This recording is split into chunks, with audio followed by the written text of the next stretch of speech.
Every year, it is the tradition of the University of Eastern Africa, Baraton, to carry out elections. And today, the 26th of March 2024, we are camped at the community center where we will be voting in the Sabu Executive Committee. As you can see behind me, 40 delegates have arrived. We are still waiting for the 5 of them. On the other side, you can see the aspirants are also here, and the ballot boxes are set. We shall be taking you through this whole process, so stay tuned with us and keep watching Hope Channel Baraton. Reporting from the community center, I am Atieno Ashley, and this is Hope Channel Baraton.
Every year, it is a tradition for the University of Eastern Africa, Baraton, to carry out executive elections just after the senatorial elections. Today being the 24th of March 2024, we are camped at the community center awaiting for the voting in of these executive members. Behind me, you can see there are 40 delegates here. We are just waiting for the 5 of them to arrive. On this other side, you can see the aspirants are well here, and the energy is a little bit tensed. And on that other side, we also have the ballot boxes. We will be taking you through this whole process, so stay tuned. I am reporting for Hope Channel Baraton, and I am Atieno Ashley.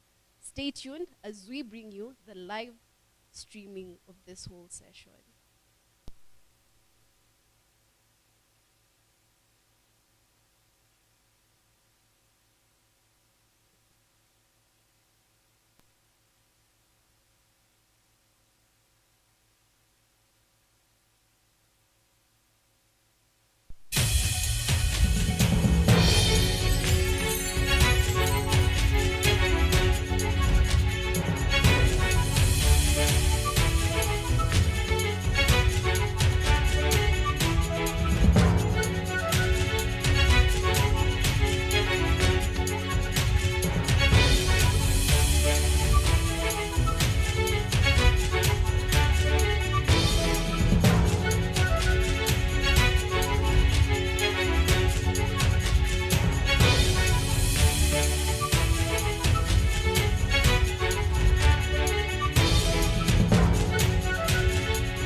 university event where students are given a chance to select their leaders.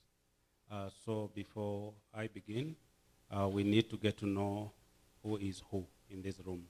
We need to know the delegates, the agents, and the aspirants, together with the IC commissioners. Remember here, so far so good. We are also with the media fraternity. The TV is here, the radio is here, and the UEAB marketing people are also here. So it's a very important evening. So what we will begin with is a word of prayer, and I want to request Pastor Lewis to kindly pray for us. We can all rise for a word of prayer. Let's believe and pray. Almighty Father, we call upon your powers and your presence as we begin this process until the very end, and we pray that all may go in favor and for the glory and honor of your name. We pray this believing and trusting to Jesus' name, our Lord and Savior. Amen. Thank you very much. So I begin with the introduction. My name is Abraham Kitur. I am the chairperson this year, IBC Commissioners. Together, we have Esther Ateka. Esther Ateka is the secretary of the commission. We have Sister Dorcas, that's a member. We have Lewis, another member, and Ngeywa. So we have 5. Dr. Kinuthia will be joining us shortly. So together with us, remember the delegates, you are the ones who are going to determine where the vote will go. So you are encouraged or advised to vote wisely, because these are our leaders for the remaining part of the year. We have 45 delegates, and we will want to do a kind of roll call just to be sure that you are the ones, so that if your name is not part of what we have on the print here, then we will excuse you. We have our aspirants, and among the aspirants, we have presidential candidates. Please rise.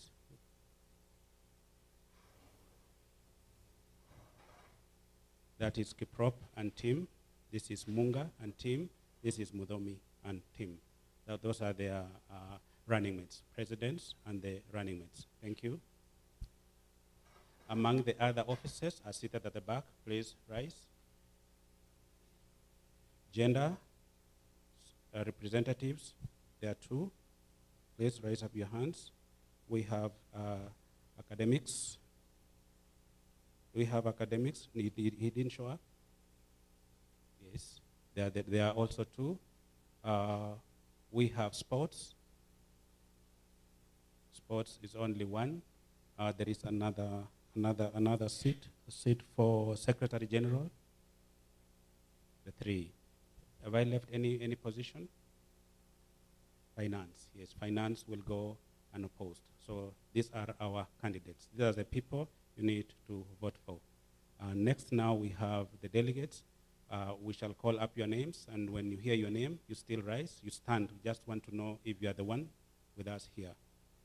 I'll request the secretary to kindly do that for us. Please read the names as they stand. Thank you, Mr. Chair. I will read the list of delegates, and I will kindly request you come, confirm your phone number, then you sign before we start. Waswa Joel.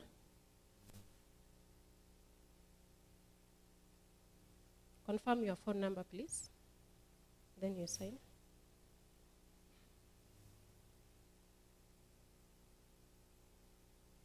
Kosgei Lydia Jepkirwe. Followed by Joseph Kireu Omulo.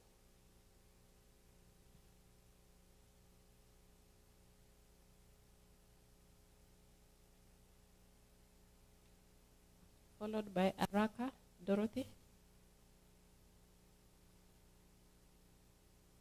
Make sure you confirm your phone numbers. Rono Alan. Norman Sambu.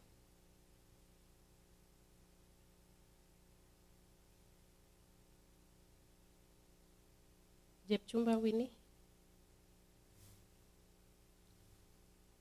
Marigi Romaris Nyambura,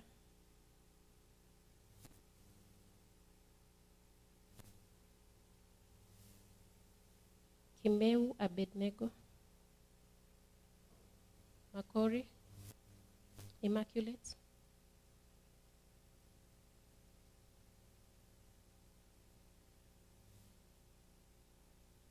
Yator Kipsang,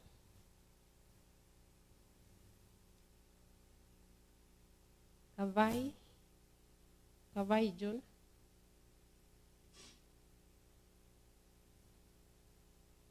Kimaru Vincent, John Andrew Odongo,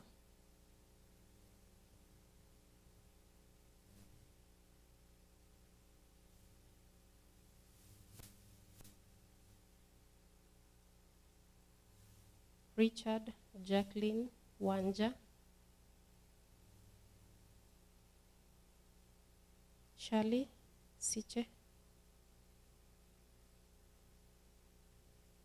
Maureen Asami,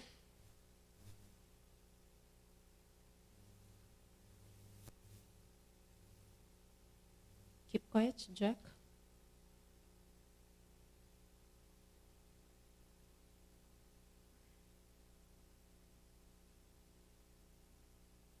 Oruko Phil,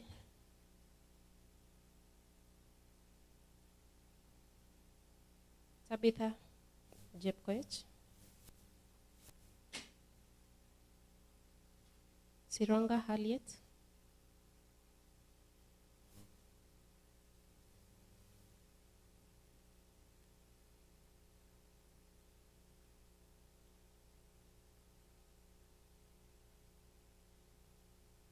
Mutiria Murithi, Koech Collins,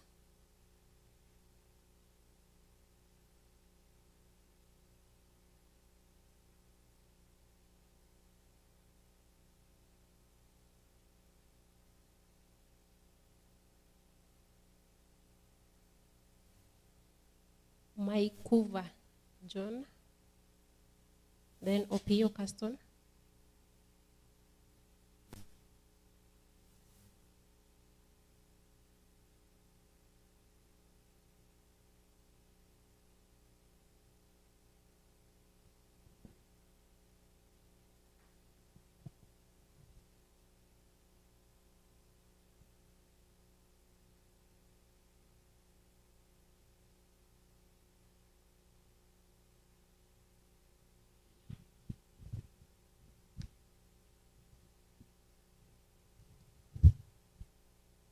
Yvonne Sydney, Kamau Caleb Murimi,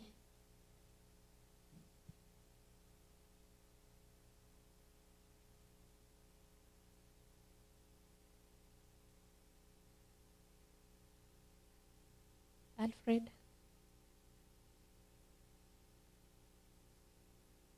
make sure you confirm your phone numbers.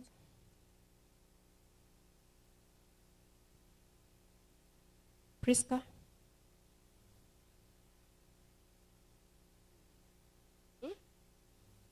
all right. Priska Cherono,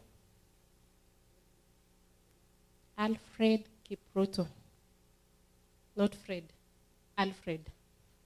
And then Marinda Jefferson,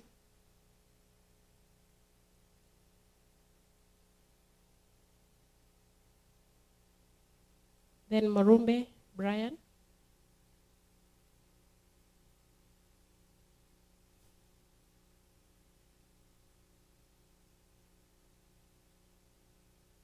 Yagan Brenda, followed by Mwangi Monica,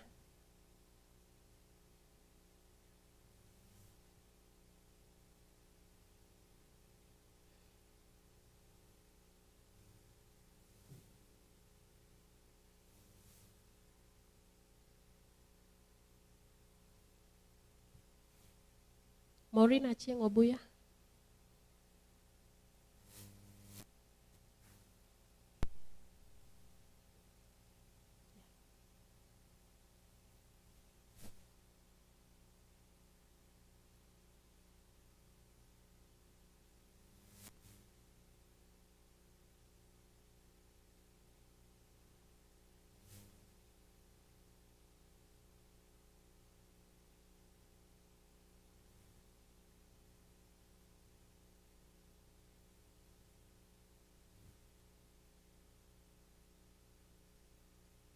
Davis Patrice,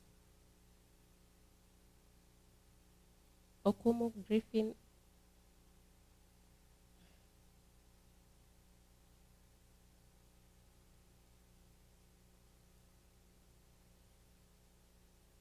Nyabasa Nicholas, Kennedy Waboba, Wabusile,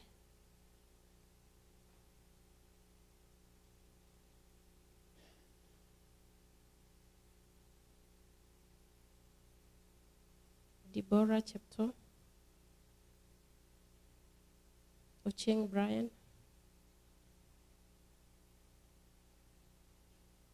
Deborah,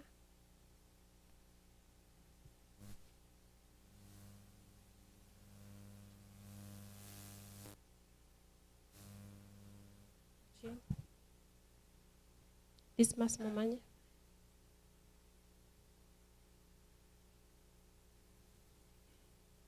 Olga Cherop,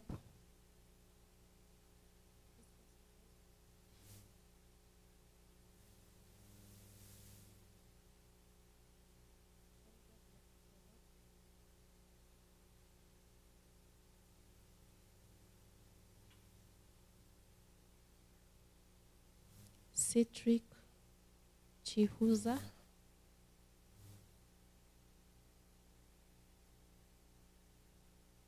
Agutu Jamen, then Kevin Rono.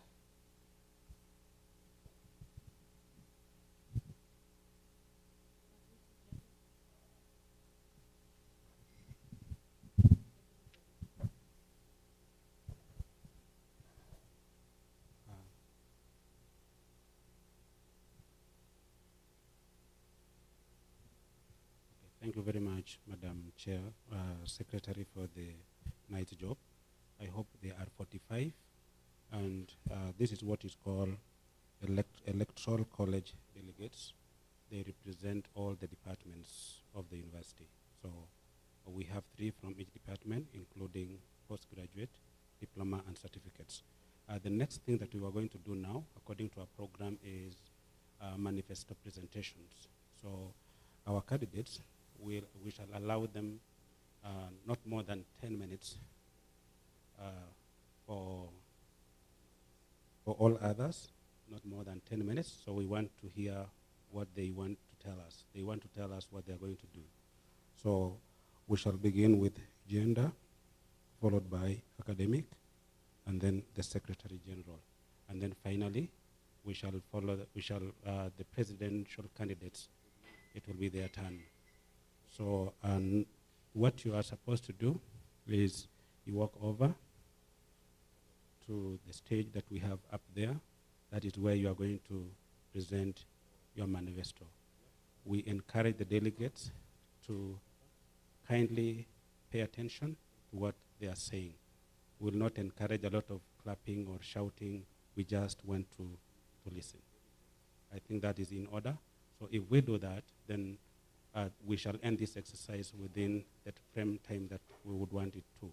So the first one to do this will be Sylvia. Yes, Sylvia.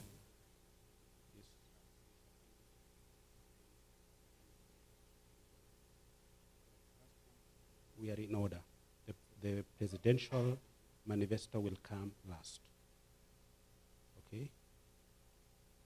What else do you want to say, sir?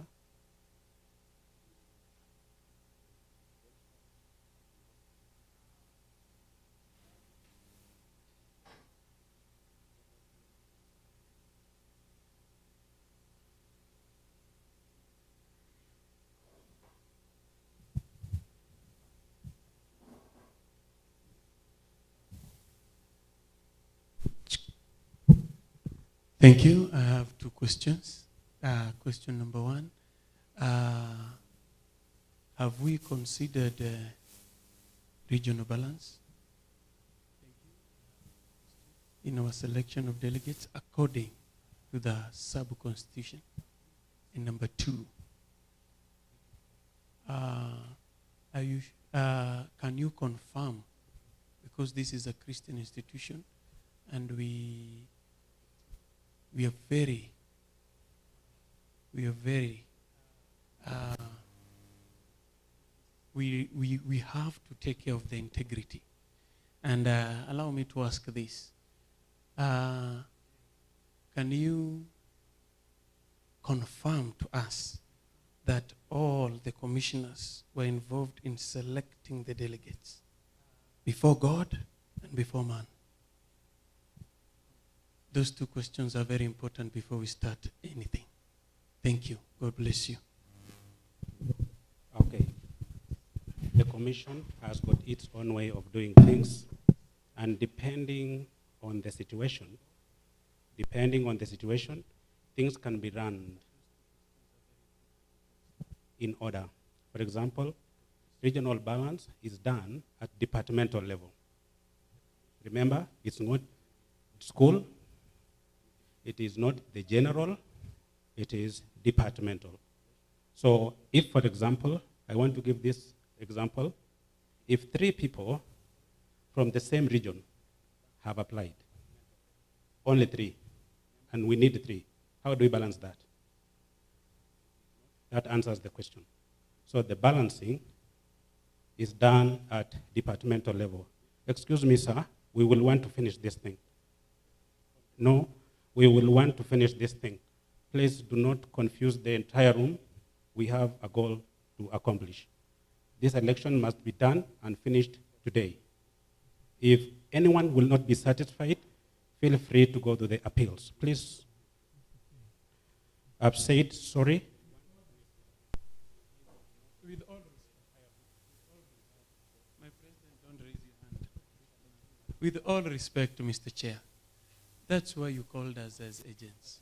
It is important for us to ask questions. Even the national elections, they ask questions and they are given answers. Is it wrong for us to ask any question? It is not. No, please ask your question, please. I've answered the first question. Balance is done at departmental level. Why have I asked that question? Not general. I've asked that question because of one thing. Yes. I've seen in the e-learning, after 6:30, there was a department that had to do election later. So which means if all the delegates were from the same community, you could still have done the same for them to repeat the election if integrity has to be adhered to. Remember, this is a Seventh-day Adventist school. You don't have to remind me that. Just ask me your question, please. That's why you've not answered, because the secretary has to confirm that if it is a Kalenjin community, they are this number. If it is this, they are this, so that we are sure it is balanced. That's why I'm an agent and I'm here for that. Okay. We can't go that direction because of what I've just mentioned. It is done at departmental level. That is all. But you're not answering my question, Chair. I've answered. No, you've not. Because you've said, I've said it is done at departmental level. If it is done at departmental level, remember, it is not about a tribe. It's not about region. It's not about gender alone. So there are so many things considered. For example, I want to give you one example. If a delegate applies and happens to be a Luya, for example, and is voted for, is number 1, we will take all the number 1s.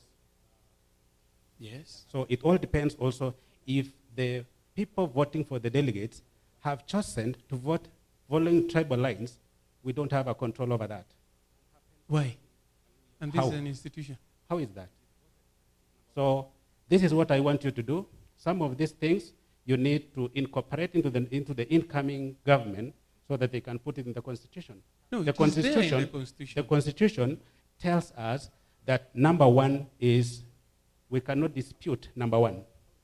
No problem. That one I agree. Number 2, look, the person who is voted number 2, if they come from the same community, you go to number 3. We go to number 3. Yes. If they come from the same community, you go to number 4.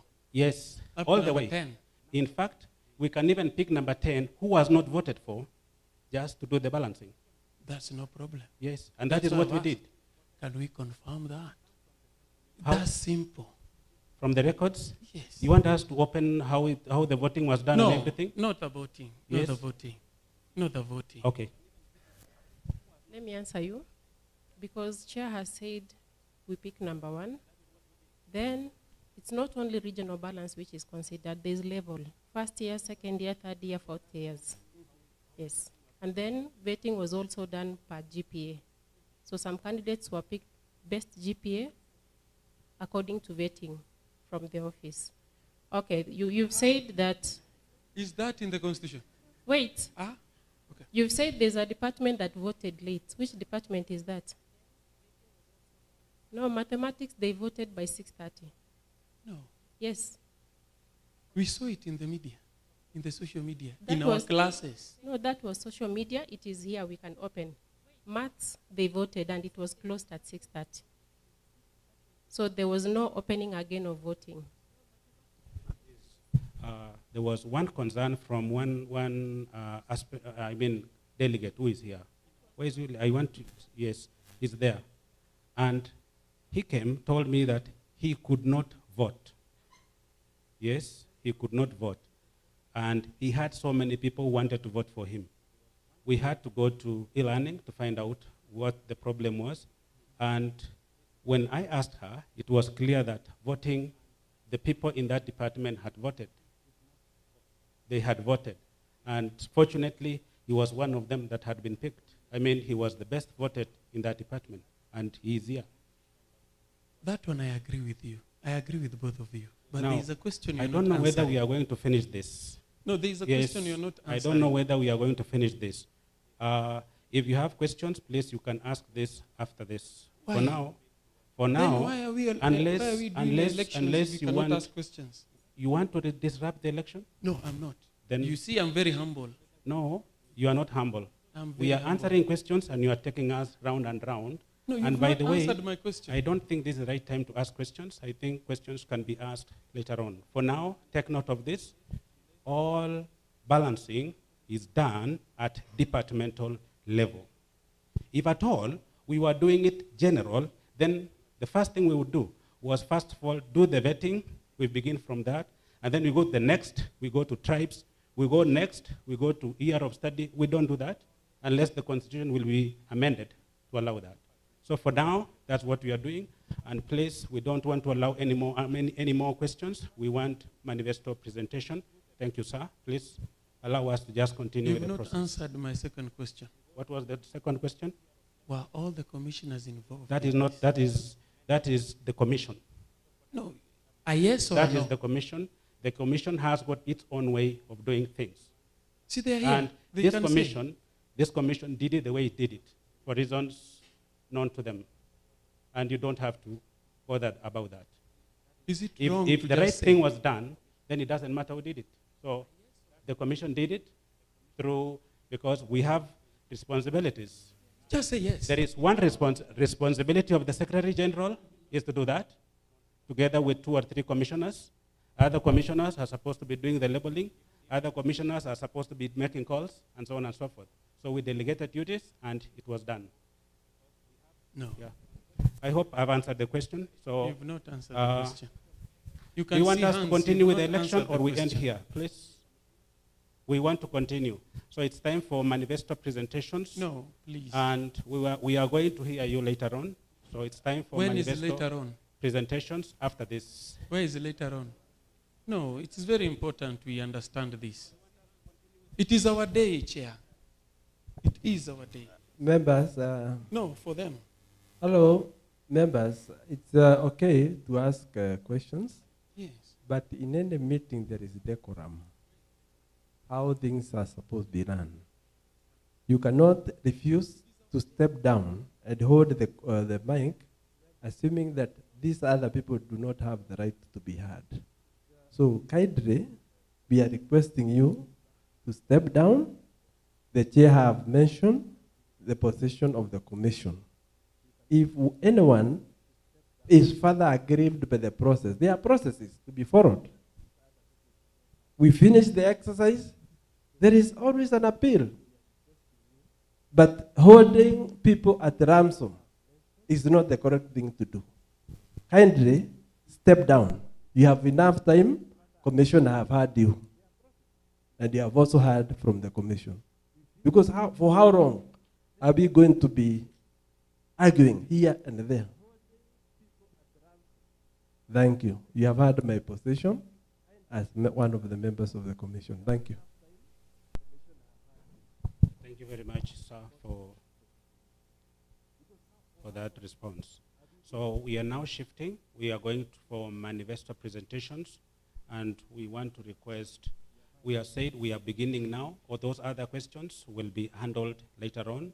In case someone is not satisfied with anything, the appeals committee is always open for everyone, and we have given it around 7 days for that to be done.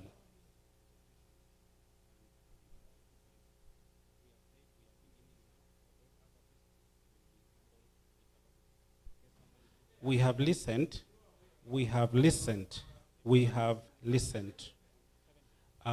commission, remember, the commission is constituted, isn't it? And the chair of the commission has a responsibility to delegate duties to the members of the commission. If the chair has done that, has delegated duties to the members of the commission, and the commission is running smoothly, what is wrong with that? That is the responsibility given me.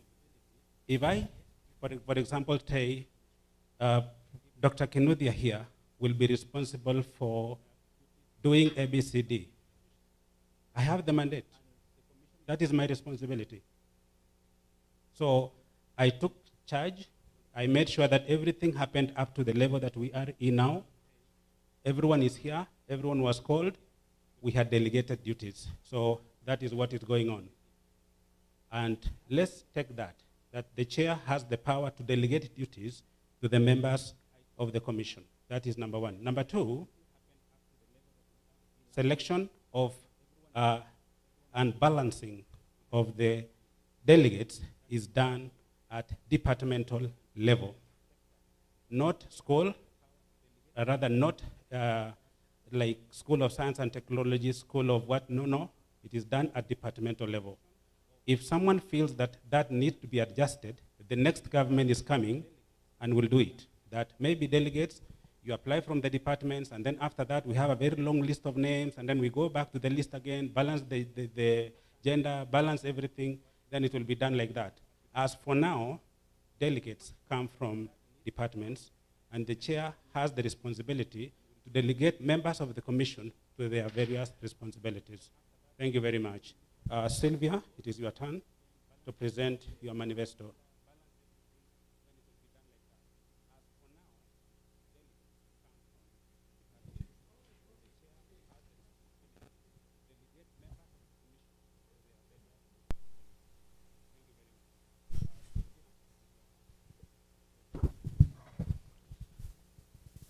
We all came here because we believed that the commission is going to provide a free and fair election. And we have confidence in that. We believe you can do, and maybe you are doing. According to the statistics I have here, I've listened to the secretary that she was reading. You're talking of regional balance. I want to ask, how do you tell us that the regions are balanced, whereas we have people, 16 from one province, and then we have 2 or 4 from another province? Do you want to tell us that those people didn't apply? Do you want to tell us those people all have bad GPAs? Do you want to tell us that those people have disciplinary cases that they were not vetted out? Or what do you try to mean? Please answer our question, because for us, we feel the election is not fair and we are not ready to continue, because the moment you tell us that let the candidates continue reading the manifesto, we feel the election is not fair. Now, and you cannot continue the election if the ground is not fair for us. Thank you. I'm answering your question now. If, for example, we have 15 departments, I want you to look at these statistics. We have 15 departments. We also have diploma and certificate. We are here in this, what we call, in this province. Suppose people who are the majority in the class votes for their candidate based on tribe. What happens? I'm continuing, and they all become number 1. What happens? And that, I think you said very well. You can pick number one and pick the last one to make sure that it balances. Correct. So even if they stand and vote for their people, you have a right as a commission to stand and take maybe number one. You don't have to take the three of them just because they qualify or they have the highest number of votes. So for that reason, you need to explain to us where I come from, the Eastern Province. We have 4 delegates here. And we are contesting against someone who has 16 delegates here.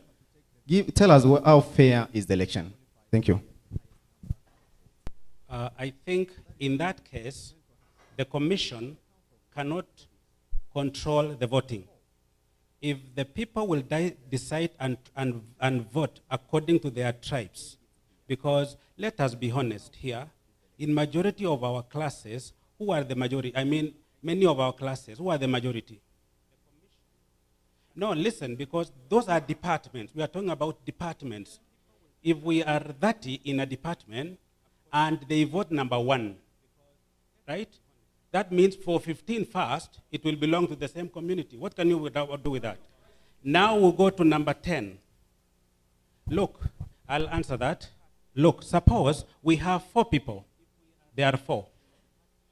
We have 2 from the same, no, there are 2, we have 2 from the same, let's look at it this way. Yeah, we have 2 from the same community. Others are from different communities. We have only 1 female. I hope you see that, because when doing this, you have to consider also gender what? Gender balance.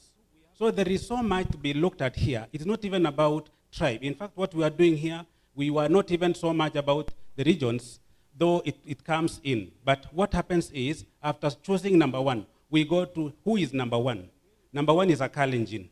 Who is number 2? A Kalenjin. Who is number 3? A Luo. We pick a Luo. Let's go to number 4. Aluya. We pick Aluya. How many are those now? 3. We are done. Suppose those others are not there, where we have 3 Kalenjins and 1 different. How is that done? You will go number 1, Kalenjin. Number 2, a different community, isn't it? Number 3, you go back to what? Kalenjin. How can you control that? I mean, we just want to understand how the process works, and let's stop complicating things. This Sir, is how these things happen. We are not complicating, sir. You are complicating We are things not because complicating. the commission had the names of all the applicants that had been vetted by the DVC SARS and confirmed that these ones here can now run for this, can now be elected as delegates. And those are the names that we had. Okay. What he asked for, he is my agent. And he has a right to ask on my behalf. And that's why I stood, because you don't want to listen to him. His question was, if it's possible, you have read the names here. Why don't you tell us? Because maybe I might have picked the wrong information. Maybe I can assume that. But why don't you tell us, from your statistics, tell us, how many colleges do we have? How many lawyers do we have? How many lawyers? Assure us, because you cannot tell me, in my department of theology, it is only colleges who are in that department. Or it is maybe only lawyers who are in that department. We need to see that. And tell us how every department must produce a person from the same tribe. Tell us, does it mean we don't have students from other tribes in that department? We need to know. The question is, yes, who voted? Voting is not a problem. You said No, you I'm yourself. asking you, who voted for that number? The students. Then, So what is the role of the commission in balancing the delegates if we are going with the majority of the votes? Then you would have told us, as a commission, we have no problem. You go and vote, whoever becomes number 1, whoever becomes number 2, we go with them. Then you have said very well you have a role of balancing. So then what have you done in balancing? we have now that you are going with the votes. We have done our balancing. We've balanced the gender. We've balanced the region.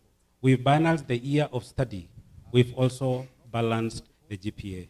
And though the GPA came last, because look, there are very many factors that you look at here. We have 2 people. Both of them have, and one has a GPA of 3.3. Another one has a GPA of 3.6. And if you look at it, the one that has a GPA of 3.6 is coming from a different community. Though both of them qualified, but we just use that to do the regional balancing. So there was also one year, I think some few years back, where 17 candidates, or rather 17 of the delegates came from the same community. And there was no problem, because if they have been voted for, they go just like that. We have the statistics from the IEC. You can come and check. They came from the same community. And if you look at it very well, let's measure with this election. We are here. You are not in last year's. The voting is determined by the department. If they are voted, we can't change. What we only do is we balance from number 2, and that is what we have done.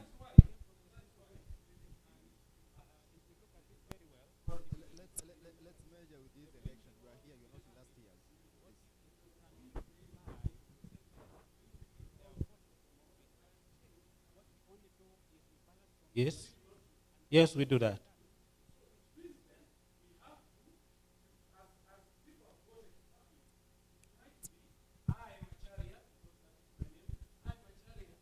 Have not, okay, I got 2 votes from Central Province. Then, the ones above me have each 10. But they come from the same community.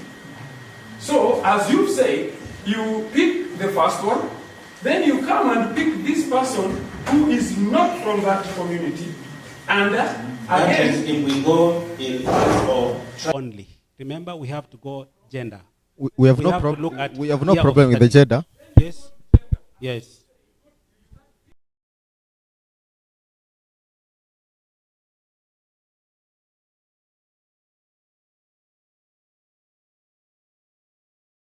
Those who have applied. Yes. That is, those who have been voted in the department.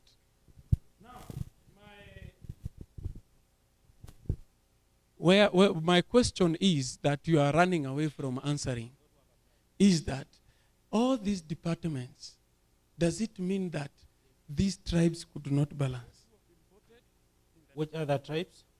These other tribes because I've asked this. When you brought from the commission to the departments, you brought names to the departments, which is okay, and we agree with that. But in that list that you brought to the department, which it is only you who know, then you brought that list to the department. When you brought the list to the departments, they voted. Yes. When you brought that list to all these departments, they were balanced with all the communities. There was no department that was only one community. True or false? False.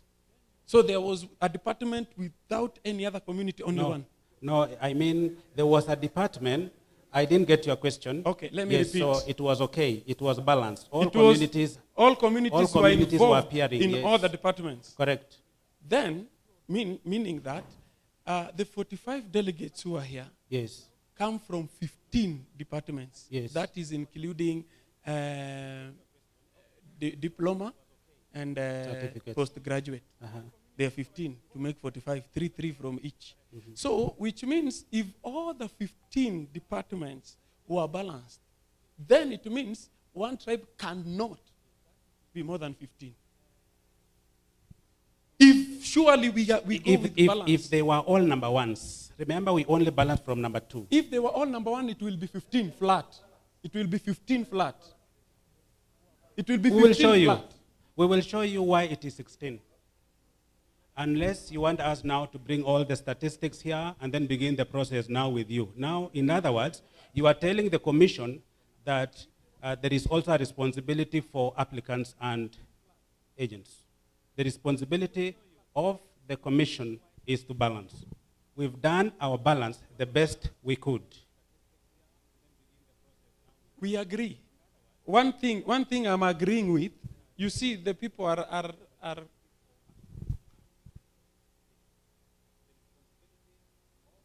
Yes? Yeah.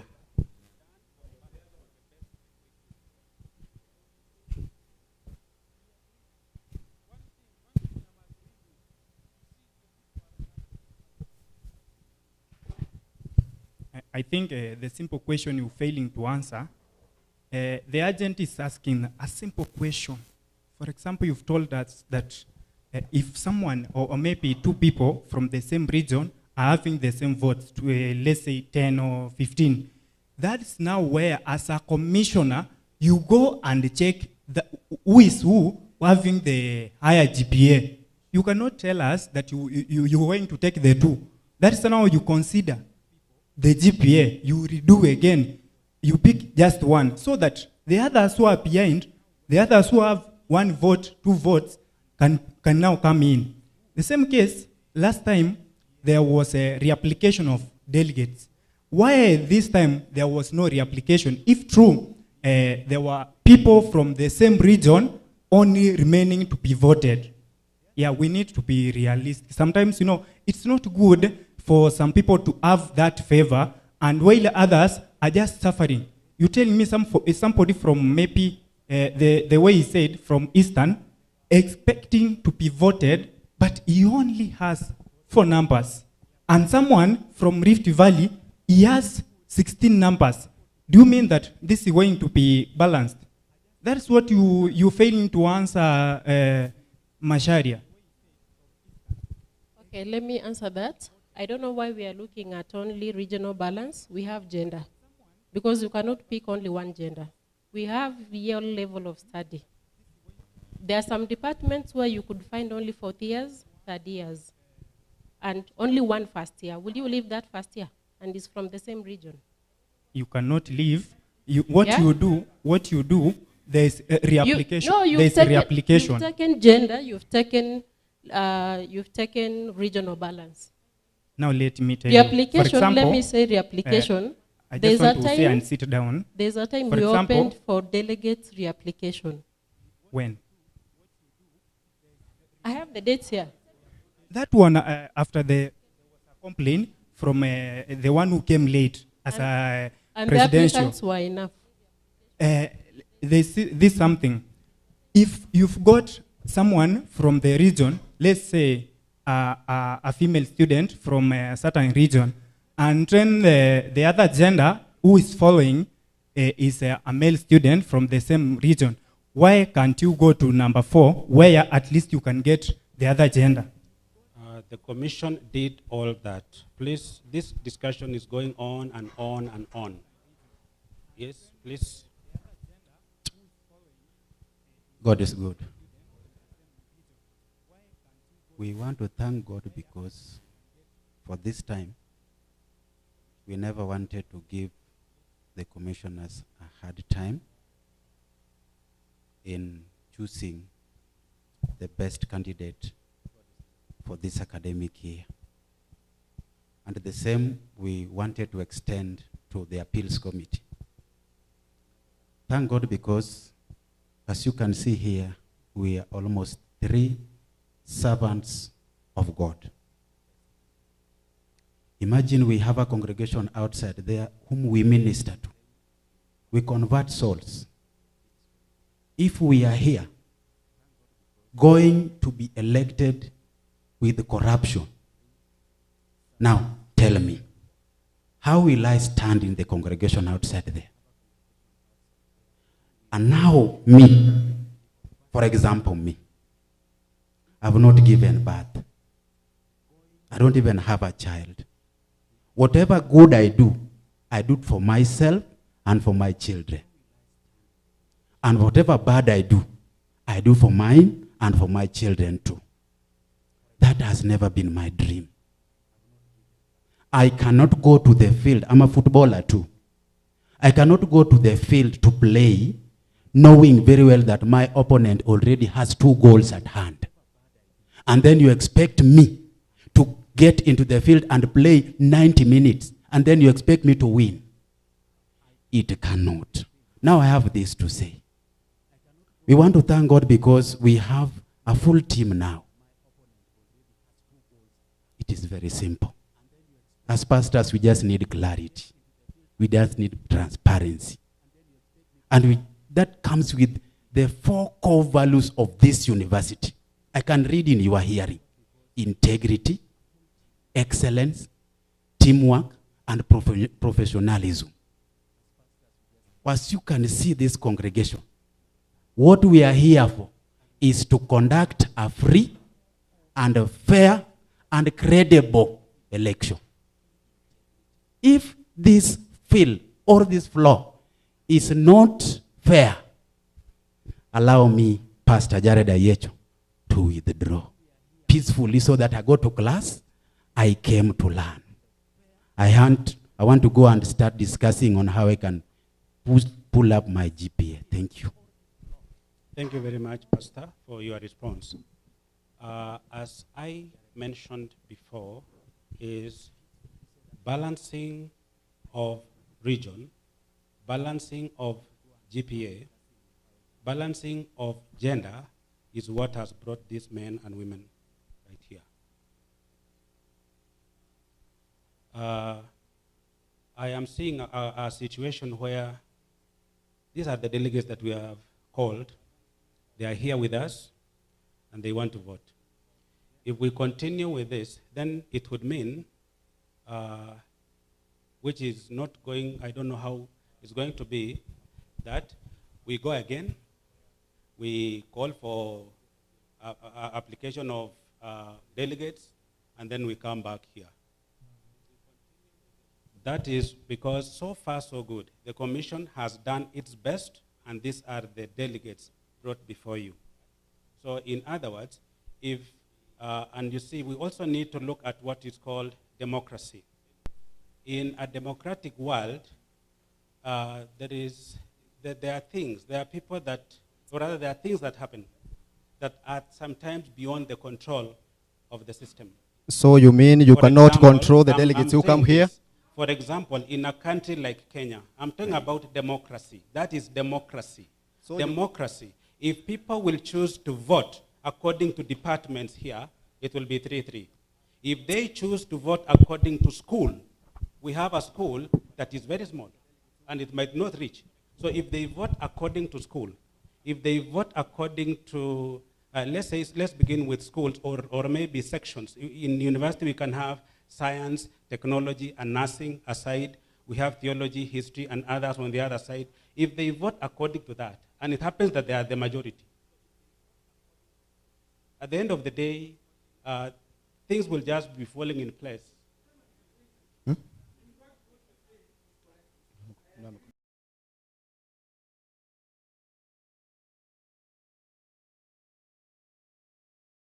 Departments. They had several, not one tribe from one department. A department had several people from different tribes. Yes.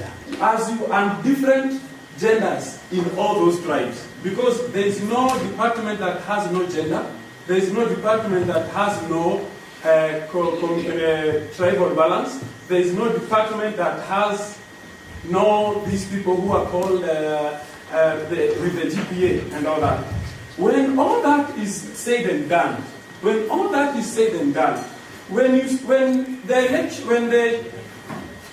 the members of each department chose their leaders, or they voted, when they voted their leaders, they automatically in this institution, and that we need to agree, in this institution, there are those we call minority. Even if they are called all of them to vote, minority group that is called minority, a community that is very minority. That is the truth. But now my question that you are not answering is this: after you went through after the election, you gave us like, let me because I voted in theology. Theology had around 11 people, if not 12. It had 11 people. Out of these 11 people, I'm not saying theology had a problem. What I'm saying is, if they are all 11 people, there is gender. There is male and female. In the 11, there is tribal people from different tribes there. So when they come back to you, you pick, yes, there is the best. Number 1 is a Kikuyu. Fine. Now, number 2 is a Kikuyu. We will not put a Kikuyu. Let's go and put a Luo. Number 3 is a Luo.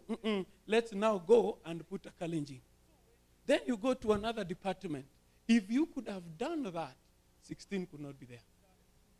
That is the truth, heavenly truth. Now, it could be, that is the, according to you. Not according to me. The departments are 15. That is what we have read, isn't it? Departments that is what are 15. we have read. we also have departments where, because I wish I had the entire list, where people who applied. See, the secretary has it. No. The one that I have here is very different. It is in the laptop. You have it? No, it's not in my email. So, please, I want you to take note of this. We did what we could. And I believe what we did was professional. We balanced gender, year of study, regional balance was coming, and also the GPA. And seated here, we are jungled according to that. That is, all years of study are represented here. All communities are represented. All genders are here. The only thing that may not be evident here is in terms of numbers, because there are things that you may not control. Now, if you don't know who applied, it is us who know, so stop that. Another thing is, now Mudomi, listen very carefully. I think if we want this election to continue, it can continue, isn't it?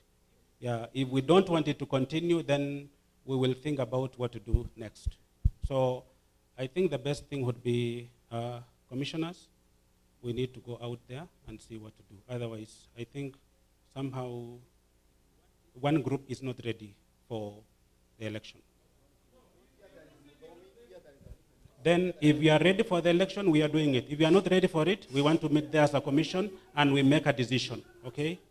We have answered the question. How many times do you want us to answer that? We have answered the question. Hello. We've done it so many times. You don't want to understand it. You want things to go your way. We have done it the way we felt it was good, and we have followed the Constitution. But you want it your way, which is not right. If everyone here would want their way, then things will go wrong. So we followed the Constitution. We have done the right thing according to us. But if you feel that you need this, we need to go back again to the drawing board, if that is your agenda, then we also need to know. Because from the look of things, you don't want this thing to continue, which is not right. Want it to continue. If everyone here would want their way, then things will go wrong. So we followed the Constitution. We have done the right thing according to us. But if you feel that we need to go back again to the drawing board, if that is your agenda, then we also need to know. Because from the look of things, you don't want this thing to continue, which is not right. If everyone here would want their way, then things will go wrong. So we followed the Constitution. We have done the right thing according to us. But if you feel that we need to go back again to the drawing board, if that is your agenda, then we also need to know. Because from the look of things, you don't want this thing to continue, which is not right. If everyone here would want their way, then things will go wrong. So we followed the Constitution. We have done the right thing according to us. But if you feel that we need to go back again to the drawing board, if that is your agenda, then we also need to know. Because from the look of things, you don't want this thing to continue, which is not right. If everyone here would want their way, things will go wrong. So we followed the Constitution. We have done the right thing according to us. But if you feel that we need to go back again to the drawing board, if that is your agenda, then we also need to know. Because from the look of things, you don't want this thing to continue, which is not right. If everyone here would want their way, things will go wrong. So we followed the Constitution. We have done the right thing according to us. But if you feel that we need to go back again to the drawing board, if that is your agenda, then we also need to know. Because from the look of things, you don't want this thing to continue, which is not right.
commissioners have just taken away.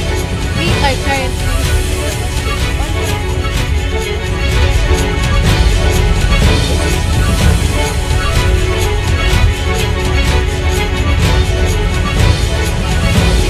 behind me, the commissioners have just taken away. We are currently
Please, this is the commission's meeting.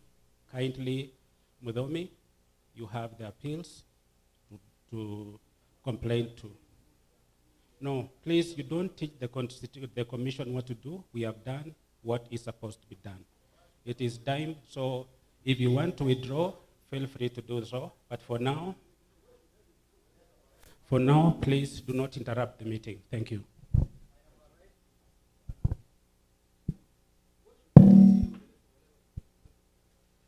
Ladies and gentlemen, esteemed guests and advocates for progress, good afternoon. It is with great enthusiasm that I stand before you today as Sylvia Chemurgor from the School of Education, Humanities and Social Sciences, Department of Education, as an aspirant CS gender and special interest driven by an unwavering commitment to championing equality and justice. And as my slogan says, unleashing the power of equality. This aim to create a conducive environment where all students are treated fairly and have equal access to resources, opportunities, and support. It also emphasizes that when everyone is accorded to the same rights, privileges, and respect, it leads to a more just, harmonious, and a prosperous society. And in that, I have the following manifestos. I'm going to talk about the disciplinary issues. Being part of the disciplinary committee, if elected, I will ensure the disciplinary rules and procedures are followed appropriately, in that I will ensure that the students are given a right of expression. Also, I will ensure that the guidance and counseling department is more active in giving guidance and counseling, and before and after the verdict of the action is taken. Remember, guidance and counseling is more of correction and not victimization. I'm going to talk about the food service. If elected, I will work with the food service department to ensure that the taste of food is more improved in the cafeteria. Yes, it is improved, but I am going to make it to be more improved. As it was said by TK Mensa, we all remember TK Mensa. He was the guest in last year's WOSE.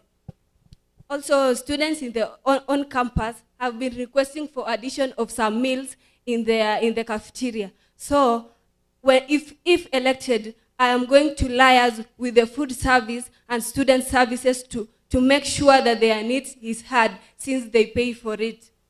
Also, I will work with the cafeteria catering to make sure that the levels of ingredients and the level of spices is at a moderate level, which is stable for everyone.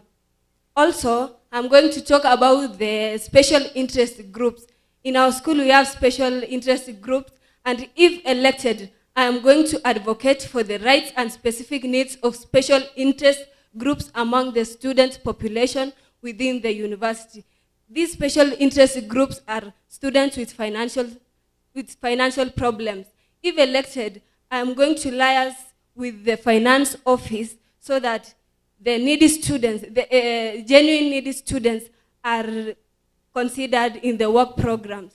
Also in our school, we usually have the programs which are scholarship programs. For example, the Ratansi. Therefore, if elected, I will ensure that the students who are also needy are considered in this so that they may be able to cater for their fees. I'm going to talk also about the able differently, in which it is in the category of special interest groups. If elected, I will ensure that there is an office or a department dedicated to providing accommodations and support for students with disabilities. And I will encourage these students to register to these services so that they can receive appropriate accommodations, and also encourage them to share any concerns or barriers they encounter here in university. I will also liaise with the elected CS sports and entertainment to consider them involving them in some field activities. We all know that they cannot play, but maybe they have some little experiences. So in this, I'm going to liaise with the CS sports so that they can also work as consultants. They can provide feedbacks and recommendations on how to improve the game, and and through that, they cannot feel excluded here in university. When I talk of the clubs and societies, if elected, I'm going to liaise with the club leadership to address their issues, and I will make sure that the existing and registered clubs are active.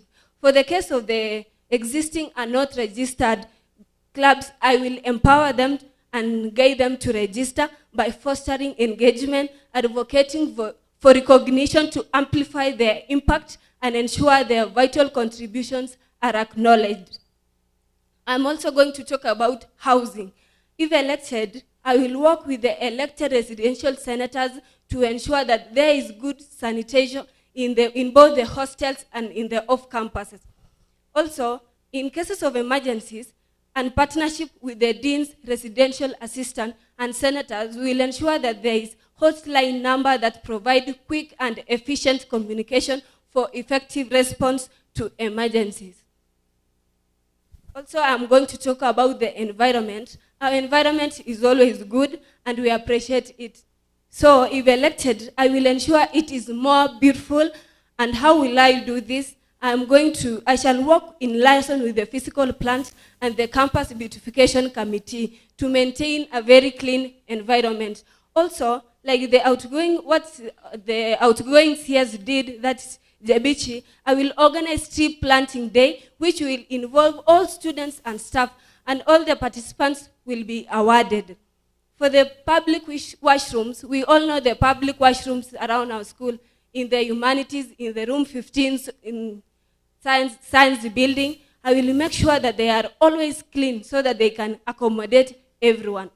As you see in our campus right now, there is shortage of dustbins. And if elected, I will make sure there are enough dustbins so that our school can always remain tidy. And how will I do this? I will come up with a budget and present it to the SABU through the elected president to ensure they fund the purchase of the dustbins. I'm going to talk about the creation of awareness, and in the organizing mental health program, if elected, I will work with the guidance and counseling department so that we can organize mental health programs, since there are many cases arising due to depression amongst students here in school. Also, I'm going to make sure there is creation of awareness on the way to conserve our environment. Our environment is the most important thing for our survival. I will make sure that we work with the beautification committee so that we can teach students the importance of a conducive environment, and even invite environmental mentor groups so that they can guide us on how to maintain a clean environment. For the use of public dustbins in the off-campus, through the area MCA, we will organize for a proper and sensitization awareness of the proper use of public dustbins and the necessity to provide a good working environment. This will include the students and the school and the community. I will liaise with the county government through the environmental and sanitization office to ensure that they dump the waste outside the school strictly after every 72 hours. So I'm going to leave you with a quote by Peter Drucker. Effective leadership is not about making speeches. Leadership is defined by results, not attributes. I believe Baraton is going to be a better place for us all, if not the best. Therefore, honorable members, you carry the blessing of the student population in this institution. Change, vote for change, be the change, and unleash the power of equality. Here I am. Send me Sylvia Chemurgor, CS Gender.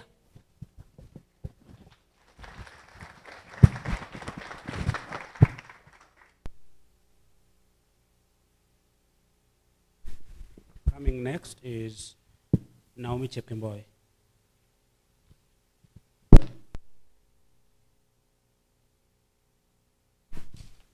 Naomi, you have 10 minutes.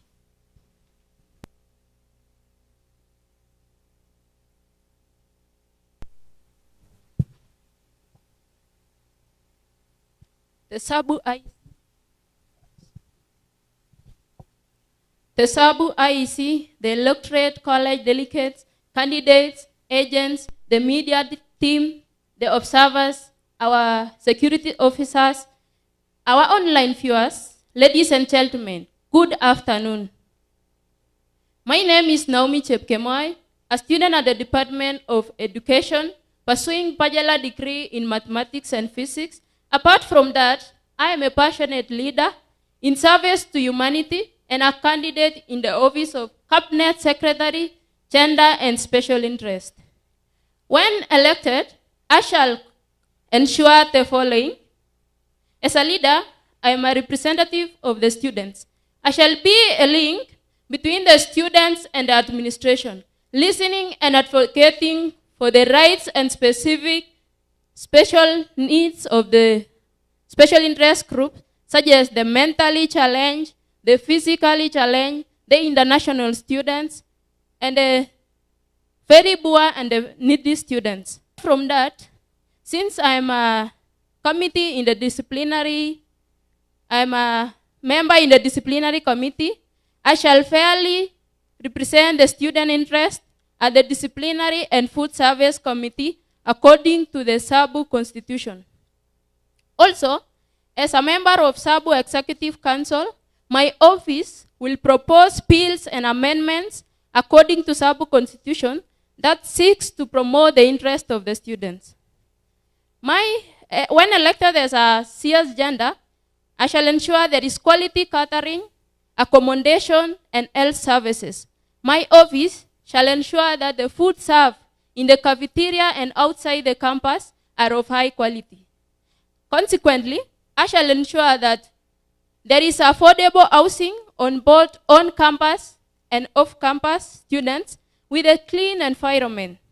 Besides that, I shall ensure that the students who are sick are attended to as soon as possible, making Ceramic Hospital and other hospitals around accessible through the University Emergency Fund, that is SABU, and affordable by encouraging the students to secure health insurance cover, such as NHIF and other insurance cover, since the university does not cater for the medical bill of the students. Therefore, I will appeal to the students and to the community to support those students in financing their medical bills. Also, my office, in liaison with the PBD, we shall ensure that our campus is beautiful and there is hygiene. A clean environment is not just the foundation of a healthy institution, but also a cornerstone of success and prosperity to generations to come. My office, in liaison with the physical plan department, shall ensure there is painting of the university buildings, planting of more trees and flowers, and trimming those trees and flowers neatly and nicely so that our compound will be beautified, cleaning and arrangement of lecture halls so that our classes are well arranged in time. There should be collection of litters everywhere in our school, field, and our environment. I shall also liaise with the appropriate officers to increase the number of dustbins. This issue of dustbins we have been talking about, all my predecessors have been talking about, but we are going to liaise with the appropriate officers to ensure that we have a durable dustbins. Because sometimes dustbins are brought, and since they are not durable, they are broken, and that's why you have been talking about increasement of dustbin every now and then. I will ensure that it is proper hygiene in our washrooms. We have toilets around room 15. We have latrines in the humanities, the science building, and all other places. I shall ensure that there is empowerment of clubs and societies.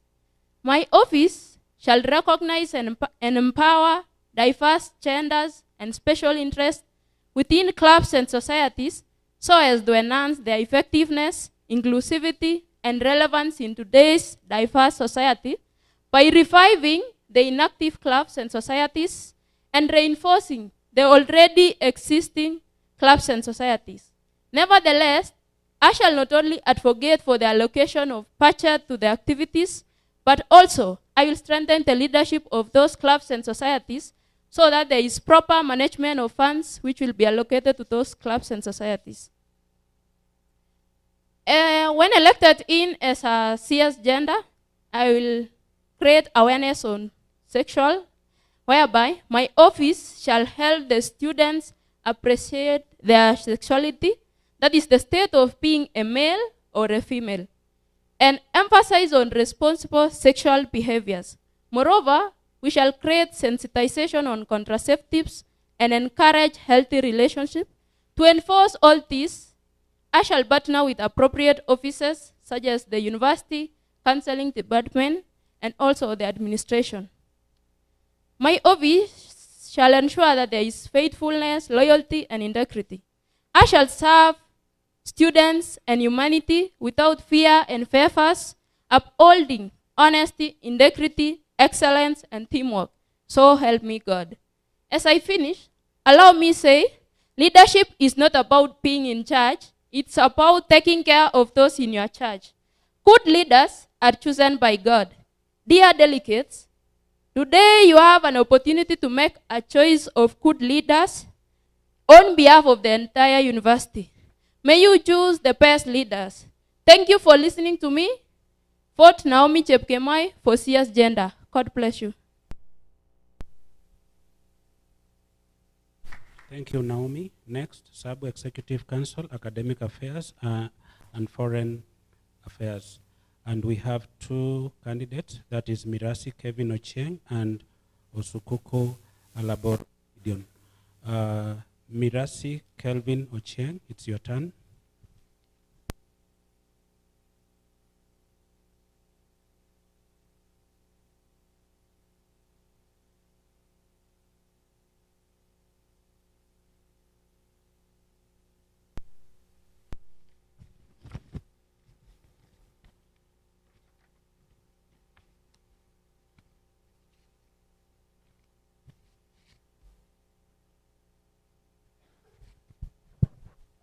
To the IEC, delegates, good afternoon. Good afternoon once again. Before you is Mirasi Kelvin Ochieng, a student at the University of Eastern Africa, Baraton, pursuing a degree in education arts.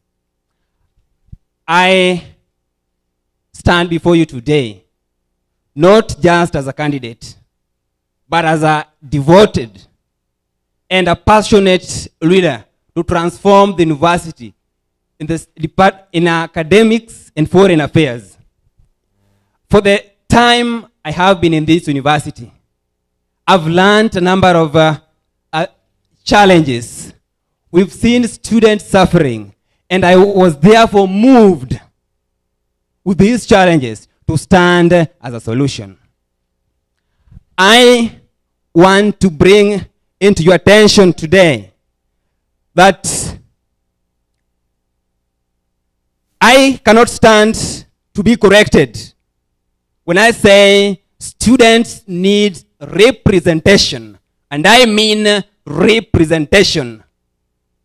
I want to say that academics and foreign affairs is one of the most crucial and important, most essential part in the university, because I stand to be corrected when I say, if I may ask, who came here for games? We all came here for the purpose of academics, for the purpose of studies and learning. I therefore want to inform you that when given the opportunity, I will ensure that there is a conducive atmosphere for learning. This will help us achieve the greatest of our potential. And through looking at these challenges, the challenges we undergo in school, in the institution here, as students, moved me, and I want to bring them and term them as my manifesto. And in a number of occasions, in most instances, you people here have witnessed a number of students walk from door to door, knock offices to offices, looking for their grades. I started when I mentioned we need representation and representation. We've had leaders. Do they really stand in position to advocate for the rights of these? I am therefore saying I stand as a solution that when given the opportunity, I will ensure that those with missing grades, remember, there are factors that might have resulted to this. You can't just register and fail to get a grade. There are factors. And so, for one to miss a grade, the problem can be in the side of the instructor or the student. And if such is noticed, what is the next step? I want to ask you today, do we have one to approach and listen to you people to solve these issues? Students need an advocate, not just an advocate, a serious advocate who can stand in position of the students. And I therefore say that there are students with missing grades, some of whom have even been denied the opportunity to graduate. There is this process of change of grade. I want to tell you, bring it into your attention, that when given the opportunity as the CS, Cabinet Secretary in charge of Academics and Foreign Affairs, in my first meeting, the very first meeting with Academic Standards Committee, I'll propose this, that the change of grade should be done within a certain allocated time frame, not students knocking doors each and every time looking for grades like people looking for jobs. Is that what we need here? Is that what students need? I am therefore saying that we have to stop that. It is only by choosing a leader and a representative. I also want to mention about teaching practice, practicum, attachments, internships. It has been an issue. In many occasions, people have been talking about cost sharing. Let me tell you, why do you think it has not worked? Because of the system used in these departments. There is this we call groupings. Why do you think students are grouped before they get the places where they are going to be attached to? I'm saying this. We cannot share the cost when members of Group A, one is in Kitale, another one is in Kisumu, another one is in Eldoret. Is it possible? And I am therefore mentioning this afternoon, that when in the office, the groupings will be done based on the location. What do I mean? That students will be given the opportunity to, given letters, to look for the schools. Those are in the Department of Education. And others will look for their various places of attachment. Then you bring back the letter attached to the location. So that we group them by saying, those from Eldoret will be Group A. In that case, Group A can share the cost. We'll say those in Kisumu will be Group B. In that case, these people can share the cost. We say those in Nandi or in Nandi County will share the cost. It is possible because they are within the same geographical area. I therefore stand, and I mention again, that I stand as a solution to the problems. I want to say that attachment, practicum, internship, these are very crucial and important parts of our learning because they supplement the theory we cover in classes. And therefore, I want to, and I will be in a position together with the academic standards and the academic authorities, will work to ensure that each and every department goes for attachment, practicum, and even internship. Get this. As I am standing now standing, I have to mention that there is in the department, School of Science and Technology, Department of Science, Mathematics, Physics and Chemistry. You have 2 minutes, sir. There is these students pursuing bachelors of science in mathematics. These people don't go for attachment. Why? Baraton is known for producing professionals. How can you be a professional without going for attachment? Is this theory enough? Is the theory enough for you? And therefore, we mean representation and an advocate. I'm talking about my third point, and that is the review of bulletin. This is the time and the year that we are supposed to change from the bulletin 2020-2024. We are supposed to move 2024-2028. There is this, Baraton is one of the universities that has the highest grading system, the highest degree classification, where a second class upper starts from a GPA of 3.3. The other day, Jaramogi Oginga University of Science and Technology graduated. I was in a good contact with them. There are students there who graduated with second class, a GPA of 3. First class, a GPA of 3.5. These are the people we are going to compete with in the same field. Same field. You get the same GPA, you have your second class lower here. Another person gets the same GPA, second class upper. Do we have a representation? How are you going to compete with this? When you present your document, it will be seen, these are second class upper, this is second class lower. Are you competing favorably? Is there fair ground? And therefore we are saying we need to have one who can address these issues, articulate them, and stand for you people. I want to say that if elected, one and the most important things I have to do is to ensure that we expand the resources to facilitate learning in this school. If I may ask, how many computers are functioning there? You find more than 4 people in the computer lab. How do we share that? We need to have someone to address that. In many occasions, academics deals with time management. Now tell me, in your various classes. Thank you, Mr. Mirasi. How many? Just a minute, I conclude. Please, it's time. Allow me conclude. Because we still have room for questions. So just a minute. Let's conclude. I'm standing, I'm not sitting. I'm giving you Now, I'm saying that students here walk with the chairs like Trans-Saharan traders crossing Trans-Saharan desert with the chairs in the backs. Did you pass exams to come and do that here? Time management. Lecturer comes in 15 minutes late. Why? Because you don't have that time to settle. You settle 15 minutes late. We need a representation, and all this should be done. And done. You need a leader.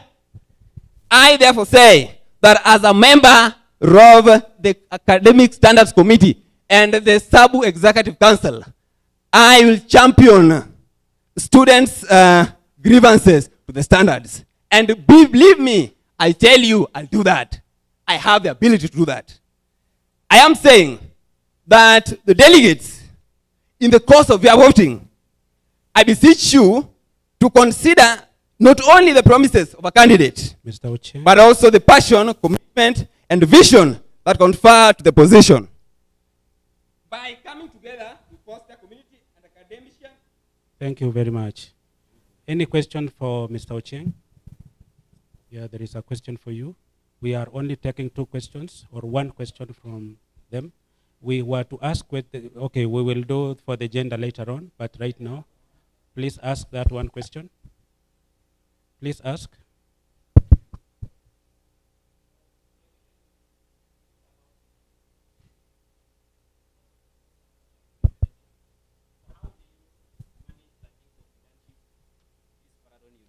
Which it has been something that is very difficult. So how will you manage about internship program to this institution? Thank you. Yes, be brief when handling that. Now, I talked about, when we get into this, there is that prior planning. We are planning, the point was we are planning for cost sharing. Is this internship you're talking about, is it done here in Baraton or they do it elsewhere? Which university caters for this? Is it Baraton? If it is here in Baraton, then we have to have a clear plan. And that's what I'm going to do. Draft a clear plan for this. That these people get the best they can ever get. Thank you very much. Thank you for the answer. The next presenter is Osukuku Olabaro Gideon. We are running, ladies and gentlemen. Osukuku, you have 10 minutes. Please, 10 minutes. And then after that, we'll give the audience, that is the delegates, maybe 1 or 2 people to ask questions. Thank you. Comrade ladies and comrade gentlemen, I want to thank God for the opportunity that He has granted us to be here today. I can term this as a day like no other day. Academic victory commencement is here today. Standing before you is Osukuku Olabaro Gideon, as the IEC chair said. I'm from the School of Nursing and Health Sciences and from the Department of Medical Laboratory Science. The reason as to I'm here today is very clear and defined. To bring unto your attention the proper conviction as to why I'm the most fitful candidate for this position. Honorable delegates, this is going to be a clear path towards student success and academic excellence. It's going to magnetize the students of this university to the table of victors. But before I jetlessly move towards the direction of unpacking and demystifying the content of my manifesto, allow me send my humble salute to the IEC chair, to the honorable delegates, to my colleagues, the aspirants, and the security personnel. I salute you all and greet you good afternoon. Allow me remind you the words of the former American civil rights activist by the name Dr. Luther King Jr., who once said that an individual has not started a living until he has risen from his individualistic concerns, or from his narrow confines of individualistic concerns to the broader concerns of serving humanity. Comrade ladies and comrade gentlemen, I'm here not to represent my own objectives, not to represent my own aims, not to achieve my own missions, but to ensure that the comrades of this university receive what they deserve to receive as far as academic is concerned. Because time is not always a good friend of long speeches, I made up my mind to mount my manifesto into 9 main pillars, which I'm very sure you have the copies, and I ask you to continue following with me. The point number 1 is about the modification of iCampus. We appreciate the administration for transforming us from UMIS to iCampus. We appreciate so much. But comrades are saying there are still some modifications which have to be made in the iCampus to suit the students so that service delivery may be fast. One of these modifications is to ensure that comrades can view PDFs before downloading them, because we download very many PDFs, as you know. And secondly, to allow the finance status of the students to pop up immediately once you pay without making calls to the finance office. That one will ease time for the comrades, and they are going to continue with their academic progress in a very prolific manner. The second point is ensuring effective registration in every semester. It has come to our attention as comrades that the most stressful time in this university is the time of registration. Actually, there are many things that compound to catastrophic effects that comrades go through in this registration situation. But I am ready to address these challenges if given an opportunity. One of the challenges is, one of the ways I want to bring easy registration is by ensuring that even before we come to this, to commence our semesters, I will liaise with the school senators, the HODs, to ensure that courses feature in the iCampus as early as possible, so that when we come, we just commence that process, and the issues of maybe there are clashing timetables, they are being sorted out immediately. There is this problem of 80%. Comrade ladies and comrade gentlemen, honorable delegates, this is a big problem to us.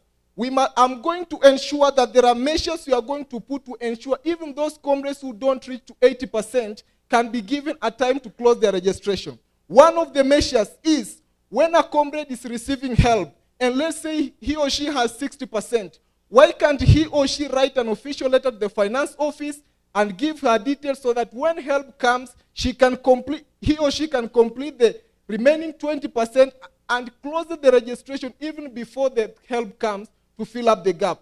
That one will ease our registration, and it will eliminate registration based on maybe you are financially stable or you are financially unstable. And even those comrades who depend on bursaries, the same will apply to that so that all of us can enjoy the fruits of our success in our high school. The third point is about supporting the graduating class of 2024. I'm cognizant of the fact that the graduating class has got its own leaders, but at the CS Academics is passionate in service delivery. I will liaise with them to ensure that if they have issues of pending grades, if they have issues, maybe they pay finance but it doesn't reflect, I will always liaise with the relevant offices in conjunction with their leadership to ensure that they actually have smooth running of their graduation processes.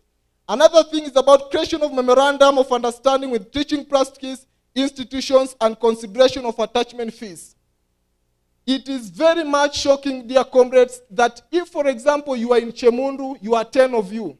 If the fee is 7,000, you pay as an individual. Why should they take 7,000, divide by the 20 comrades who are there, and then it becomes so cheaper for every comrade? Because we have comrades in this university who come from humble backgrounds.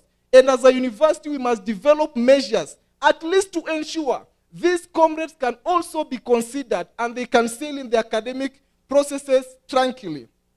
And I'm going to consider that one. Comrade ladies, allow me go to position number 5 because of time I can't explain much. Effective representation in Academic Standards Committee. Representation is what I love most. The following are the measures I'm going to recommend in the Standards Academic Committee so that students may have smooth running of academic affairs. And my concern is to eliminate or reduce supplementary examinations, to eliminate or remove retakes. Because these retakes, they take poverty back home. These retakes are not for free. These supplementary exams are not for free. Why we as leaders can't we rise up and put in measures so that we count, so that we make these students not to partake in these supplementary and retakes, and they move on, all of them without a lot of stresses. The following are the recommendations. Recommendation number 1, I'm going to ask the Academic Standards Committee to ensure that 40% of the marks of students feature in our portals before we do the final exam. This will help students to target on their passing grade or any other grade that they want. Another point, I'm going to form a 6-member committee which will comprise of the CS academics and the 5 senators, so that in every month we meet and discuss issues that comrades are going through and any issue that can imperil and jeopardize the academic situation in this university. Another thing is sufficient resources in our departments. Our laboratories, some of them do not have equipment. I'm going to make such recommendations to be so much great. Desktops in the laboratory is also a matter of concern because most of them are not working. And if they are working, they are very less. Not many comrades can access those things. And we are going to ensure, not that the university is not capable, but I think that there is nobody who has taken enough pressure to ensure these things are being contributed in there.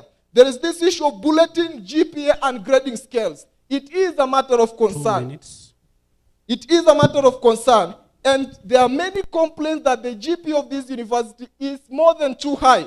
But how can I do as a leader? I cannot change this policy. But I'm going to ensure that I liaise with my colleagues, the sub-executive, and other leaders. We form meetings with the DVC academics so that we discuss on this. I believe through that dialogue and advocacy, we are going to find solutions, and comrades, we shall be happy. Another thing is about policy reviews and students' inclusivity. I don't know if you are always consulted when decisions are being made in the field of academics. There is this fee. You remember the email dated 23rd December 2023. It was titled, New Charges for Services Offered in the Registrar's Office. You remember there was add and drop fee, which was 200. There was supplementary fees, which was taken from 1/3 to 2/3. There is lost IDs, which was taken to 1,000. My concern is add and drop and supplementary examinations more. Why add and drop? Let's say it is the lecturer who has made mistake for us to add and drop, because maybe they gave us this list of courses. At some point, they dropped those courses. Who is to pay that 200? We cannot overburden our comrades. I'm going to develop measures. We converse with the administration and provide prompt solutions to the search. Another thing is about views collection from students. I'm going to ensure that academic suggestion boxes are being placed in each department so that when you have any issue, you can drop in there, the HOD or anybody relevant can pick those and read them so that they may find solutions to such problems. Another thing is about effective communication. I will always ensure that all things that you need, in information that you are liable to, I'm going to provide them. Ladies and gentlemen, as I'm here to keep the banner high, I'm not just here to keep the banner high. I'm here to keep the banner higher, to ensure that the comrades of this university get access to quality, faster, and timely academic life. I want to assure you that I will never get tired. No one is going to make me tired. I rise up to represent the comrades of this university. Thank you so much. I'm Osukuko Laboro Gideon, ready to serve you, ready to deliver to you. God bless you as you consider my candidacy. Asante sana. Thank you, Mr. Osukuko. Any questions from him? We want to take 2 questions. So the guy at the back.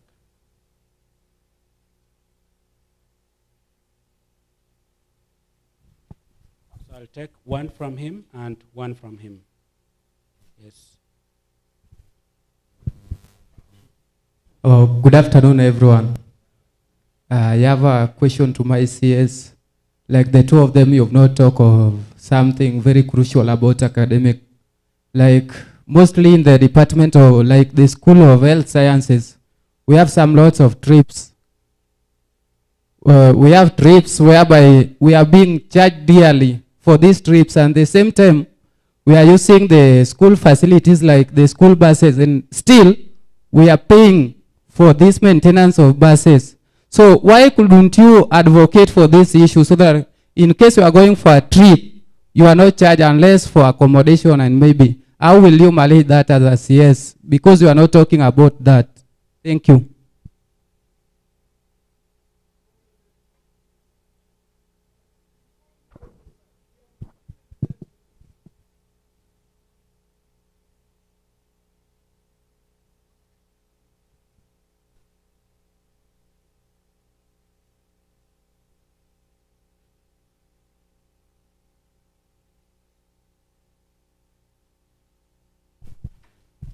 I think we've been given 10 minutes, and it is something that has hindered me to explain the content of my manifesto explicitly. It is a very great matter of concern. In fact, I got that information from the comrades when I was collecting my manifesto. This is what I'm going to do to you, honorable delegates and the students of this university. I'm going to always ensure, because I cannot do it alone, always I'm going to follow up through the relevant offices so that these offices, we have negotiations with them, and I believe through dialogue, we are going to find a proper solution to that. Believe me, I'm a representative. Believe me, I have the capacity to dialogue on your behalf. So that is a matter of concern that if elected, I'm going to put in place measures and discussions that are going to provide solutions to that. Thank you so much, my brother.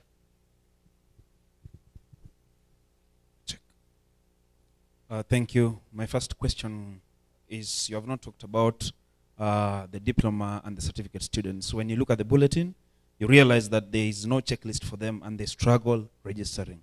Tell us, what will you do about that? Second question, they are upgrading students. These diploma certificate students, they upgrade.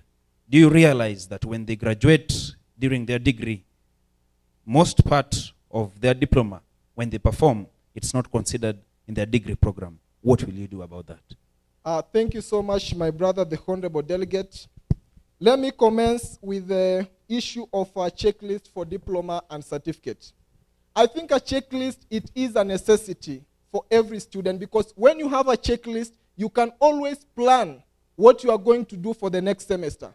I'm going to ensure that I liaise with the faculty in the diploma and certificate department together with the DVC academics so that we provide the solution to that problem, honorable delegate. That is how I'm going to do about it.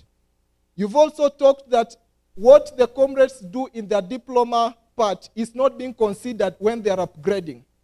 If that is the situation, honorable delegates, the same thing I'll do is to liaise with the DVC academics to provide solutions to that. I'm not going to let you down. I'm going to always ensure that I represent you effectively. Thank you very much, Mr. Osukoku. Thank you. God bless you. Yes, next on stage, we want Isa Korir and Karaoke Francis Ngugi. They were contesting for one finance planning and another one for sports, respectively. They do not have any other contestants, so they are going unopposed. But we also want to know them. So it's their turn to introduce themselves. We want to give them 2-3 minutes to just say something about their positions.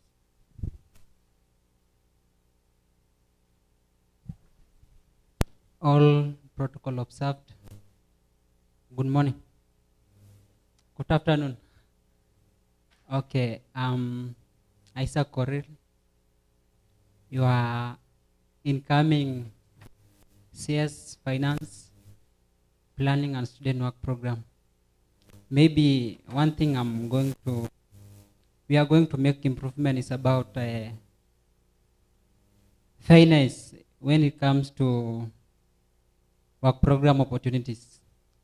And also the second thing is about, I know majority of people who are working in work program, they don't get nowadays 20%, but we are going to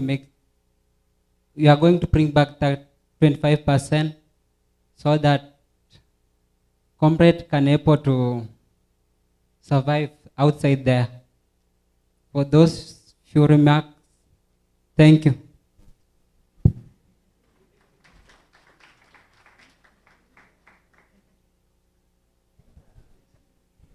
All protocols observed. Good afternoon. I am Karaoke Francis Ngugi, vying for CS Sport and Entertainment. I want to thank you for your attendance. I will not present my manifesto as I am competing against myself. But I am ready to work with the winning team, and I am ready to serve you with equality, integrity, and inclusivity. Thank you.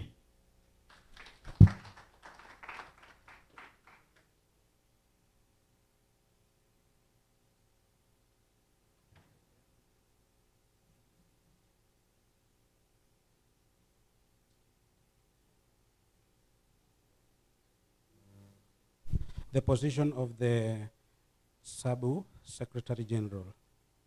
We have 3 contestants, Fred, Michelle, and Jared. Fred, it's your turn. Thank you.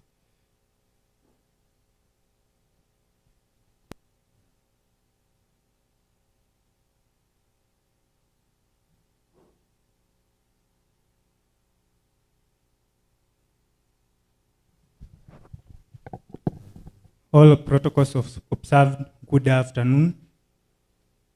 It is with great honor and humility to present myself before you today.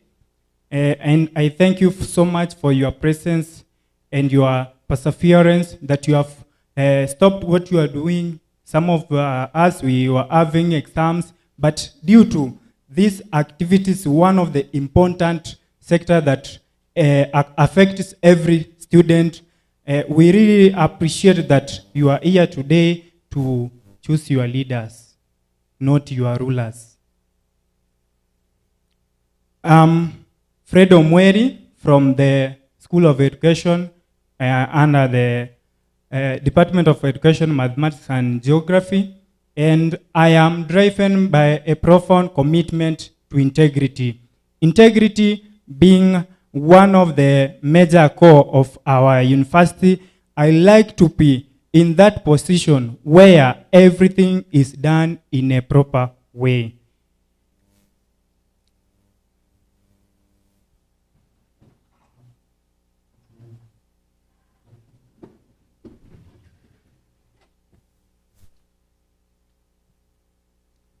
I am sure that together we can stand at a pivotal moment where our decisions will shape the trajectory of our collective journey. If elected, I'm going to focus on the major areas that most of the things, or most of the times, most of the leaders, they try to paint after being elected. One, I'll be a good spokesman of SABU. Following the SABU Constitution, Chapter 11, Article 9 in Section 2, it articulates well that the Secretary General is the spokesman of SABU. You know very well that SABU is a student association of Baraton University, and it is the student body. So we really need to have that someone who can speak on behalf of students. I'll try as much as I can so that I'm linking the students to the administration in a good way, so that in any case you feel like there's something that has not been done, there's something that need an improvement, through that link we can achieve our goals. Then I will ensure that there is transparency and inclusivity between SABU and the student body. In many times you find that the outgoing regime, they have been doing most of the activities, but I'm very sure that none of you have ever been called for an assembly to be briefed of what has been done in their government.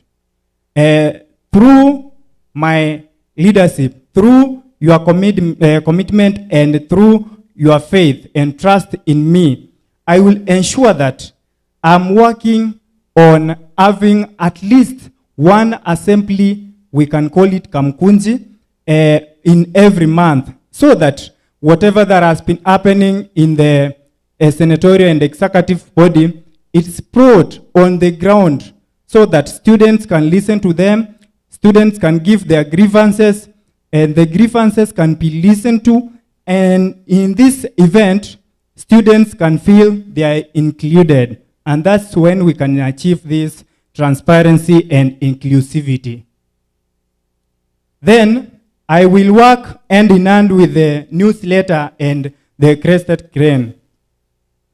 In close conjunction with the yearbook office, the newsletter, and the Crested Crane, I will ensure that there is a database platform where student details are recorded. These details are the names, the IDs, the phone number, the major area of study. Why is it important? These details will help students after graduating. You don't need to go to the school to see what exactly you did, but at least in many times after graduating, you will find that most of the students cannot access their portals. But through this platform,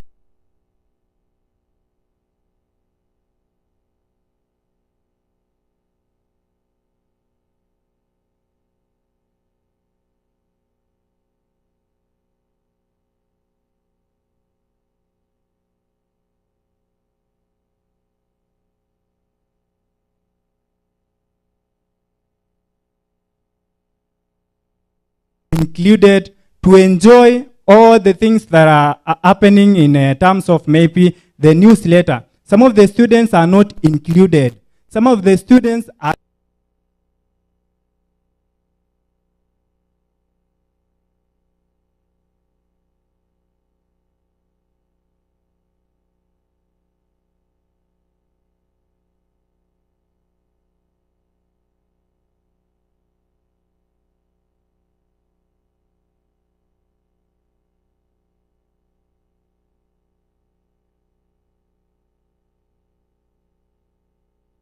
aside for every student to get their photos in the yearbook. Some of them, we find that when I joined in my first year, I never saw my photo in that first year yearbook. But at least after now seeing how this affects, it's not me alone, it's many students. I'm going to ensure that this team is working towards covering every details, every person. At least these students are going to feel that indeed they are part of the university community. Then, this is now number 4. I'm going to ensure that I get involved in financial decision making of SABU. You know, this is the most important sector that affects every student. And if this is not taken into consideration, we're going to get that most of the students are left behind. Therefore, I'll cooperate with the Congress and executives and make sure that there is effective special kit for needy students. SABU has got a lot of money. It's our fees we pay. And this kitty for needy students was there when we joined this university. But some, like the outgoing regime, I'm sure they don't have it. They never budgeted about it. And this is the thing that can at least help some comrades. It is not their will, it's not their wish to be the way they found themselves. We know there's differences, but we need to cater for at least everyone.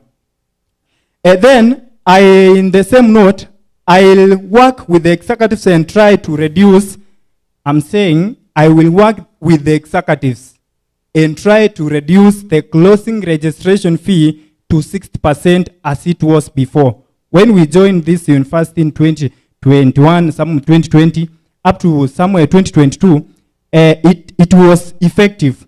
But when we came last year, we found that things are so tough.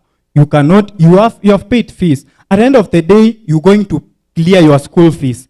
You're not going to graduate, maybe pick your certificate without clearing that fee. But you face a challenge whereby you cannot register.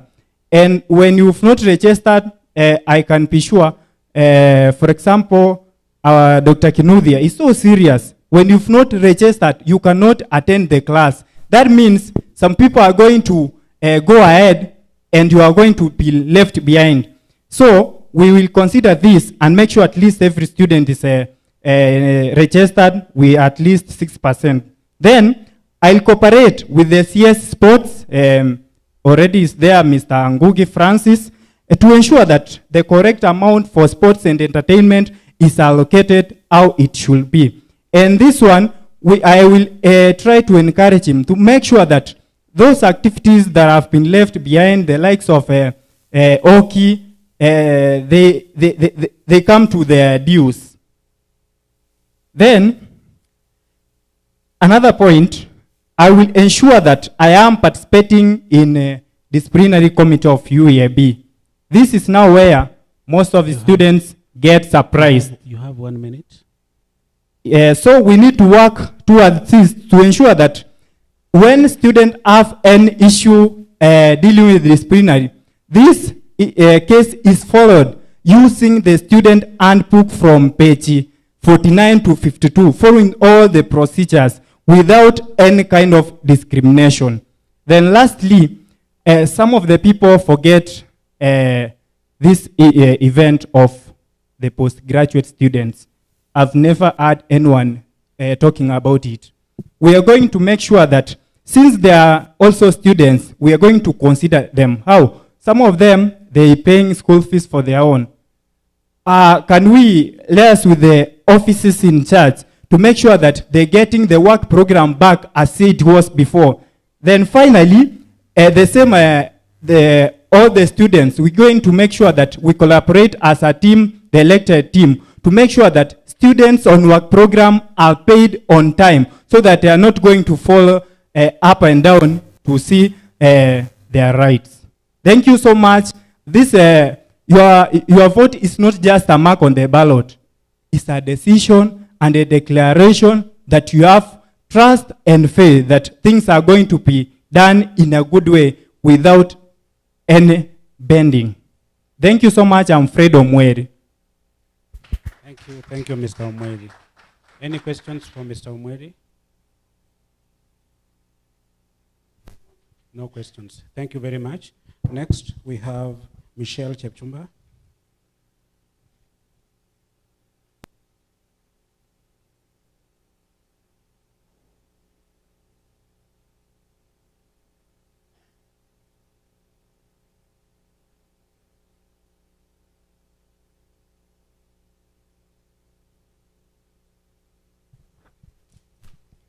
the delegates, election observers, and election officials, good afternoon. Before you is Michelle Jepchumba from the School of Education, Humanities and Social Sciences, the Department of Education, taking Mathematics and Computer Studies. The main aim for vying for this position is to act as the voice of the students and to be the link up between the administration and the students. And to give you a quote by a prominent person named Bill Gates. Leadership is not about being the best, it's about making everyone else better. I'm going to present my manifestos. According to Chapter 2, Article 9, Section 2C, in the Sabu Constitution, one of my roles is to deal with communication. Through this, if elected, first, I will work on the increasement of notice boards in the school. I will liaise with the president to ensure that we have enough efficient and functional notice boards specifically for Sabu to allow for a proper communication platform. We've realized that in our school, we have few notice boards specifically for Sabu.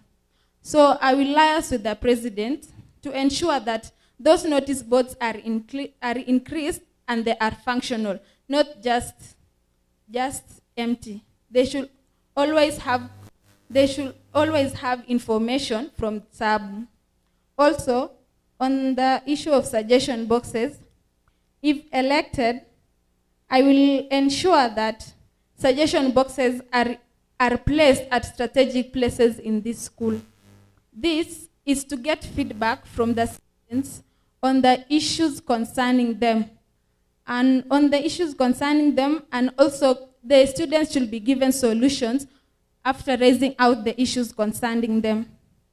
And also on the suggestion boxes, there'll be issues concerning Sabu, on how to better Sabu, and they will also be given feedback. The next point is the class representative forums. If elected, I will collaborate with fellow leaders to create class representative forums where they will communicate the issues affecting the class they represent.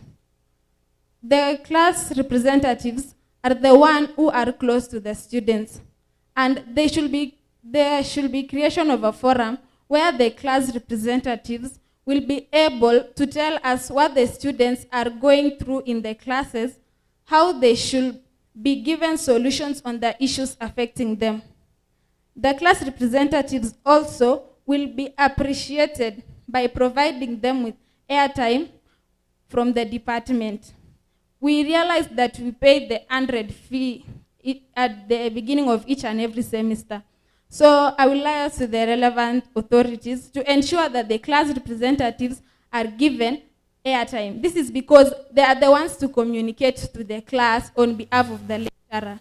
They are the ones, in case of anything, they are the ones to report it to the lecturer. Also, I will encourage the class representative to tell students or to urge the students to respond to the lecturer evaluation surveys at the end of the semester. This will help the lecturer improve their teaching skills. The class representatives should and must encourage the students on the importance of the lecturer evaluation survey that is always given at the end of every semester. Also, if elected, I will liaise with the disciplinary committee to be empathetic to the students involved in disciplinary issues by giving them second chances. We all know that human is to error, and all of us can make mistakes, but also there are second chances in life. I will liaise with the disciplinary committee so that the students can also be given a second chance to see if they can improve in one way or another. Also, I will inform the students whose verdict has already been decided and are not contended to appeal within 14 days. We know the procedures of appealing. Also, after a student has committed a mistake, they should be given time after the verdict has been decided to appeal within 14 days. This is because maybe the student was not satisfied with how the disciplinary committee made the verdict concerning him or her. Also, there is the issue of bursaries. Majority of students are beneficiaries of bursaries allocated from their constituencies, and so they face challenges in tracing the disbursement of the funds to student accounts. I will ask the relevant authorities, that's the Student Finance Office, to ensure that once these bursaries are out from their constituencies, we can be able to post them and update the students after receiving them. Also, I'm going to deal with the emergencies. If elected, there is the issue of the sub-van. Through the Deputy Vice Chancellor, Student Affairs and Services Office, I will ensure that the Students Association of Baraton, the sub-van now, is always ready and on standby to respond to any emergencies within campus. The van should have a driver on standby to respond promptly to arising issues. This will save a lot that could have happened.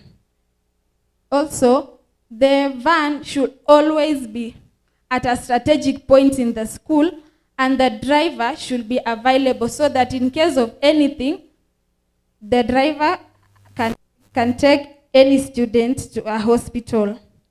Also, there's the issue of fire. Awareness should be made to students on how to use fire extinguishers so that in the case of a fire emergency, a lot can be saved. The students should be given at least one session or 2 sessions in a semester to be taught on the ways of using the fire extinguishers. You have 2 minutes. You have 2 minutes. The provision of enough fire extinguishers and the effectiveness must be key to mitigate such emergencies. Also, the administration or the relevant authorities should ensure that there is enough fire extinguishers in the school and they are functional. Also, I will ensure that there is a creation of an hotline number specifically to be used during emergencies or specifically at night, because there is no one at night and the place is so silent. I will conclude by saying, elevate your voice, elect Michelle, your best advocate. Dear delegates, by your power with great humility, I welcome you to choose transformational leadership. It is time for change. Let your vote count in impacting change. Let's create the future together. Vote in Michelle as the Secretary General. Thank you for listening to me. Thank you very much, Michelle. Any questions for Michelle? Yes, there is one. Please ask.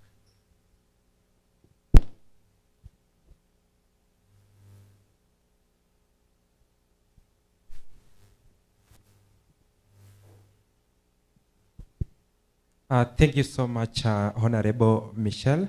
I have a question concerning finance. Bearing in mind that you are our spokesman, my question goes this way. We have this challenge in finance whereby we have long queues, and sometimes there's we have long queues. How can you assure us that as comrades, when we cry, because most of this seat for CS finance, it goes unopposed. Maybe I give a room for doubt. Maybe the CS finance cannot listen to us. How can you assure us, as we cry as comrades, will be listened and all shall go well? Another question goes on about the club amount. Definitely in my club, the constitution states clearly that this club amount is supposed to help in projects in the department. And also we have people from the Department of Education who have subscribed to our club. How is this money going to be used to buy airtime for class rep? And therefore, and definitely our constitution states that this money should be used for project and maybe for something like party, if at all it's there. Thank you. Okay, thank you. Thank you for your questions, Anyona. First, about the club amount, the class representatives are very important people in our school because they are the ones to take your issues to the lecturer.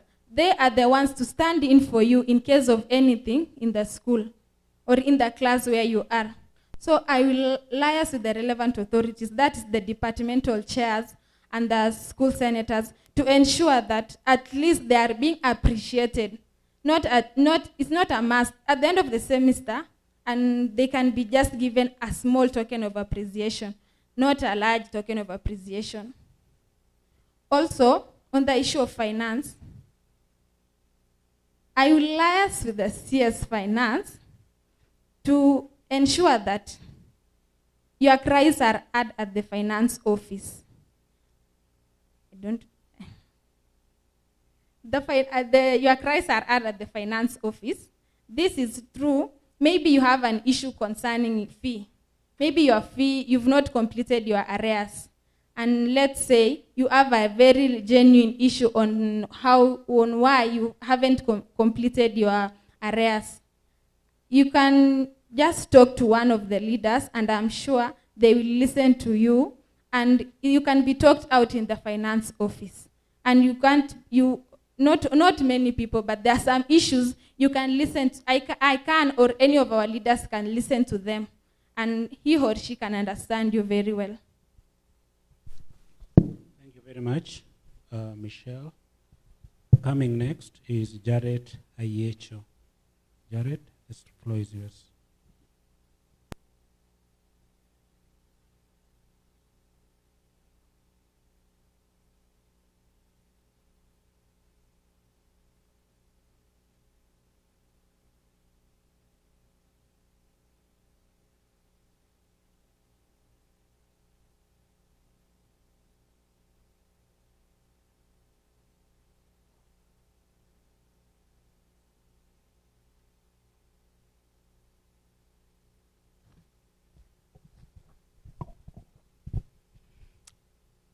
All protocol observed.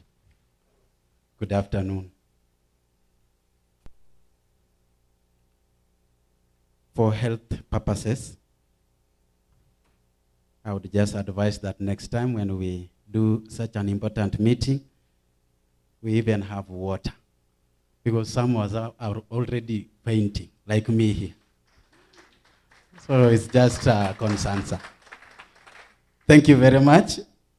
Before you is Jared Ayecho, a junior student pursuing Bachelor of Arts in Theology from the School of Education, Humanities and Social Sciences. I'm a believer in Christ, a believer in possibilities, and a believer in prosperity. That's my slogan. Soye un croyant, meaning be a believer.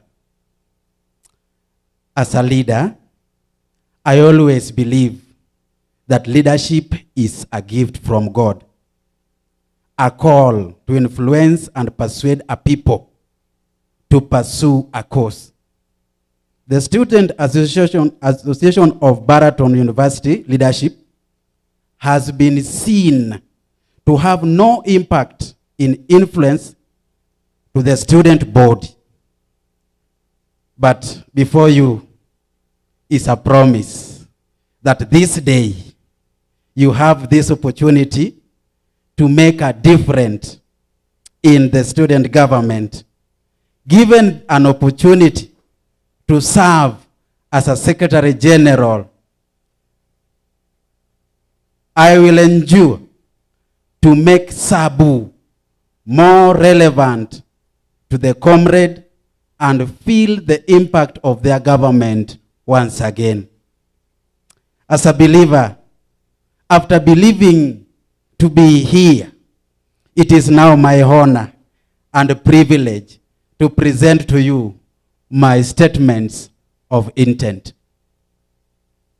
As Sabu Secretary General, my office shall be a reliable link between the university administration, external community, and the student body. At all times, the office of the Secretary General shall advocate for the students' interest. And let me start by appreciating the roles of the Secretary General in this university. The first role being attending meetings.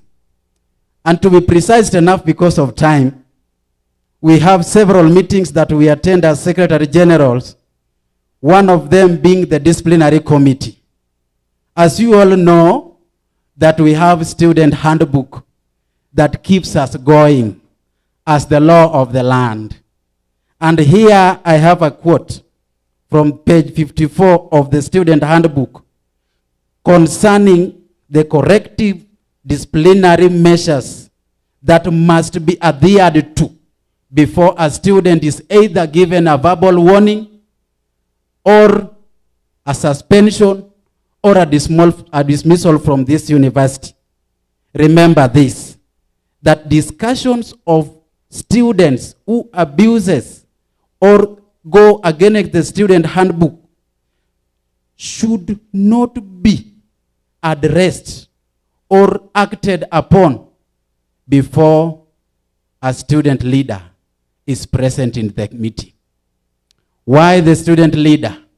This student here acts as a mediator, acts as a judge, so that in case of anything that the student has not been well represented on, this student leader will come up and speak for the student. Such students are only found under the office of Secretary General.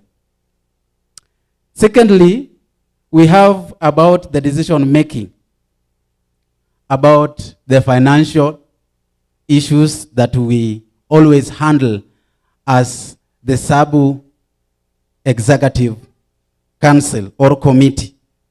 In consultation with the university administration, SABU President, and CS Finance, Planning, and Student Labor, I am passionate about prioritizing on financial decision and planning that will have a far-reaching effect and impact to the student in areas such as scholarship, finance, financial welfare, work-study program, and other SABU activities. My office will ensure that all allocated funds are well utilized and accountability upheld. Talking about record keeping, my office shall always prepare and keep clear records of all SABU meetings and activities carried out for effective planning, execution, and reference. These records shall be made secure and accessible to all students and any other relevant authority. My office will give a regular report on deliberation of the Congress to the general public session to help us address challenges we face as comrades and also to help us in advertising our university. Now I am in a very important section called communication. Communication is one of the most important skills required for a successful leadership. As a SABU spokesperson, I shall see to it that interests of students are properly addressed. My office will make good use of the Hope Channel Baraton for the online proceedings of the Congress so that comrades can see how they are represented in the Congress. I said earlier that we will use what we have to get what we don't have. And for this case, our university already, we are branded a gift of the Baraton Hope Channel. That one, you will know whether you elected good leaders or those who have just gone there to squander your money. This one will be aired online. And you will have a follow-up, I assure you. Another one, brethren, as we know, that Baraton is also known to have academic giants in terms of good leaders after Bara or good personnel after Bara. We also know at the same time that Baraton, the same school, is also known to have a room for grooming good marriages, right? This is where you can even get a spouse, right? And so, what do we do as young comrades? We are going to do this to foster this social bound under my organization, in collaboration with the president, administration, and chaplaincy. I will organize for the university banquet once in each and every academic year, and that will be on 14th February. Remember that one. You know, some of us don't understand what banquet is. Banquet is like a tent or a dome erected away from all our domes or all our rooms. It is not in the dome, in the hostel of ladies, or in the men, or in the off-campus. It will be erected somewhere. Take an example, our pitch here. Now, the loved ones, you will come from your dome with your flower, or someone come from the men's dome with a flower, and then you go and meet your spouse. Then you prove to this person that you really love him. That day on 14th February, it shall happen. Lastly, brethren, I want to talk about the SABU hotline and email. This is the only department that we don't do well in terms of communication. All our offices have UEAB email that they can communicate to students frequently. But as SABU department, do we have any? We don't have any email. And we don't even have that hotline, that phone that if a comrade is having any emergency somewhere, someone would wish to call or to contact any authority that is concerned. But this person may not be at a position of getting that number. And so, in my government, I can even offer my own phone if the budget is still not ready, and register that line with one of the administrators' ID number, so that as SABU, we have our own hotline where each and every comrade can reach us easily, whether it is day or at night, so that challenges such as emergencies, when arise, you can easily reach us, and then we act accordingly. Thank you very much. As a student leader, I promise to remain loyal to the students and faithfully serve your interest. In conclusion, I have this to say. Given this chance, students' needs and interest shall be at heart. Dear delegates, a clarion call has been made today. The power to have a progressive, inclusive transmission and student-centered leadership is here with us today. So you have a chance on behalf of the whole university to make a leadership decision and elect leaders that will not only serve you today, but will also serve you day after today. And so it is my plea this afternoon that you will have a decision, you will have a sound mind to choose the right leader that worth this position. My humble prayer is that when you will be given that opportunity, remember to vote wisely. Once again, I'm Jared Ayecho. I believe in integrity. Thank you. I believe in excellence. Thank you. I believe in teamwork. And I also believe in professionalism. This is a chance for you, and you have a chance to vote. My name is Jared Ayecho. May God bless you. Any questions? Any questions for Jared? No questions. Thank you very much, Jared. I also want to open the floor for anyone with a question on SABU, Executive Council representing gender and special interests. You have a question? Another one? So there is one question, 2 questions. I think that is enough. So I want to call upon Chepkemoi and Sylvia.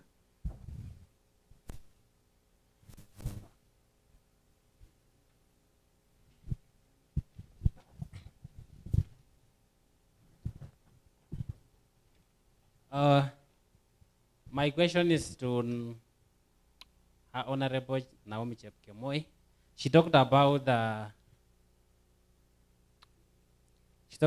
quality food in the cafeteria and outside of campus.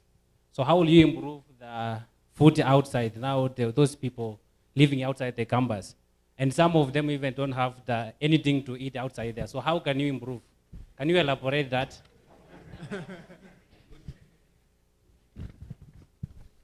Thank you for that question. I'm going to liaise with the appropriate officers, that is the administration and the county government health sanitation, to ensure that the food that are sold around Parasi are of high quality, so that when comrades can buy those food, they are of high quality and they are of affordable prices. Okay, thank you. I have a question to Sister Sylvia Chemurgor. Your second manifesto was touching on the food service, and your focus is especially on the on-campus. Now, my question is, what are the plans you have for the off-campus students who are going without food outside there? Because when you tell me that you want to improve the food services at the cafeteria and you give them chips, and they are the same students somewhere going without food. So what are your plans to help such students? Because their interests also need to be heard. Thank you. Okay, thank you for the question. Remember, I said the food in the cafeteria, the taste should be improved. For the off-campus students, there are some people who usually donate them. For example, the chaplain. In the church last week, they were able to donate for the needy students. Remember that, yes.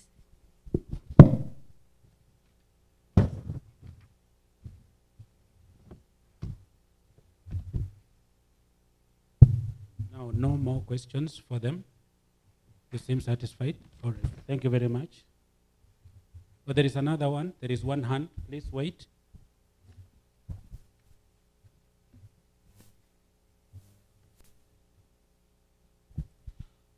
Yes, I have a question concerning there are some students of campus who go hungry, while on campus students, there is excess food.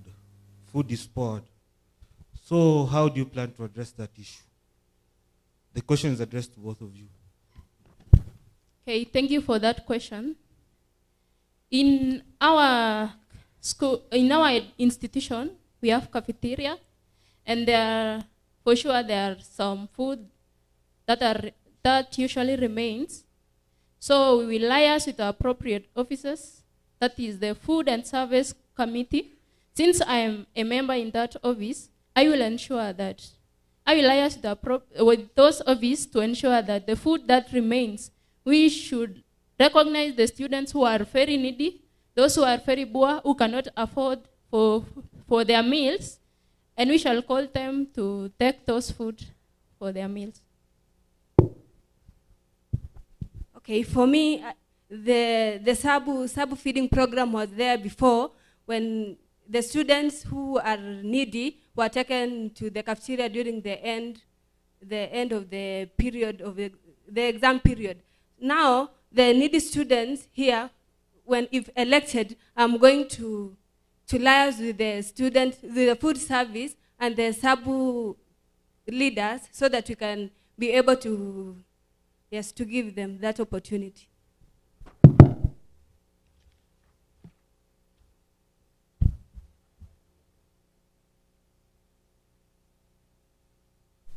We are now moving to the next part of the program that we have here.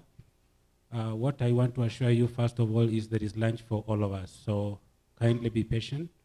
We only have 3 people to present their manifestos, after which we vote, and then we celebrate by taking lunch right here. presidential aspirants, it is their time now to present their manifesto. We are going to give them 15 minutes each. We begin with Kiprop, and then followed by Mutegi, and then Munga. Kiprop, Gideon, and Ondieki Harriet, it's your turn.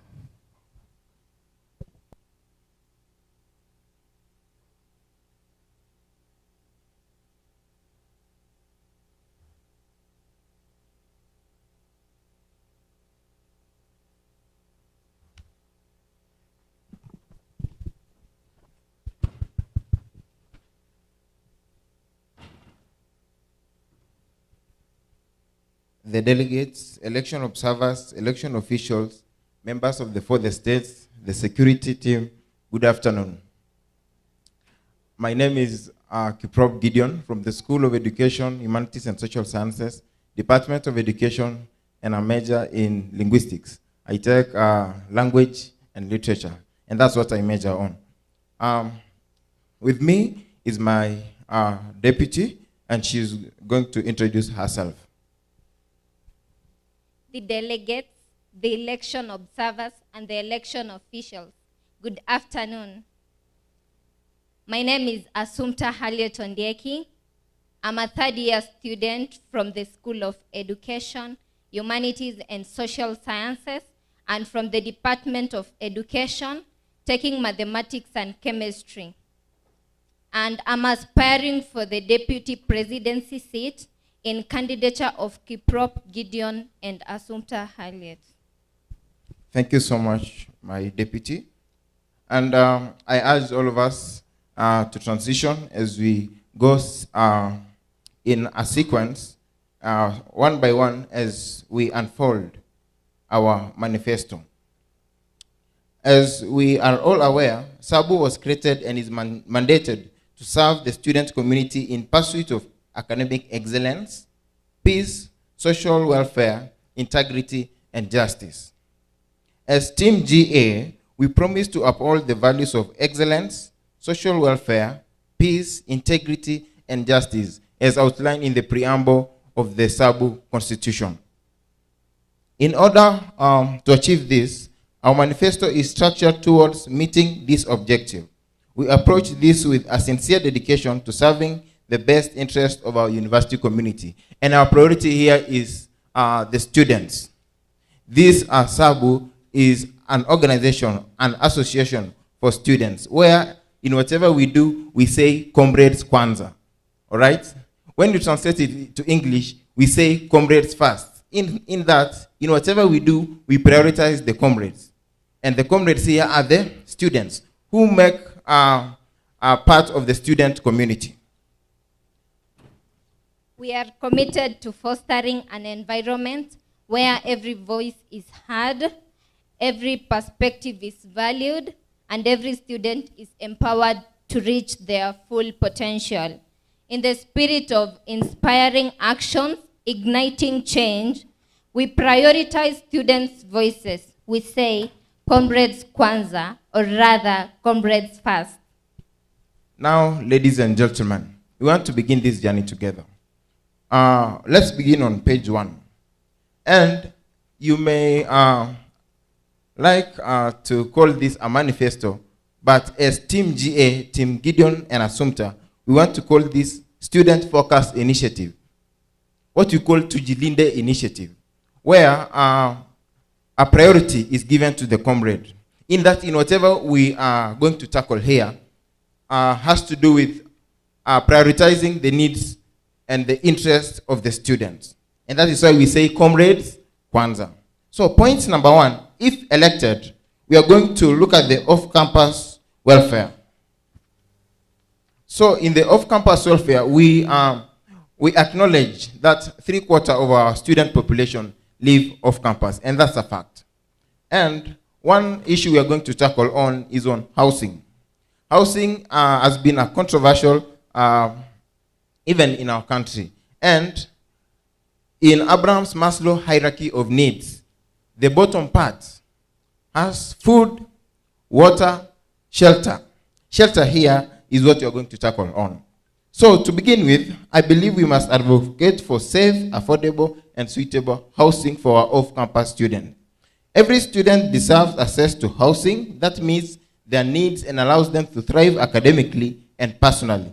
If elected, we will work with local authorities, landlords, the Ministry of Lands, and the Housing to ensure fair rental prices that uphold the safety standards and provides the resources for finding suitable accommodation.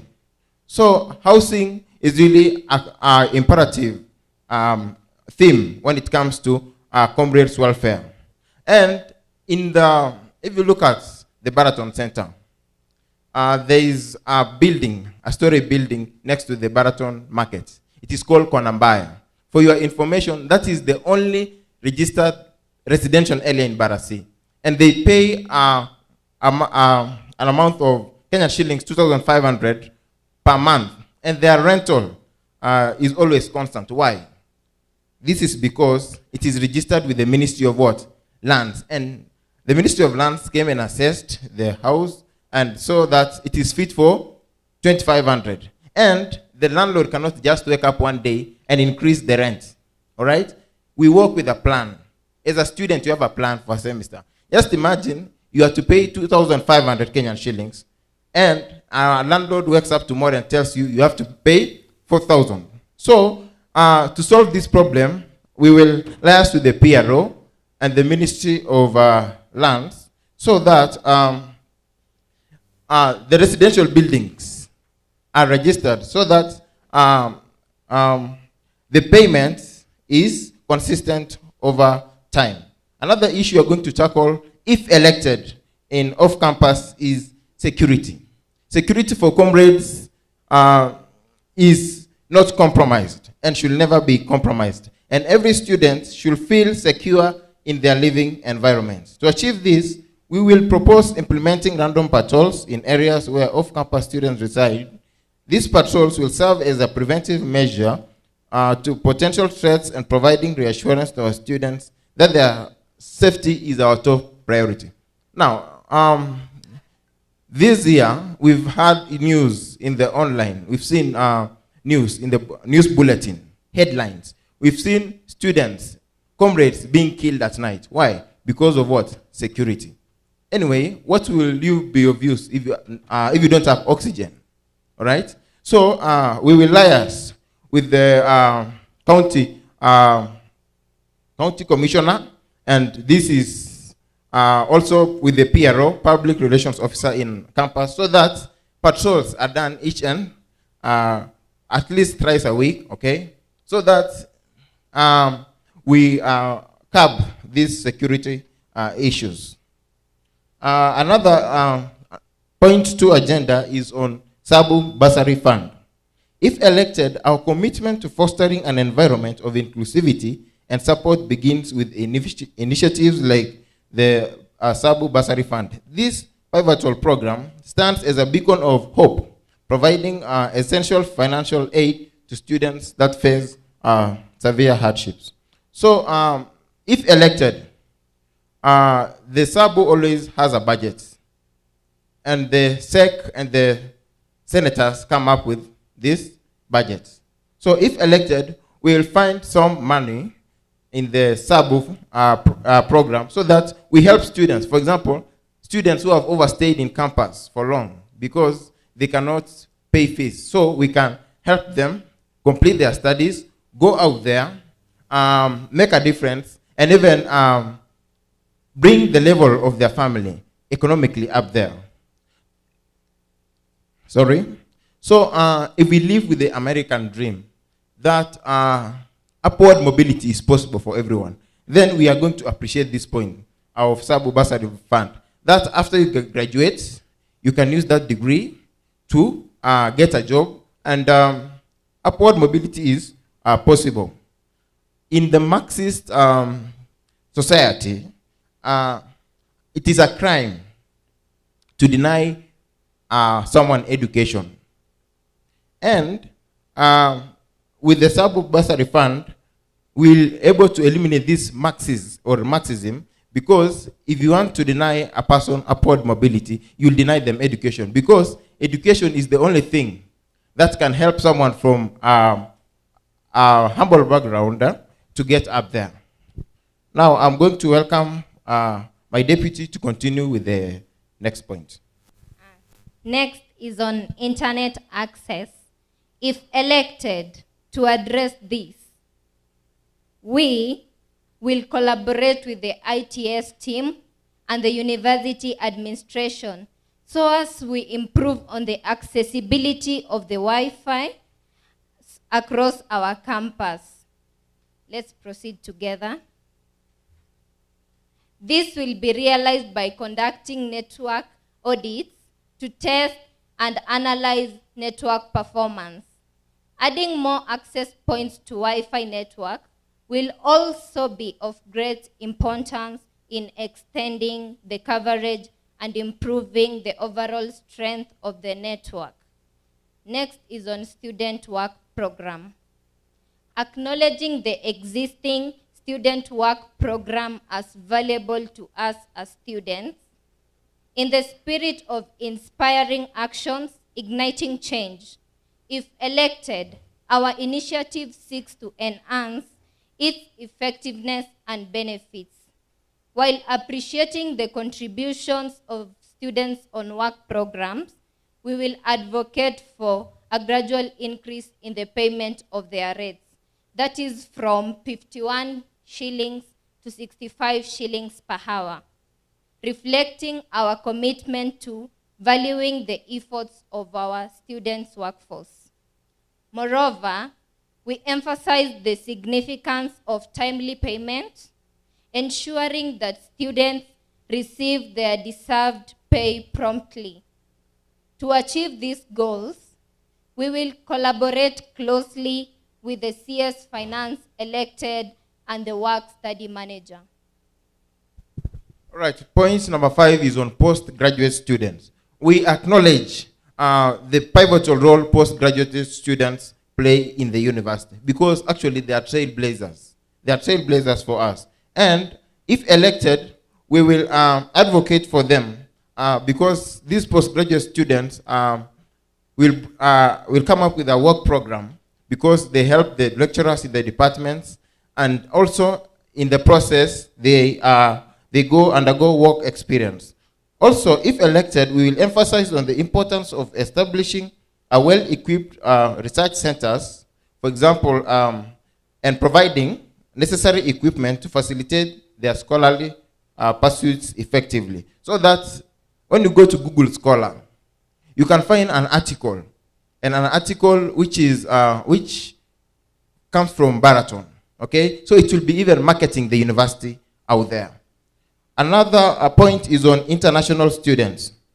If elected, we reaffirm our commitment to supporting the well-being of and integration of our international students. So international students actually appreciate them for coming to our campus, and they play an imperative role in our campus. And we have the cultural week. So if elected, we'll liaise with the CS elect of sports, so that a day is given during the cultural week where these students can showcase their cultures, because culture actually is people's way of life. So that someone from South Sudan can give us their staple meal. Someone from Kenya can give ugali. Someone from elsewhere can give ugali. And with this, we appreciate each one's culture. Another point is on subsidized academic trips. If elected, we are going to liaise. We are going to liaise with the DVC SAS and the transport office so that they subsidize academic trips, not only for science students, but also for art students, so that students can go, for example, the education students can visit the KICD. Time, please. All right, thank you. Can visit the KICD. For example, from the transition from 844 to CBC, they can know what is the difference. And with this, students have what you call experiential learning rather than vicarious experience. I'm going to welcome the deputy to continue from there. Next is on cafeteria food. If elected, our initiative underscores the importance of prioritizing the quality and taste of food to better meet students' expectations. We will advocate for a comprehensive improvement in the cafeteria's meals to ensure that students receive what they have paid for. Because of the matter of time, let's move to next, sports and entertainment. Our initiative not only focuses on advocating for the establishment of a modern and well-equipped gym center accessible to students with their school ID, but also recognizes the existence of the men's dorm gym. We appreciate the existing structures for what they have been doing concerning sports and entertainment. For example, the athletics, the ball games, the cultural week, and even the comedians they have been inviting to our institution. If elected, we will improve more by equipping gym center for enhancing physical health to our students. Okay, in the interest of time, let me summarize the last point on academic recognition. And let me focus on the diploma and certificate students. A question had been posed by one of the delegates, and diploma and academic students are not recognized for their hard work, in that a student with 2.0 and a student with 4.0 are on the same level. Okay? Not like other universities where we have distinction, pass, credit, or fail. Okay? So a student will be demotivated because, okay, why should I study if a 2.0 and a 4.0 is the same? So if elected, we'll advocate with the DVC academics and the CS elect academics so that these students can be recognized, and it will be easy for even our employers to employ them. And also, we have the issue of the bulletin. If you see the academic review of the bulletin, there is no representative of a student.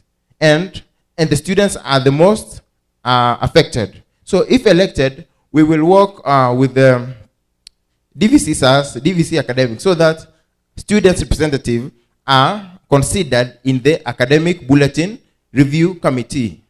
And we're going to conclude.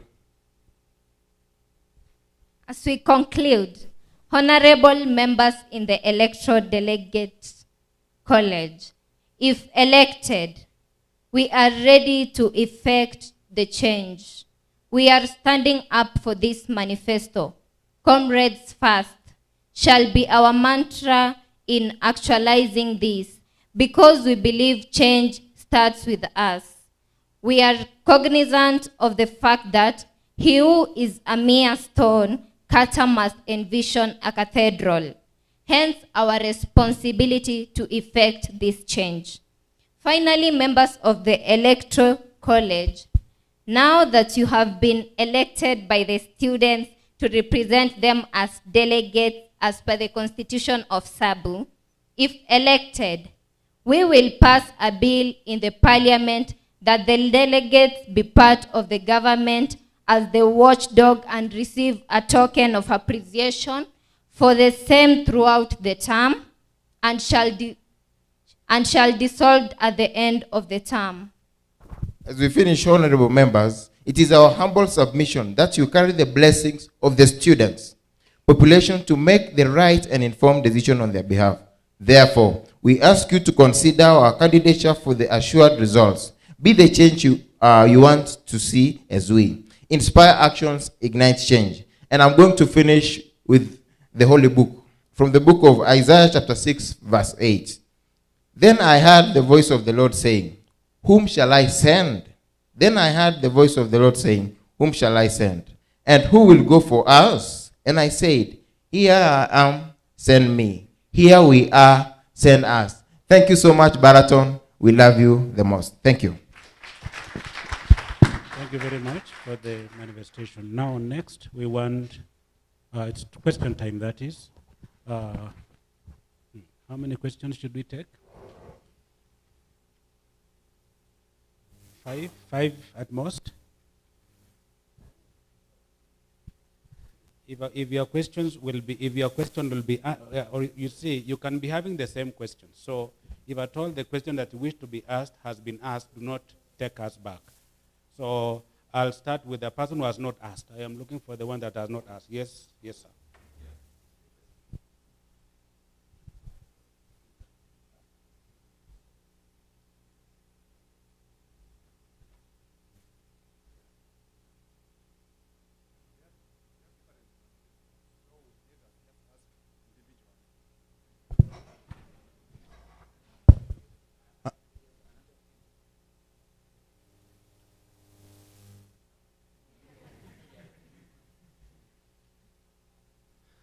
Thank you, Mr. Chair. First of all, I want to thank Team Gideon and Assumpta and for remembering delegates to make them the opposition of your government, because you will be the watchdog. Thank you.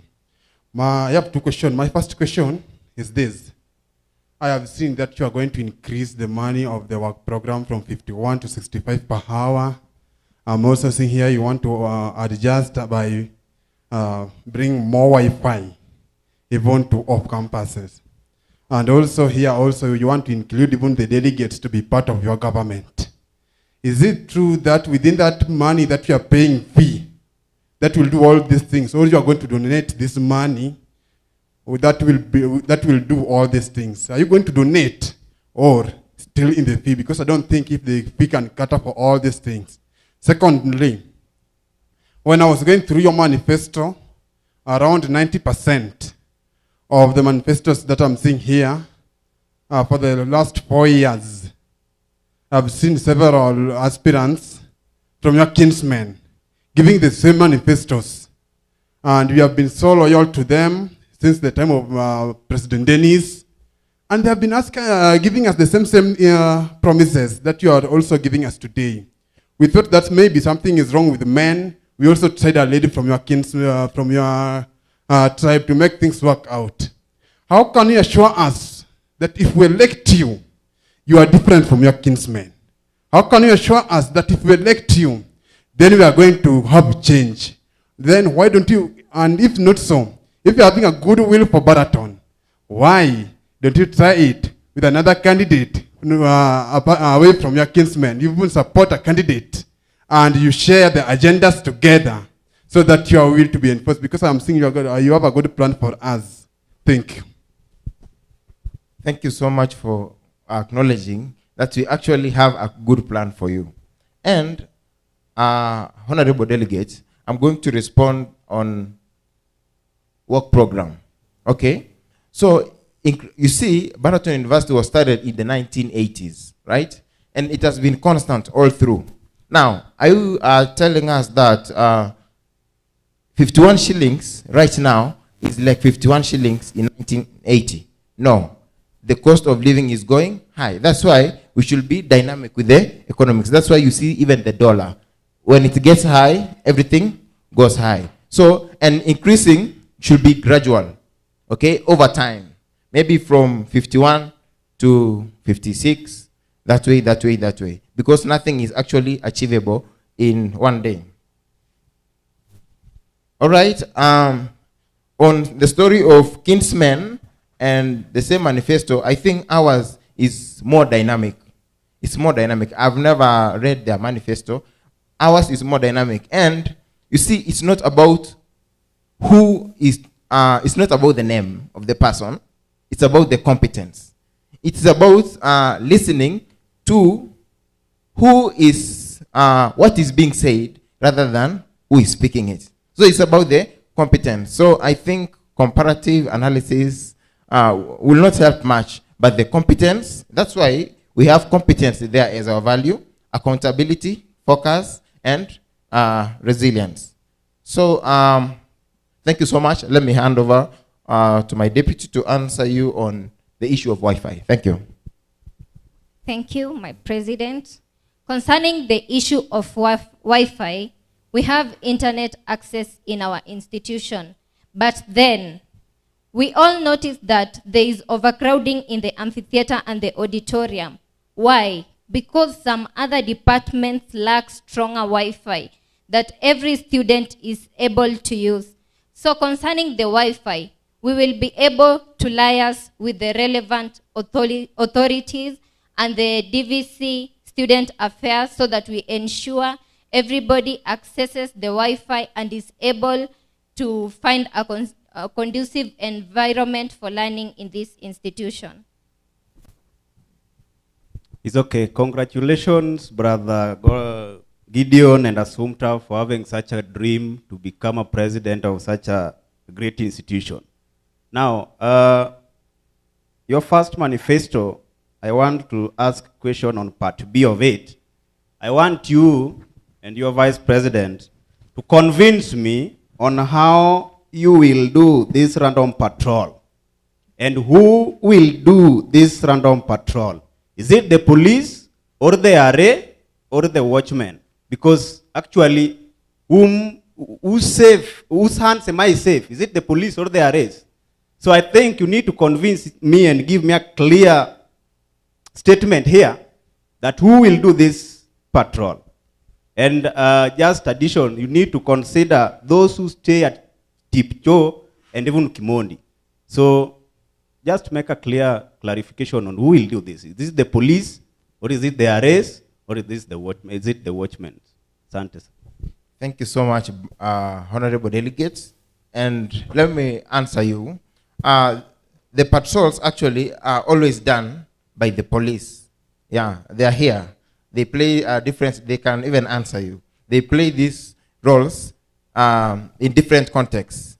The RAs cannot do patrols, and the watchmen cannot do patrols because watchmen are the gates and the RAs are just residential what?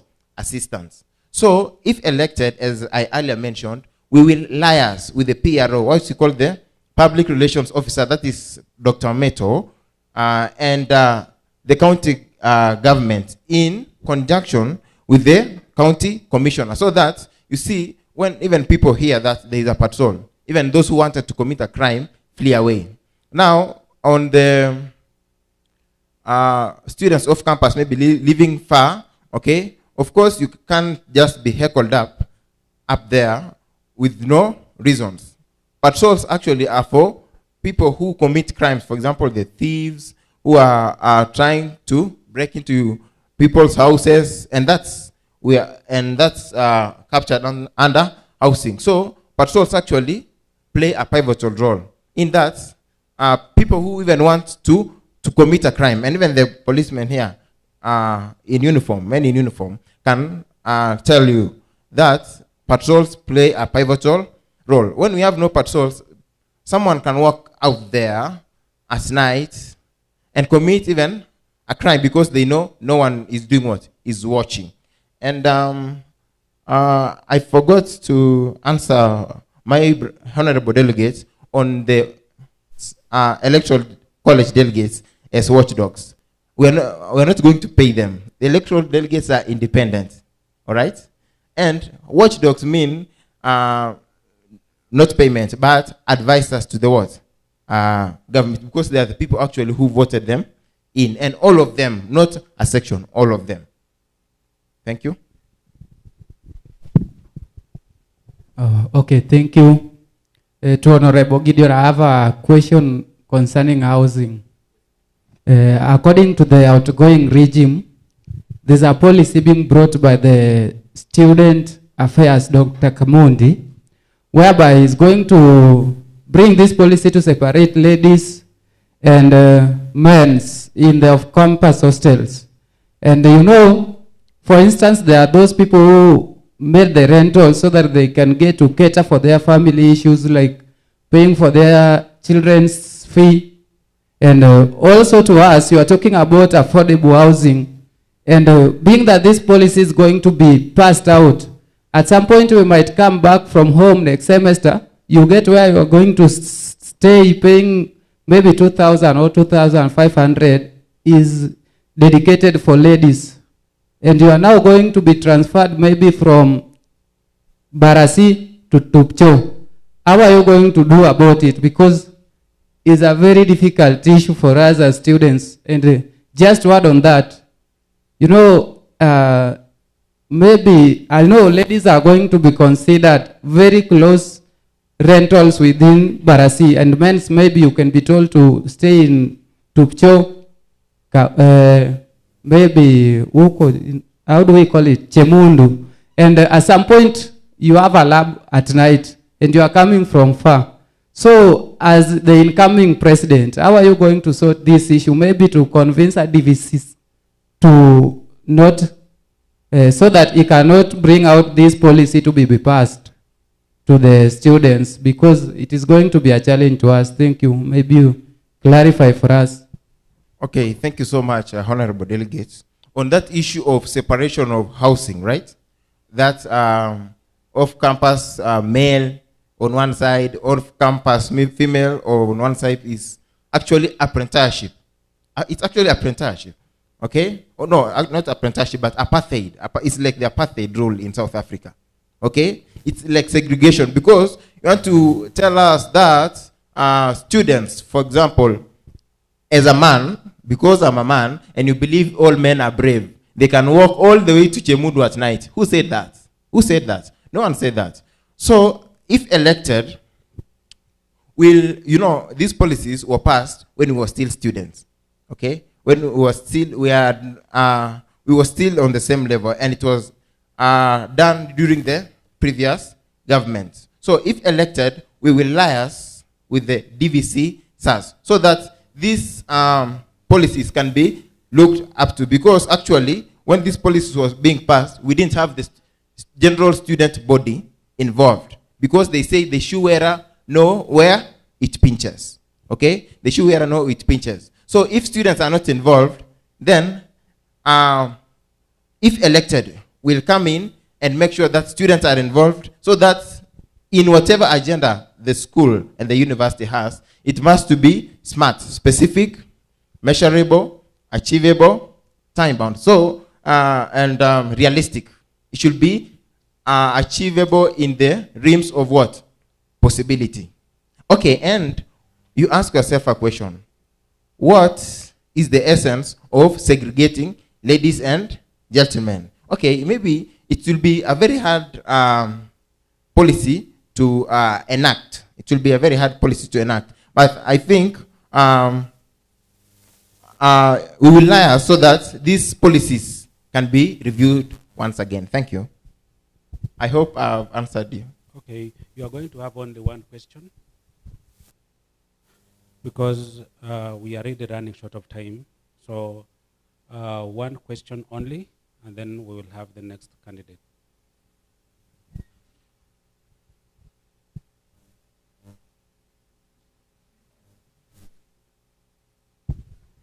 Thank you so much. Quickly, we really need more water this side. Number two, I love how you have presented your manifesto. Stop lying to us that there will be improved Wi-Fi. From 2018, there's nothing that has happened. So there's nothing that you'll do. Number two, you have really talked about off-campus, but you have not talked about on-campus. Do you know that we also have insecurities inside? Recently, we had a case. When we went to check the CCTV, they were not working. And you live in the dome, you know that. What will you do? Another thing is about the cafeteria. What will you do different with the ruthless focus regime that you have talked about? So, about that, I really need an answer on the cafeteria part. Okay, thank you so much, honorable delegates. And let me answer you on the issue of cafeteria. We've stated explicitly and described that actually the cafeteria, and you know also I'm an on-campus student, okay? And I've lived on campus and I've taken the food there in the cafeteria. Okay, the food may not be that tasty, but the food is good, right? The food is good. Because you can have carbohydrates, vitamins, it's a balanced diet. But maybe increase on the what? On the taste. And when there's a transition government, okay? When there's a transition government, judging using the past is always subjective. It's always subjective because there is a change in personnel and change in thinking, and the people, the synergy, the people coming in have good plans. So you can never compare the past with the present. Okay, on the issue of the security on the dome, we acknowledge the security inside is more better than the ones outside. For example, at the dome, at the entrance, we have these security men who are always there. The CCTVs might not be working, right? Might not be working. They should be working. And if elected, we will liaise with the men's dome, and the senator elects men's dome, so that there is 24-hour CCTV coverage, so that maybe things like theft. You know, I'm a resident on campus, and we've heard of petty things like stealing people's clothes, things like that, which are very petty, which should never be even had on university level. They should be left for high school and the elementary school. So we rely so that these CCTVs, honorable delegates, are functioning. Yeah, they may be malfunctioning right now, maybe because the previous government, the senator there, had some challenges advocating, but if elected, I will not work alone. It is a burden to work alone. We will liaise with the Dean of Men on campus, Mr. Kariuki, and the senator-elect on campus, so that this issue is held. Thank you.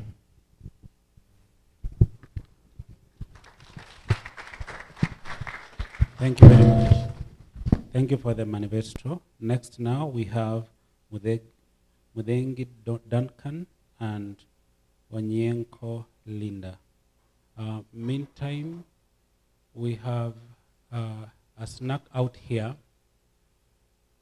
and we wish to allow the delegates one. If a person goes there to take the snack, you wait until that person comes back so that another one can go.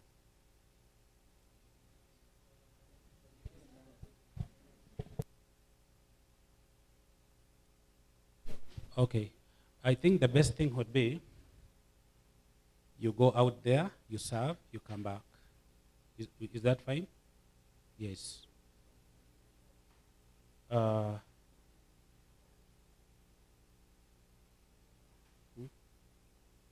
So just be patient a bit, because we want to sort this thing out right now. So this is how we want to do it. Can we just line up, get it, and come back with our cups and our snack and take it from here as we listen to the proceedings? Yeah. You can also do the same. Yes, please.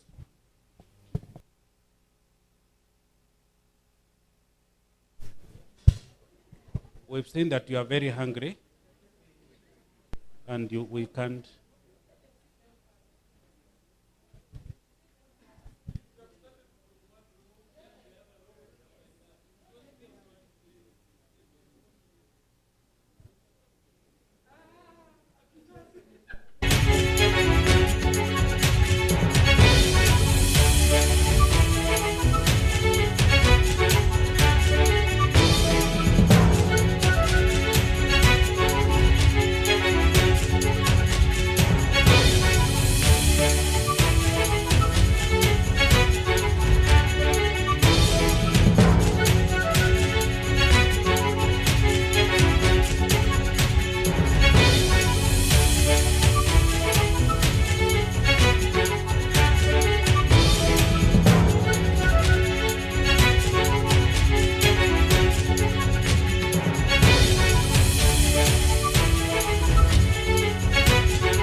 here from executive table.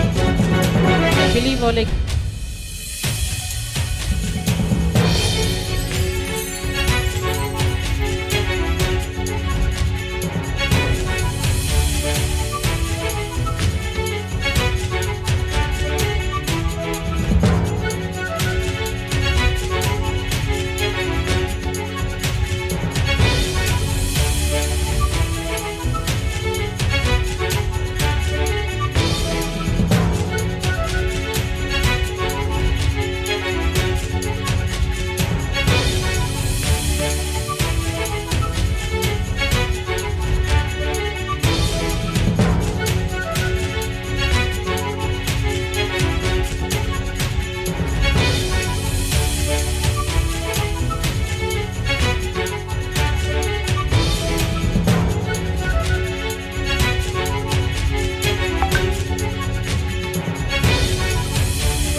That's why I'm calling them from outside.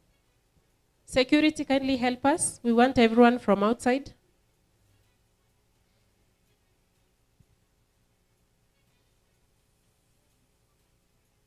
I think there's enough lunch.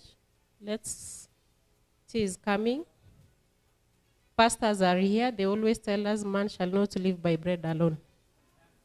Yes. But tea is coming. Tea is coming.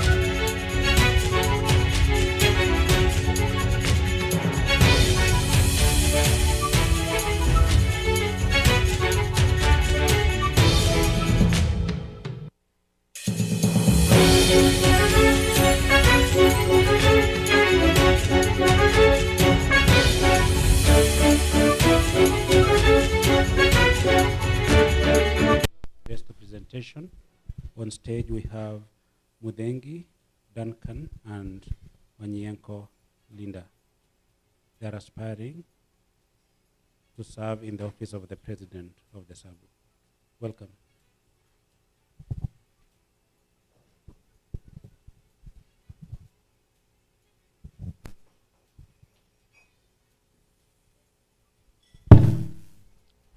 Election officials, delegates, observers, and agents, good afternoon.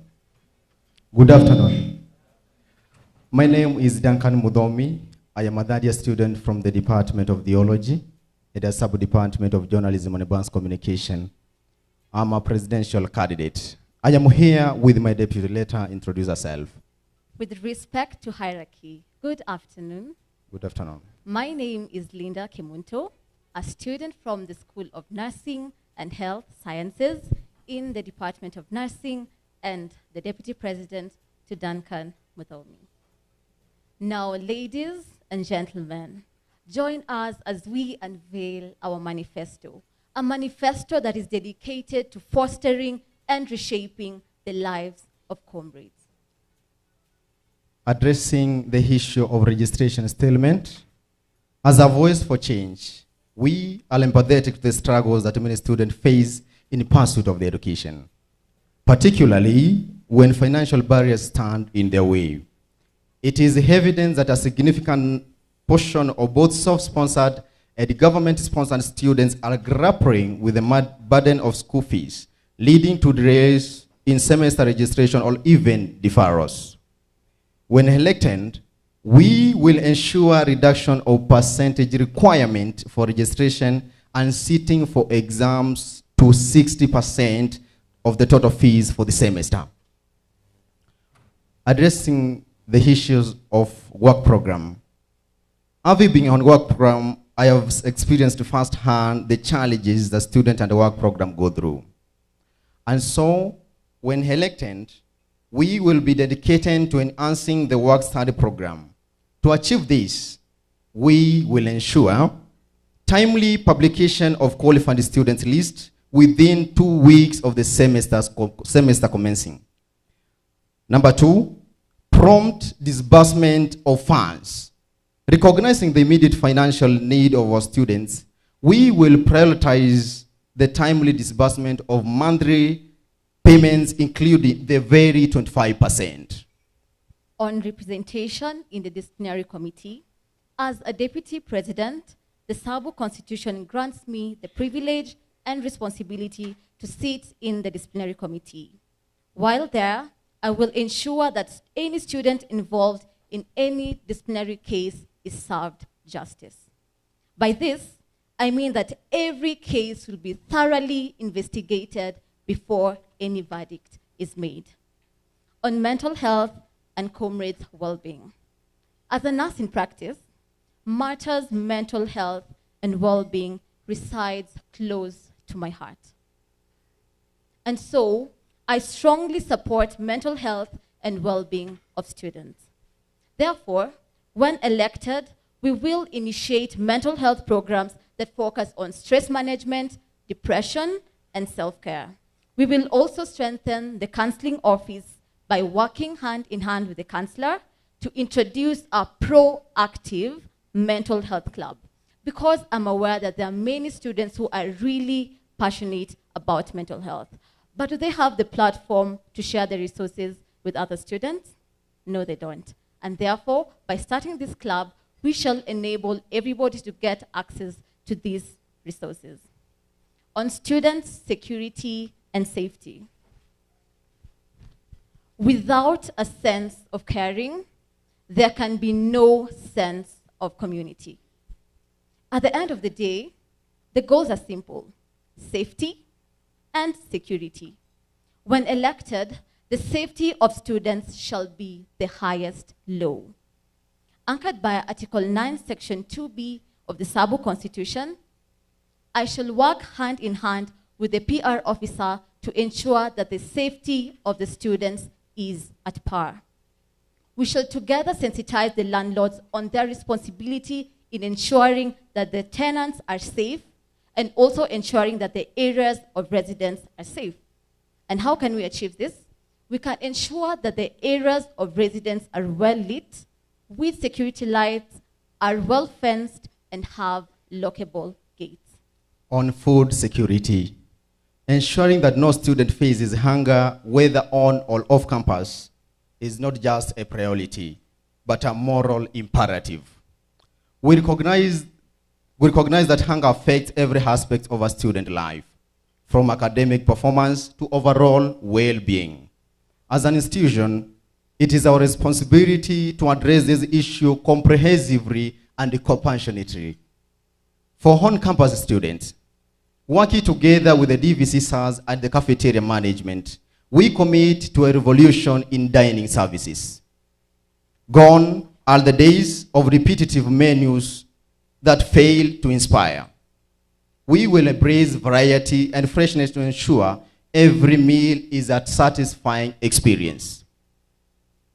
But our commitment doesn't end at the campus gates.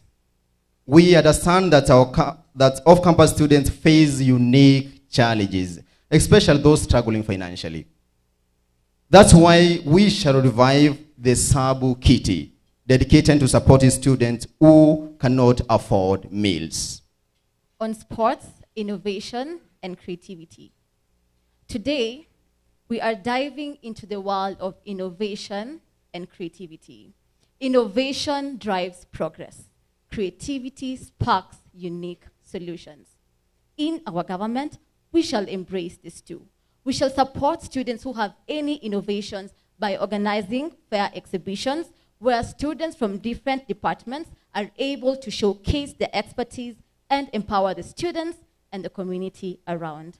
We shall also work hand in hand with the Cabinet Secretary for Sports and Entertainment to increase exposure by organizing collaborative activities that are meant to nurture talent in games, sports, and any other activities. On academic standards. In the heart of our academic journey lies a fundamental desire, a desire to excel, to push boundaries, and to emerge victorious with grades that reflect our dedication and hard work. Yet, amidst our aspirations, we find ourselves constrained by a grading system that may not always align with our efforts. Today, I stand before you as a voice of change, a proponent for a fairer and more equitable academic landscape. In Article 9, Section 2, Part A of the Sabo Constitution, our president is granted the privilege to champion our cause within the Academic Standards Committee. And I pledge to wield this power for the betterment of each and every one of us. And how shall we do this? We shall work on lowering the GPA requirement.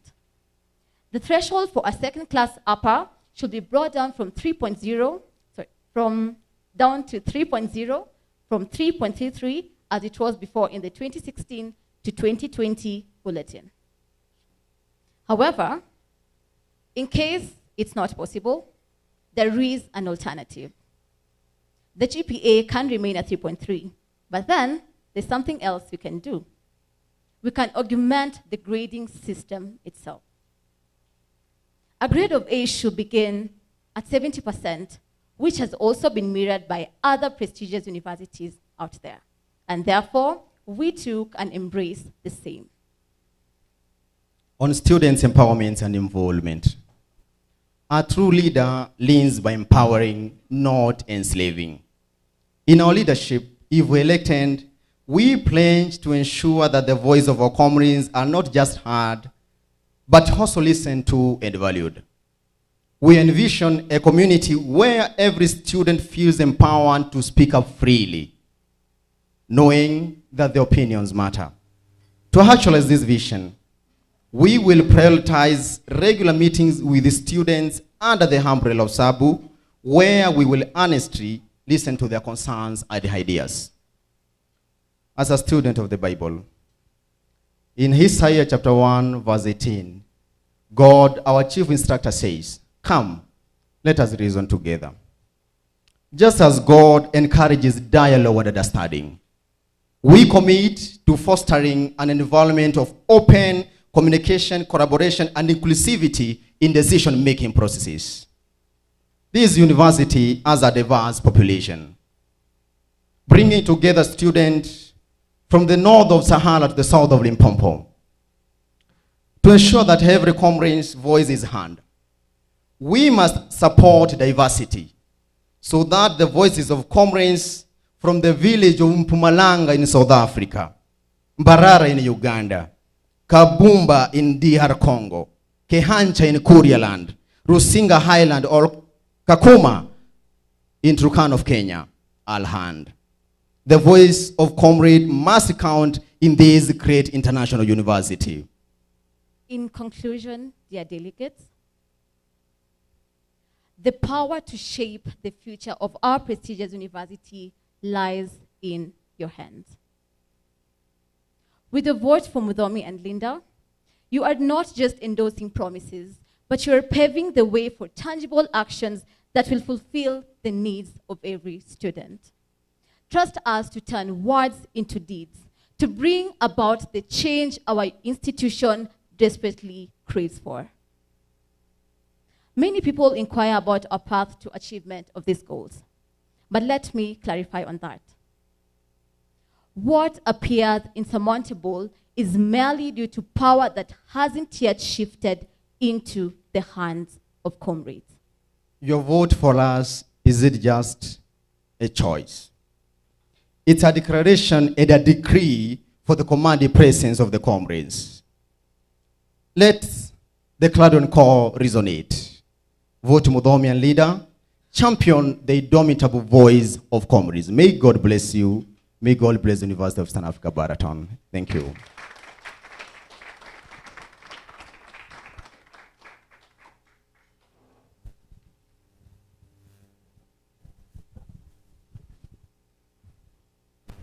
Thank you very much for the manifesto. It's time for questions. How many? Let me see by show of hand. How many questions? So can we pick only three? So only 3 questions. Okay. 1, 2, 3.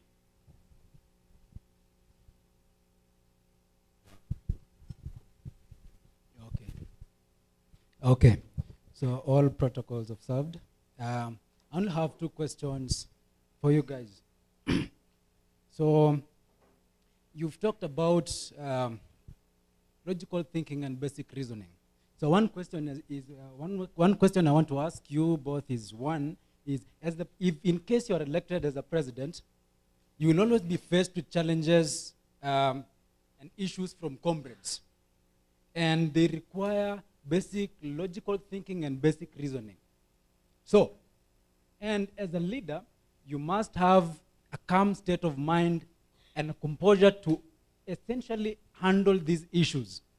So, how sure are the comrades how sure are they that you will be able to handle these issues effectively while under pressure? That is directly to you, to the aspirant president. The second question is, as human beings, we are obligated to respect to protocols and authority. So, as one of the leadership skills, respect to authority and protocols is essential for you as a leader.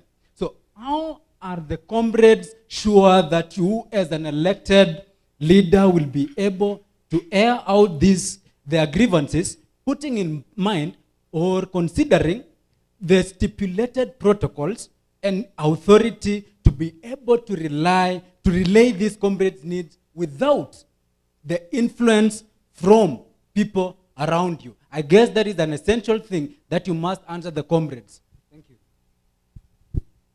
Thank you.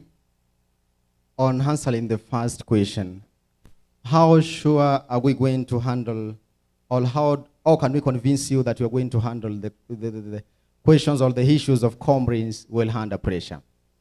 On students' empowerment and involvement, we said, just as God encourages dialogue and understanding, we commit to fostering an environment of open communication, collaboration, and inclusivity in decision-making process. On the part of fostering an environment of open communication, we need to give comrades that freedom of expressing themselves. And once they express themselves to us, then our mandate is to give them that good environment of handling that case, of giving them a listen here. And that's why we're saying we are going to foster a good environment of open communication, collaboration, where we're going to collaborate with the leadership of the university to make sure that the issues of comrades are handled carefully. Maybe on the second question, maybe you can come up and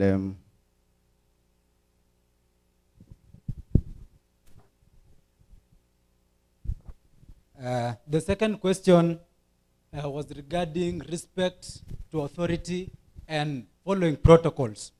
So, as I said, leadership is it is a role that you're given, and having this respect to protocols and authority is essential for you as a leader. And how are the comrades sure that you, if you are elected as their leader, their president, you will be able to air out their grievances, putting in mind or considering the stipulated protocols that are there, and without you being influenced by the people around you? As Actually, the reason as to why I'm asking you this question is, before we started, there was something that was up. And if you are at that position to explain to us, your agent was there, right? And did you consider basic reasoning and actually logic thinking on handling that issue? And how are the comrades sure that you won't be influenced by other people when making decisions that regards to them, or being swayed by the external forces then when you are in leadership? And there was something else I touched on, and actually you didn't answer me, basically on working under pressure. Will it be a profound thing for you that when there is pressure, you break? Will you break under pressure? So, or how will you handle situations when you are under pressure, right? Okay, so, thank you. My deputy is going to give you an answer to this question. I shall answer this question in regards to the circumstantial question, statement that you gave. As a team,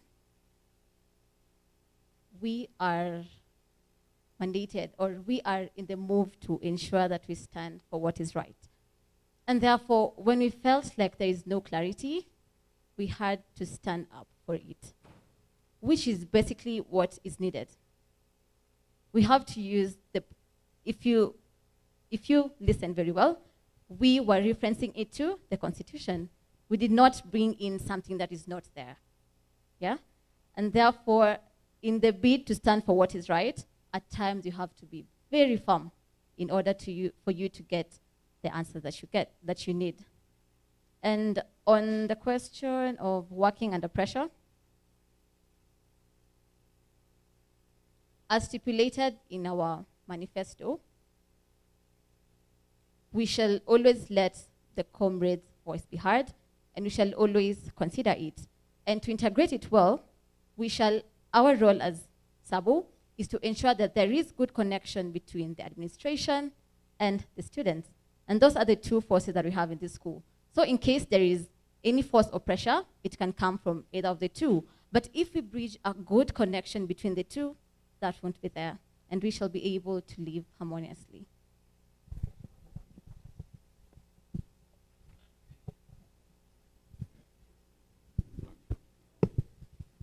Thank you so much, Chairman. Also, let me start by congratulating the candidate that you have shown a courage to fight for this position. My question goes to this, that the previous government, they had some good programs, that is mental health programs, that was advocating for women. If you will be elected, what are some of the things that you intend to do which are different from the previous regime? Another question, I have three questions. Number two is, you have been a leader once, you are a Harry, the resident assistant, and during that time, most of the students was sent home. We don't know the reasons, and we don't know whether you are part of the team which was seated on that table. You will tell us. Can you assure us that if we give you this position, all of us or most of us will not go home? And then the last question is, when we were going through the partners, the whatever, we saw that you wrote that you want to disrupt the system. Can you expound on that so that we will not be surprised when we put you in that seat? Or is it what we saw today in the morning is part of disrupting the system? Thank you so much. Yes, we are going to answer those three questions. And the good thing, they fall at the docket of my deputy president. And now she's going to address them. I presented on mental health and the initiatives that we are planning to have. We really appreciate what the previous government did in having a campaign. But now, for mental health, it is not something that you can deal with on one day's event, because there is a lot of stigma that comes along with mental health and a lot of stereotyping as well, because people usually view mental health, if you have a mental health, it's like you're mad. But that's not the case. And therefore, for us to change this narrative, we have to have a strategy in which we shall embrace it throughout. We shall accommodate mental health awareness throughout. And therefore, our plan is, as I said, to have a mental health club. Members of this club shall be able to provide information and resources every week dealing on a specific issue. And this way, through SABU, through our office, we shall be able to fund them in terms of how to make it happen. For example, they can make posters talking of a specific issue, for example, stress or depression. We also have Baraton TV. We can have students express themselves and explain more about mental health through the social media platforms that we have in our school. Then on the issue of people being given suspensions before, as I said before again, as I said before, as a deputy president, I shall be a member of the disciplinary committee. And therefore, in order to avoid instances where students feel like they have not been heard and just sent home, we shall ensure that we stick to the student handbook. And in the student handbook, they have clearly outlined on which instances do you give someone suspension, on which instances do you forgive, what instances do you have someone go for probation, what instances do you give them a warning letter. And therefore, by following that, everything shall be fair and everybody shall be satisfied.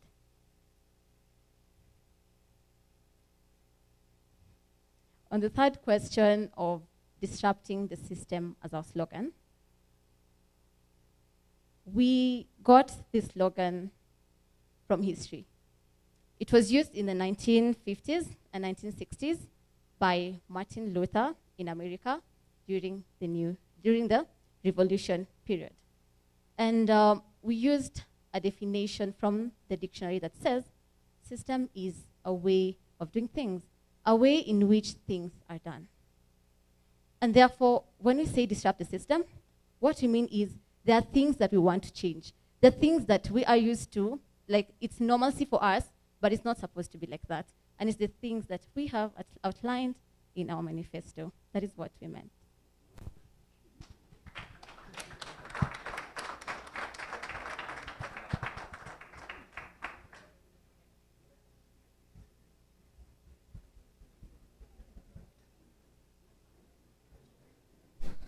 Thank you very much. Any other question? Remember, this is time for questions. Only 2 have asked. If there is no question, then we can move to the next presenter. Yes. So the next presenter is Munga Donald and Omori Sheila.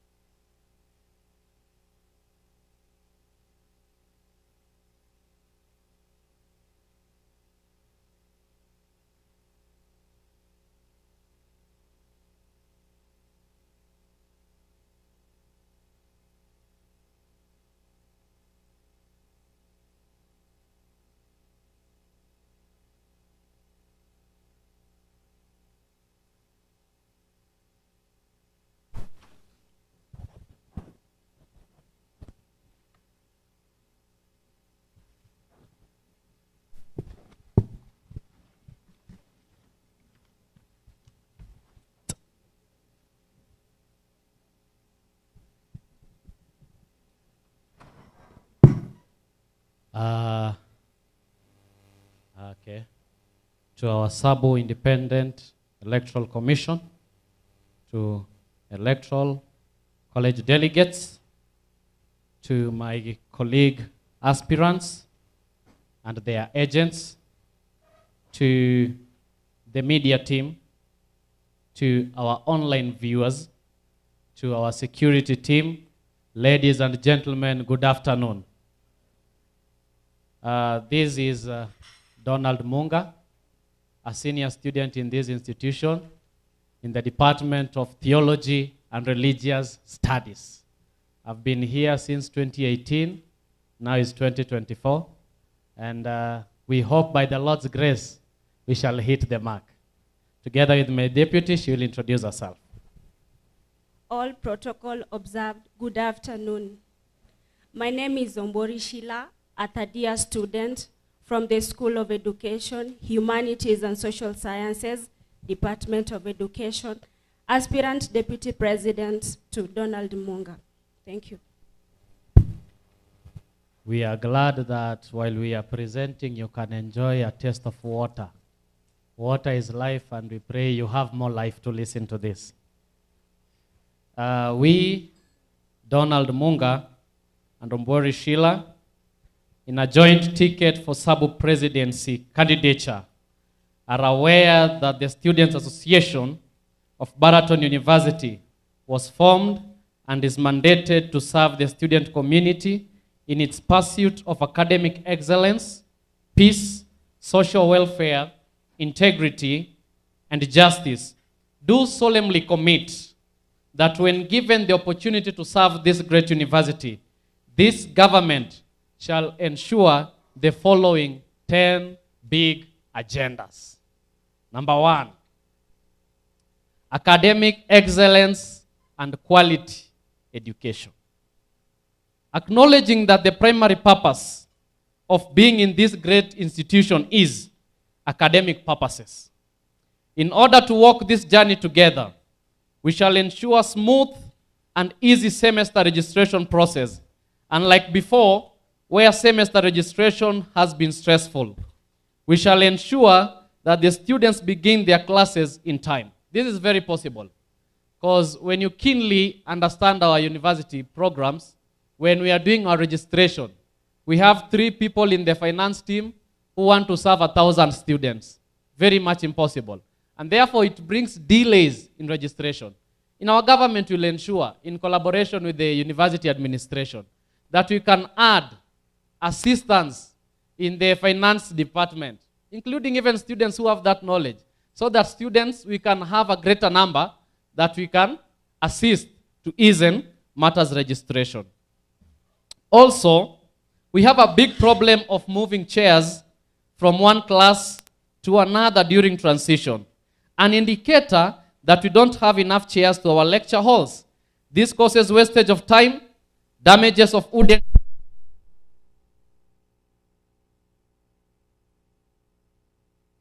Prepare the mic. I was making a joke, then it came back. But when elected, we will buy more mics. Okay, I was getting to this point. Also, we have a big problem of moving chairs from one class to another during transitions, an indicator that we don't have enough chairs in our lecture halls. This causes wastage of time, damage of wooden chairs, and some even lack armrest. When elected, this government shall ensure that there shall be enough and complete chairs in the lecture halls. This one will really assist. We waste a lot of time for people to settle in classes. There's a lot of noises because of moving chairs, and this is not the first time I'm addressing this. I've once written this in the notice boards of the school, the suggestion box, I mean. And now that I believe being the president will even give me an opportunity to visit some authorities well, we will ensure that at least we have additional furnitures in our institution with the help of the administrators. We'll also ensure that all seats have their armrest where the students can make it easy to write their notes while in classes. Also, missing grades have been stressful to both students and lecturers, especially towards graduation. This government shall ensure that for whatever reason, grades to be posted in time. Currently, we have students that are going to graduate this year. You can see how they are running up and down because of problems of missing grades. We will ensure that in our government, in assistance, in collaboration also with the CS academics, that immediately the semester is done. Before we register for the next semester, you'll be in a position where you have seen all of your grades. We are currently having a problem. There was a lecturer, he was teaching, he didn't give grades, but is currently not present. These students are suffering. They don't even know where the grades are. This is a problem affecting several of our students. And it is a big agenda that we need to achieve. Given an opportunity, surely we'll ensure that we have our grades on time. Dear delegates, best performing students surely deserve a worthwhile award during convocation honor. You know, for those who have nice GPA, are always on the dean's list. And the good thing they can be given is a lunch at the cafeteria and probably some small soap. We can do better. And in my government, we'll ensure that we can have a better award for this particular kind of people. In addition, did you know that those who are doing diploma and certificate, they are never awarded, yet some of them have good GPAs? We surely also need to recognize what the diploma and certificate team are doing. Therefore, in our government, we'll ensure through, in collaboration with the DVC academics, that the diplomas and certificates are also considered in the convocation honor. Issues around clinicals, attachment, teaching practice, practicum shall be well addressed in this government. As a pastor, I go for practicum. And I remember during our classes, you had to go to look for a church by yourself. Imagine, I'm not from this region. We also have even members from international community who don't even speak Kiswahili. We have a problem to identify a church where we can go do our practicums. Teachers, they go look for schools by themselves. You remember last year when some of them got an accident, Stephen Kainda and Enoch Utai? They were teachers. They were going to look for schools. Can we have a better program? Can we bring up some thoughts whereby the school can identify a region? If it is Karachuonyo, where I come from, we say, students of this year will go for teaching practice at Karachuonyo. Then we identify schools and the school deploy them there. Instead of students going to look for schools by themselves. Surely, in such a campus, we can do better. And in my government, that is the line we will follow. The crisis of inadequate computers at the library shall be a priority to this government. We have just some few computers at the computer lab, and the population is big. And therefore, in our government, we'll ensure even the ones that are there, most of them are not working. At least let them repair that, and at least let us add more. This one can be done when there's a good leadership. And by good collaboration, I hope the admin will do something. There shall be flow of internet, both on campus and off campus. Allow me explain this categorically. That just as God promised the children of Israel, that in the land of Canaan, there shall be a flow of milk and honey. I want to promise comrades who are watching and the delegates in this room, that when elected, there shall be a flow of internet in this institution. It is possible and not impossible. And now that I've been here for quite some good time, I can explain to you. If you go to the church, University Church, there is a router up there. Go and observe keenly. That router, it had free Wi-Fi that was serving the off-campus. It was known as off-campus internet. Those who are here for quite some time will remember. When you go to the technology building, there is some router wire behind this side. It was serving around that region, there was a free Wi-Fi. There was free Wi-Fi at Humanities. There was free Wi-Fi at Science Building, including at Jeremic. While you are sick, you can still access Wi-Fi. During those times, it was possible. Where did all these things get lost? We surely need to revisit our roots, and we need to bring net into this institution, because as people who are focusing on matters academics, we need to research more on matters online. We need to visit EBSCO host, yeah? Library at fingertips. These are things that are online. When this government is elected, we shall revisit all that. All prospect graduates shall have no good reason of not graduating in this government, because we'll sort your issues. This government shall connect you, your big graduates, also to the market job. For your information, the president, the sub-president not only represent here in this institution, they even go to meetings where they meet senior dignitaries of this country. And therefore, if we have someone who can speak on our behalf, even during graduation, A company can come here and say, we are taking 20 students from this institution. It is very possible when we have people who can speak on our behalf. And I promise our government shall never disappoint. Point number 2, financial aid. Whereas no one chooses where to be born, our institution has registered students who are unable to meet their financial obligations. This government shall make good use of the available scholarship fund in the universities such as UEAB Scholarship Fund, work-study programs, bonus funds, and canvassing. In addition, we shall introduce Sabu Scholarship Fund as well as seek for further scholarship opportunities outside the university. Allow me to elaborate this more. That surely we have students that even us ourselves we can recognize they are not from families that they can support their education. And now that I've been here for quite some few years, there was something called canvassing. People used to go to Norway. People used to go to Botswana. People used to go to Ethiopia to sell books. They get money. They will come here and they will have enough. I can give you clear examples. If you people can remember people like Rocky Wesonga, yeah, he cleared his studies because of canvassing. He even did his wedding here in BUC and reception at Amani Gardens. And I can tell you, because I was in the wedding organization committee, that he used money from canvassing. And you know, do you remember Pastor Simola? Yeah, canvassing helped them. Do you remember Pastor Musao? Canvassing helped them. Canvassing can also help students at our time. Let's organize. Our government can help them. How will they attain their visas? How will they attain their passport? Then in collaboration with the evangelism committee that is organizing all these things, we have students, at least in a good number, who can go for canvassing.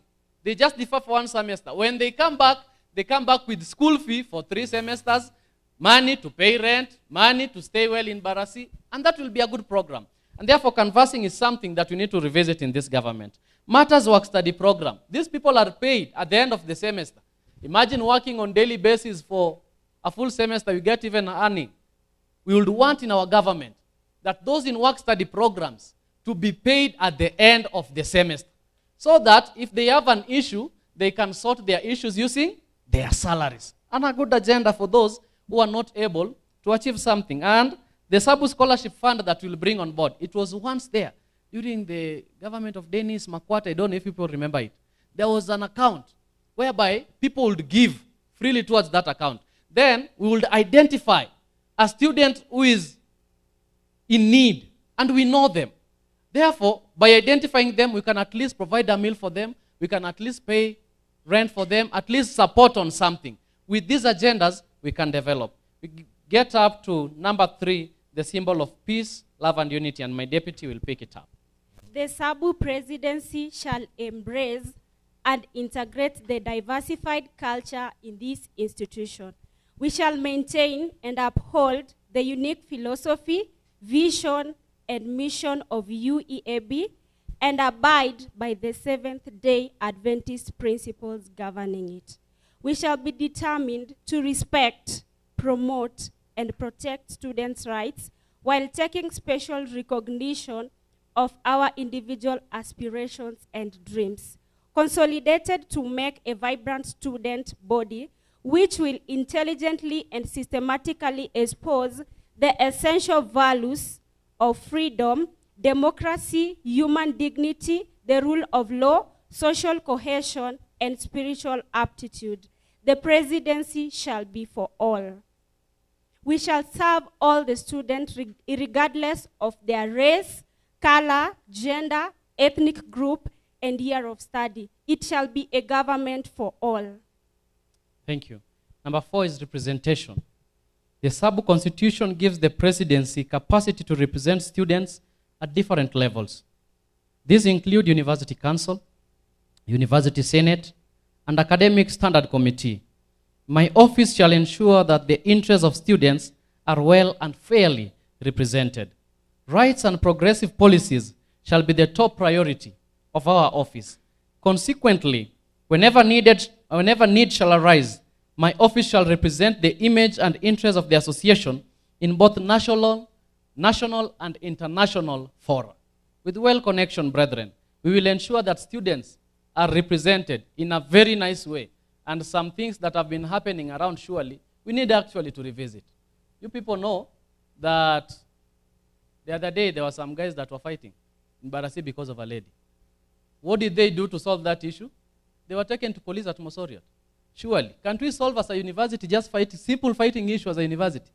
Do you need the police for that?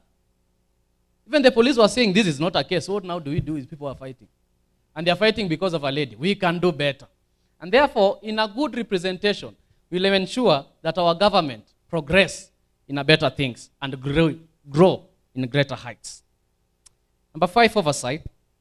The presidency shall ensure smooth running of the association, putting all elected sub-officials to the task and evaluating their duties. There shall be no misappropriation, embezzlement, and misallocation of sub-funds. This government shall uphold integrity and honesty in service delivery.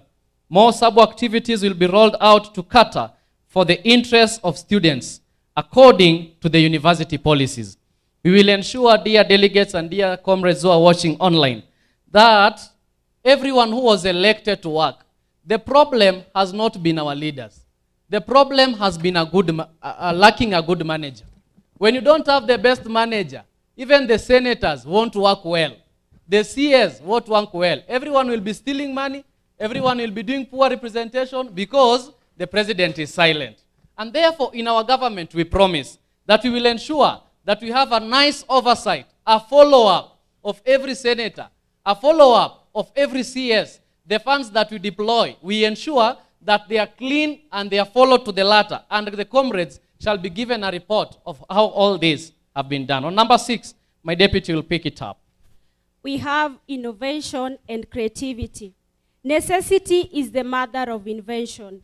Recognizing the technological, educational advancement and gaps globally, there is much need to turn our institution to an innovation hub. Our institution has the best, brilliant, and skilled faculty and students who have excelled in research and new academic developments. These can be showcased in all departments of the university. Likewise, innovation and talents outside the classroom shall be supported by this government. The government shall empower clubs and societies to be places of transformation to the society. These shall help our students to earn a living because talent pays. In our government, we shall help the students to discover their talents by organizing talent shows and allowing the students to showcase their talents and skills. Okay, the next one is accommodation and welfare. We believe that every student should have a stable, dignified housing, healthcare, education, that the most very basic needs to sustain modern life shall be guaranteed in a moral society. It's hard to make a plan, execute, and succeed when you are hungry, tired, and scared all the time. This government shall ensure affordable housing and food both on campus and off campus. We shall come up with a policy of monthly rent payment and not per semester. We shall ensure that there will be no wastage of food in the cafeteria. On disciplinary issues, and because I sit on the disciplinary committee, this government shall discourage dismissal of students. Instead, we shall explore other means of corrections, such as rehabilitation and counseling for drug addicts. On death and bereavements, no one wishes to lose a loved one. When such cases happen, this government shall properly handle them, including viewing bodies of deceased students on campus, restoring welfare benefits, and stand in solidarity with students who have lost their family members. Then number 8, we have community service. In Andrews University, for example, students are very instrumental and responsible people of the community. They touch the lives of members of the society, and this has created an excellent relationship between the university and the public, and their services documented and published in Adventist Journal. In UEAB, we believe that students have the energy, vigor, and will actively participate in a thoughtfully organized community services and well document and publish them in the Adventist Journal to market the institution and create cordial relationship with members of the public. These the government shall do. Just in addition on matters welfare, we realized that before coronavirus came, when someone had an issue of matters bereavement, they were given 12,000 from the welfare. When corona came, it was revisited to 6,000. And even up to now, they are still given how much? 6,000. Do we have corona right now? A question you can ask by yourself. And therefore, this government will ensure that when someone is bereaved, we get back to 12,000 that was originally allocated for someone who is bereaved. That is something that we need to revisit as comrades.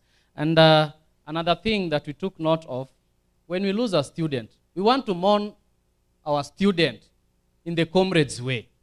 And therefore, it is just proper. There's one of the students that once died, was from the Luya land. They brought his body here in church.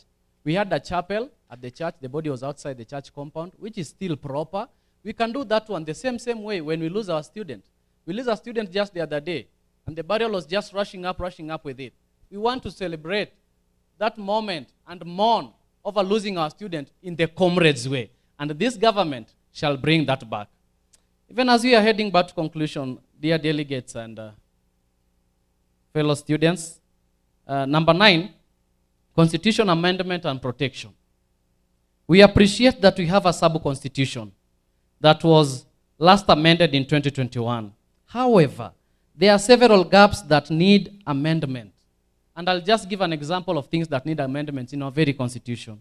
There are no rules of residential senators in the constitution, making it uneasy to follow up on them as they benefit from the sub-allowance. You all know we have senators who of campus, men of campus ladies, and the one representing the ladies' dome and men's dome. These senators, their job is not stipulated in the constitution. So what are they elected to do? They are just there. And therefore, our government will ensure we revisit the constitution and give these people roles so that they are not paid just for free, but they are paid to work. In chapter 4, article 22, section 2 of the constitution, I quote, says this way: for the case of students who are in long holiday, one shall get half amount of the total given during academic sessions. In case he or she isn't in inter-semester session, is a total discrimination clause for bereaved students who should benefit from welfare fund. Did you know that if you lose a loved one while you are on holidays, you are given half the money? If it is currently 6,000, the school will give you 3. Are you seeing that one shows like some people are discriminated? Whether you are registered or whether you are on your holidays, it totally means you are a student provided you have not graduated yet. And therefore, our government will ensure whether you are on holidays or on school program or on inter-semester session, all of us are given the equal share when you lose your loved ones. And that needs to be revisited in the Constitution. In Chapter 2, Article 10, Section 4 of the Constitution, gives Congress members or senators mandate to be members of the Electoral College delegates. This has never been practiced. And of course, we are right here. According to the constitutions, the senators that were elected last week on Wednesday also needs to be here to elect. And the key question is this: are they here? They are not. And therefore, why should you have that clause in the constitution if it cannot be kept? If it should be kept, then the senators should be here to elect. And therefore, we need to revisit the principles of the constitution, because that one has never been visited since election has been done in this university. I've done my homework well. In Chapter 2, Article 10, Section 4, oh, that one is the one I've said. Chapter 2, Article 9, Section 2. The role of the sub-deputy president to assume the role of president conflicts with the role of the Congress Speaker to also assume the role of the president. When you read that article, you get to realize when the president is away, the one that assumed the office of the president is the Speaker. Then why should I have my deputy when the speaker assumes my office when I'm not around? Surely we need to revisit that clause that when the president is not present, the one who is in charge is who? The deputy president, unless both of us are not around. So that clause in the Constitution needs to be revisited. And of course, you remember even today while we started our meeting, there was questions about what? The Constitution. We need to fill all these gaps so that you can have a better Constitution that can guide this institution.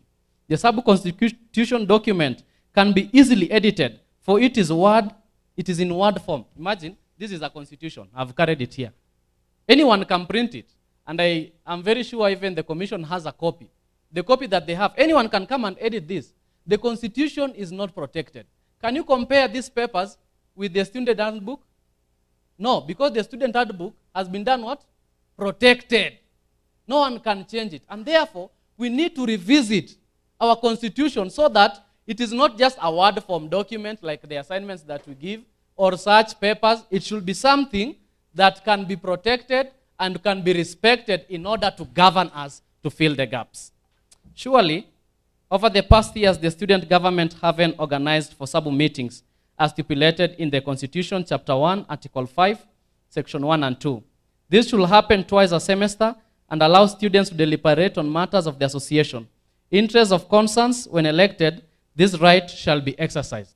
We need that moment when all students will come for an assembly and criticize the school and criticize the leadership, including the sub-government, and give proposals on projects that we can do. It is constitutional, but even the past government didn't practice it.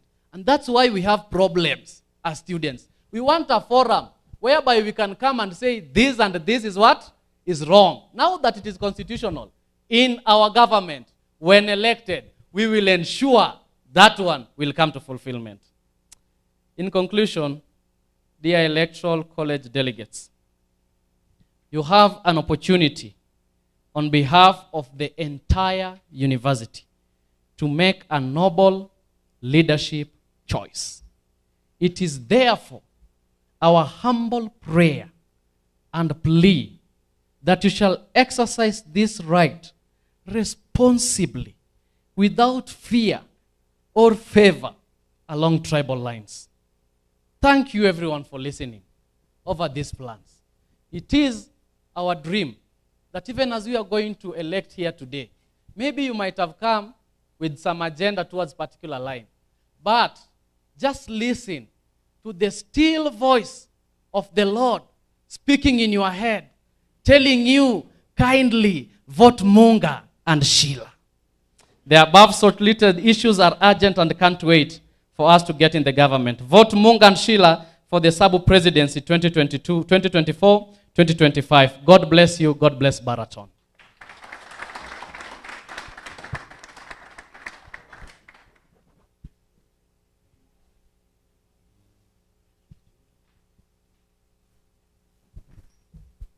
Questions for Mr. Munga? One, another one?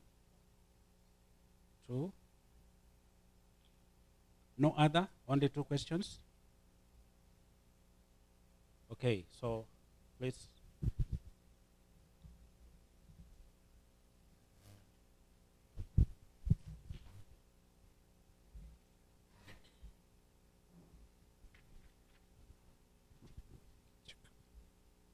Thank you very much for the chance that I've been given. Thank you, Mr. President. Yeah, you are a leader. And I have two concerns. The first one, as the deputy said, she said that there will be no dismissal for those students who are struggling with the drug thing, yeah, those things, the criminal issues. Indeed, it is a good news for those students. But now my question is, how are we assured that you are going to ensure that that is a truth and not a lie, since in the Sabu Constitution, the handbook, there are some rules that needs to be followed. The second thing, I'm a young historian and I love history. Allow me to take you back to history and tell you that history has never lied. When we look at the beginning of everything, the journey of these campaigns and these elections, there was some things that happened, and somehow you didn't qualify to be a candidate.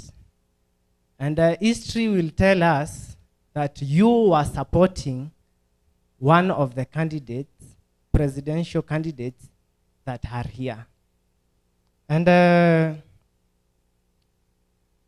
after, I don't know what happened, at the last minute, you went aside and planned to do things in your own way. Maybe you will tell us.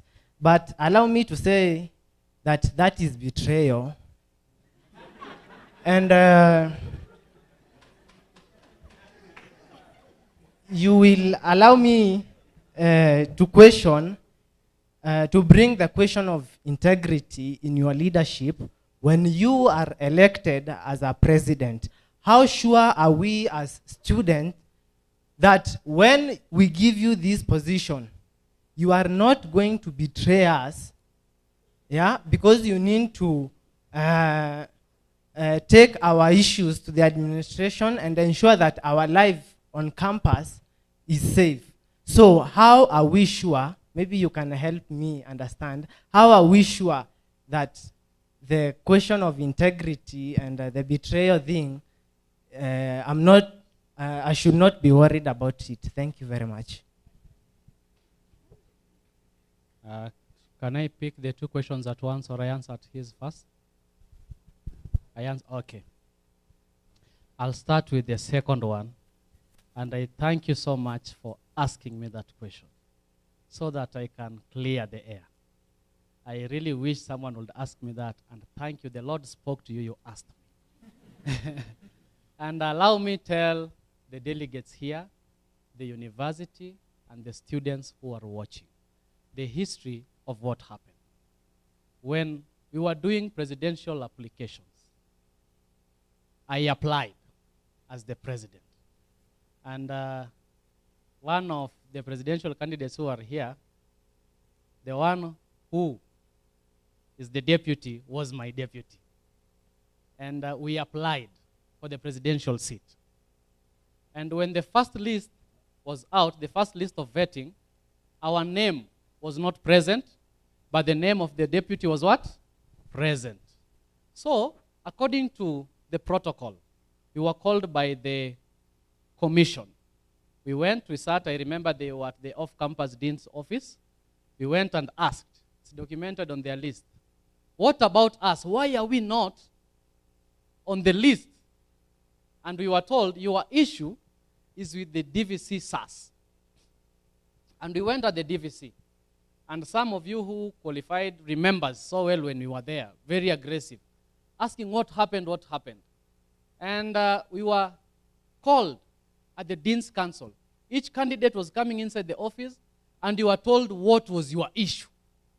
When I went, I was told, the deans were there, and I was told that my issue is about university appointments. And I said, it's okay, I know that. But did you also know I'm a member of outreach ministry? Outreach ministry is commonly known in this university. And every Sabbath, we sign out and we go out to preach to different high schools. And they said, yeah, Pastor, we know your issue. You are in outreach. And they said, highlight Pastor's name.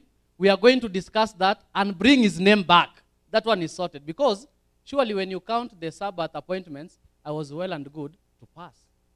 Are we there? After that step, I was expecting on the second list, my name would be there. And I remember I was in my house, and some supporters called me, man, check your email. The list is out. You know, I was joyous. They said that highlight his name, my name will be there. And I went and checked. To my surprise, my name was not there. And therefore, I left my house, I remember that day, and went straight to the DVC SAS office. He was not there.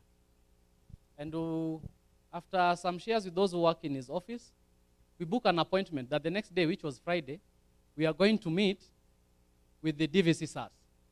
Interestingly, I have an appointment to meet the DVC SAS. By then, the advertisement was done for the presidency position. That was due at 10 a.m. So I was there. The appointment was at 8 a.m. The secretaries at the DVC, no.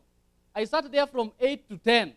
There was nothing, and there was no one in the DVC SAS office. Very clean. No one completely. What did we do? We went at Dr. Wahonya's office, the DVC academics, and we reported. We had an issue. No one is listening to us, given appointments. The office is empty. We only have the secretaries. They can't sort our issue. What should we do for us to be safe? And after some quite long period of time with the DVC academics, Dr. Wahonya, he asked us, do you have the appeals committee? Because the administration cannot come onto an issue, from administration then to an issue.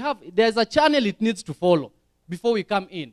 And interestingly, by that time, there was no appeals committee. And therefore, because it was Friday, Sabbath was approaching, Dr. Wahonya said, I'll call you and tell you the information, but allow us to work it out. By Monday is when the appeals committee was formed. And when the appeals committee was formed, it means us who had issues, we had to go to the appeals committee and tell them our problem. We went there. Mr. Yemba was the chair. You can ask the members. We also have student representatives in the appeals committee. We asked, what is the issue? And we sat on a meeting. They invited me severally. What was your issue? Appointments. What about this? They asked me a lot of questions. You know, interestingly, the appeals committee doesn't work with stories. They work with evidence. Are we there? So they asked me, tell us this and this. And I provided for them sheets of sign-outs, whereby we sign out for our Sabbaths to go for outreach missions. The letter from the appeals committee is the one that saved my stand here for the presidency. And the appeals committee, we were 5 candidates. Paulo Lima, Shania, Liki, and Ian, the current CS Sports. And my issue was on the last paragraph. If you check the files from the appeals committee, they said, consider Donald Munga's issue about his appointments, which he bases on matters, outreach missions. The DVC SAS office should reconsider him. And my issue went back to the DVC SAS. That was last week during WOSE. And I remember they called me while I was in church. That was on a Thursday. And they listened. In fact, we took the issue on a Wednesday. On Wednesday, the people who were in that room were 3. Mrs. Ouma, Pastor Grace Sawe, and Mrs. Adego. They said they don't have the quorum to discuss that issue. On Thursday, when the whole Dean's Council came, and they called the boss, Dr. Kamundi himself, they had their meeting, and from everything that was tabled by the appeals, it showed that I was clean to stand for the presidency 2024-2025. And the DVC SAS office wrote my name and gave a proposal to the commission that is seated here. And the commission received it, saw everything, and a meeting was called. All members here of this commission were present. Members from the appeals committee were present. Members from the DVC council was present. Mr. Kariuki represented them. All the presidential candidates here, Mr. Gideon and Assumpta, Mr. Mudomi and Linda, were called for that meeting. And we were all updated that Munga's issue is this one, and is coming back to the ballot. And the candidates were asked, do you accept that Munga should come back to the what? The ballot. The way they are seated, 4 of them over there, they agreed. It's like God used them to say, surely Munga should be the president. And allow me just tell you the truth, brethren. I remember the commission saying that we didn't expect it will be that fast. And they provided for us lunch at the snackette. All of us had a lunch together that day. It was on a Thursday. By 2 is when I was bringing up my deputy. I thank God she was clean. She never had issues because the law was so simple. If she could have had issues, it meant then I would have gone down. But the Lord appointed a good deputy. She never had issues. Our issue was sorted, and we are back at the ballot. From Thursday and Friday, we only campaigned, by the way, for 2 days. But for the 2 days, people appreciated that the people's president, Donald Munga, is back. And allow me tell you this, 2 things. One, that even if we have issues about elections, my issue should be an encouragement to all the candidates from different levels, that when we follow the process, go to the appeals, you can be heard and your issue can be sorted. Most of the candidates, when they have problems, they never follow up. They said, they stole, they did what, and they go silent. That is not the agenda. Let's follow up the right thing. When you are convicted that what you are doing is right, then do it, because the Lord will help you to overcome. God helped us to overcome, and here we are pleading with you that kindly vote Donald, Munga, and Sheila, and you will clearly see change in this university. Allow me also, I think matters history, my brother talked about that. Allow me also talk about the issue of what you were saying about dismissal concerning crimes that my deputy stated. I think she can give a statement on that, right? Yeah. What I can say on the dismissal on the crimes is that we are going to follow the Sabu Constitution. And also, we provide for, you know, there's those students that are addicted to drugs. The best solution that you can do, you cannot, if you send them at home, you're going to destroy them completely. But if you take them to counsel, you offer them counseling services, maybe you take them to a rehabilitation center, I can surely tell you that they are going to change. Thank you. Thank you so much. Is there other question? All right, all right. I have one question to you. So I agree you fought a good fight. Could be coming to an end. You could try again next time. But my question to you is, what makes you stand out in that your manifesto is full of we used to have, we used to do this, we used to have this. And do you remember? You see, it's full of all that. Convince me or convince us that you are visionary, that your manifesto is not full of filling holes or blank spaces or enacting rules that were existent and they are not being followed. What vision do you have for this institution? Every leader needs to leave an institution better than they found it. Why would you want to just leave it as how you found it without giving us what you really want to give us? What you really want for Baraton besides how you found it? Your manifesto is full of all this. Please convince us that you are visionary and give us a vision for this institution. Thank you so much. I would want to quote one of my lecturers called Mr. Peter Omari. He teaches me history. And he said, for you to appreciate history, you must study matters the past, study the present, and then you'll know much about the future. The reason as to why, my brother, I'm talking about, we used to do this way. It means there is a problem. There is, the word we used to recognizes that at this state, there is a problem. And therefore, for us to understand where we are going, we must understand where are we coming from. After we have comprehended where we are coming from, we build our present.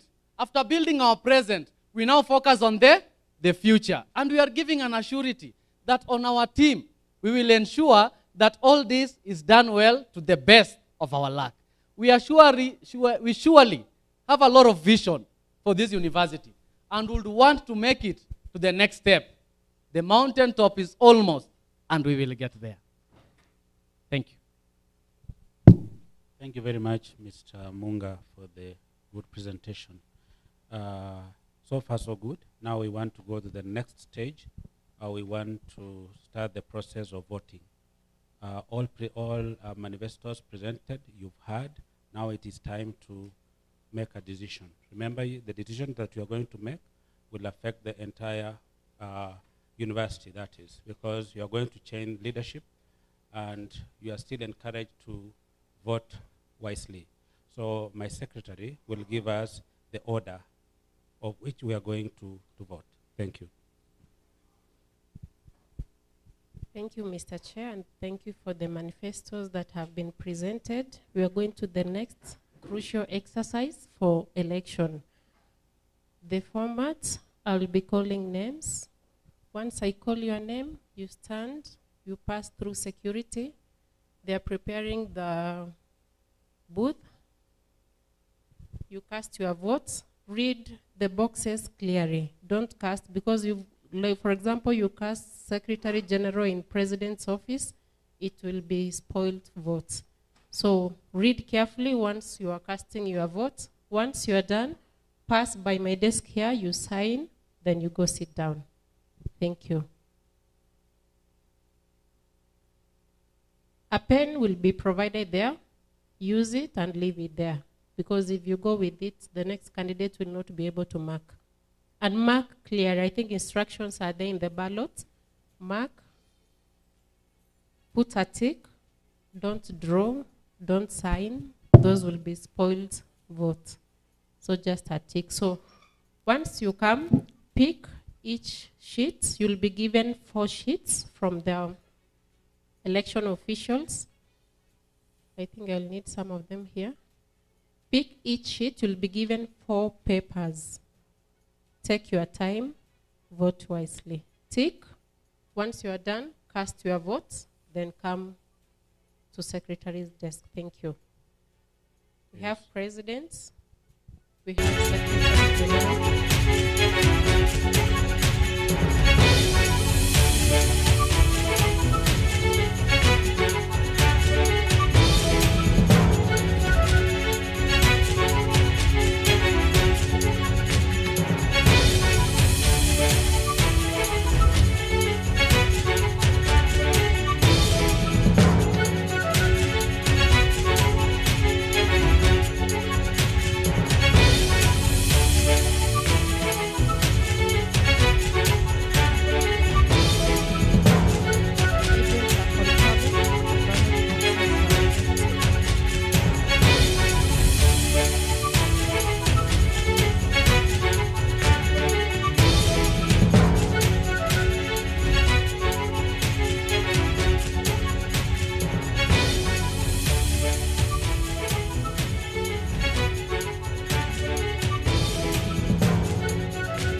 Once I call your name, pick 1 sheet, then go to voting.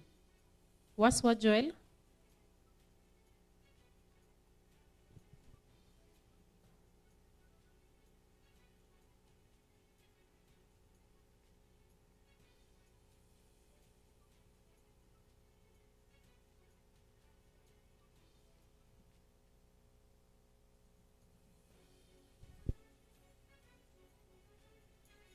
Joel, pass by each commissioner. Pick 1 each. You should have 4 sheets of paper. 4 sheets of paper. Then go to voting. Lydia, you should be next. Kosgei Lydia.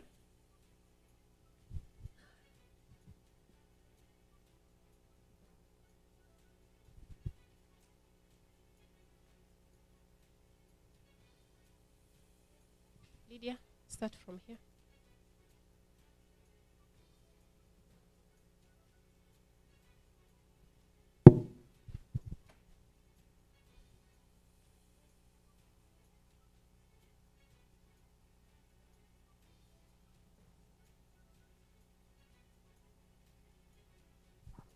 Pick 1 paper each.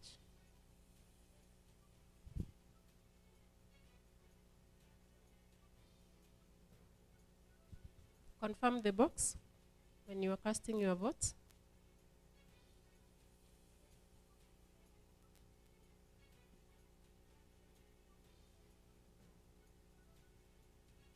Yeah, you can proceed. Joseph Omulo, you should be next.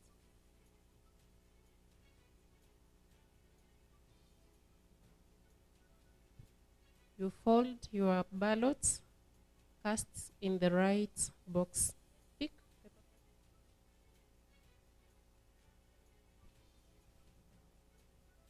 Delegates, confirm you have 4 papers, 4 ballots. 4 ballots.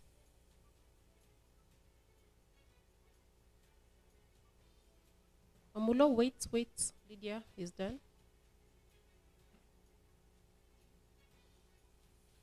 Okay, Omulo. Araka Dorothy.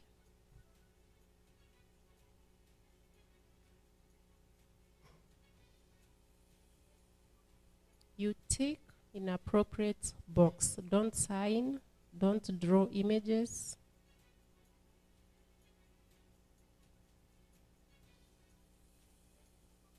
Araka Dorothy?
Sylvia.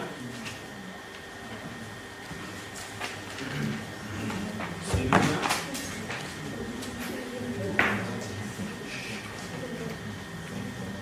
Naomi.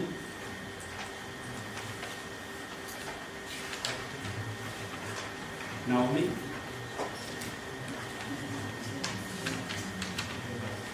Naomi. Sylvia.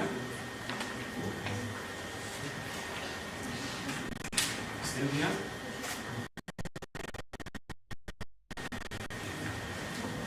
Sylvia. Naomi. Sylvia.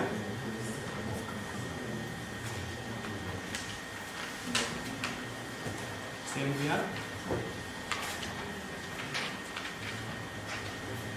Sylvia. Naomi. Sylvia.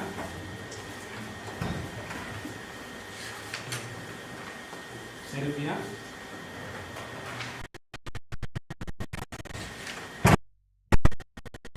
Sylvia. Sylvia. Sylvia.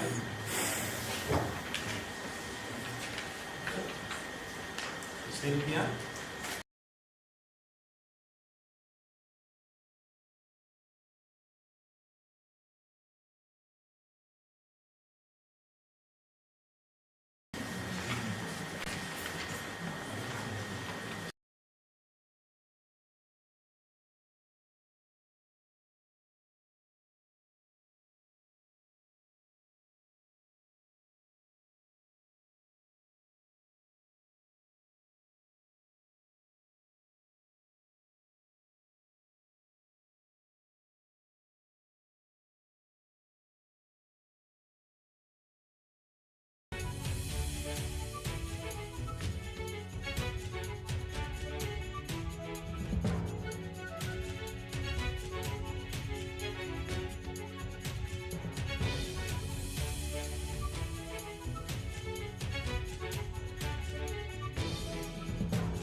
Osukuku.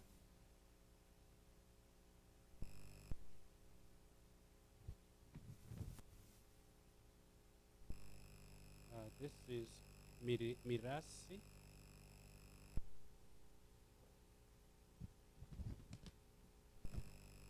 Osukuku.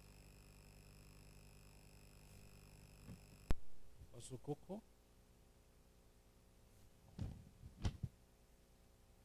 Osukuku. Osukuku. Osukuku.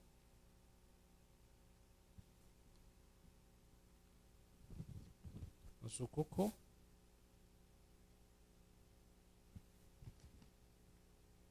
Osukuku. Osukuku. Osukuku.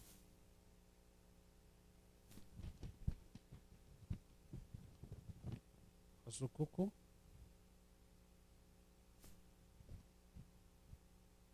Mirasi.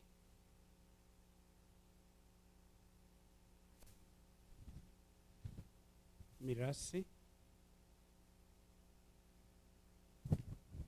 Osukuku. Osukuku. Mirasi.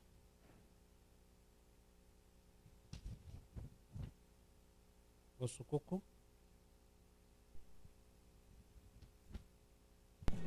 Mirasi. Osukuku.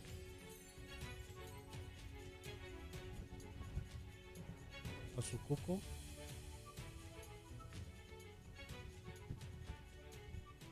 Osukuku. Osukuku.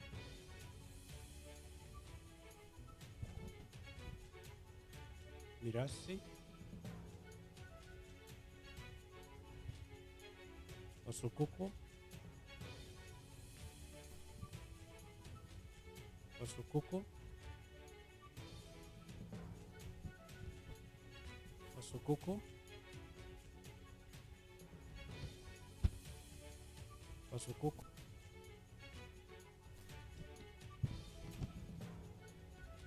Osukuku. Osukuku. Osukuku. Osukuku.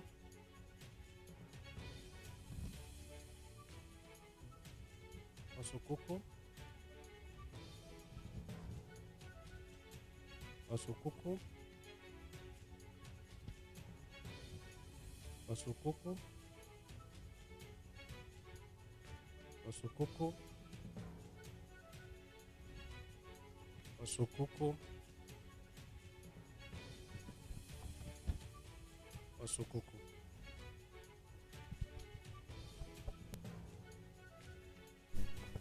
Now it's counting time.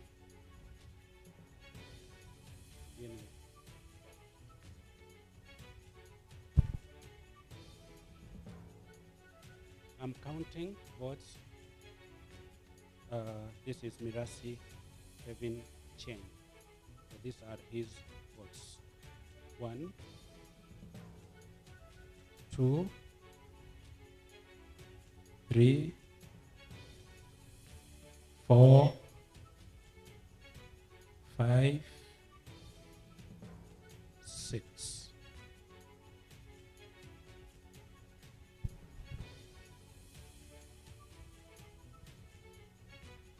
Osukuku's votes. 1, 2, 3, 4, 5, 6, 7, 8, 9, 10, 11, 12, 13, 14, 15, 16, 17, 18, 19, 20, 21, 22, 23, 24, 25, 26, 27, 28, 29, 30, 31, 32, 33, 34, 35, 36, 37, 38, 39. May the two candidates please come and sign these forms.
Next office is the office of the Secretary General.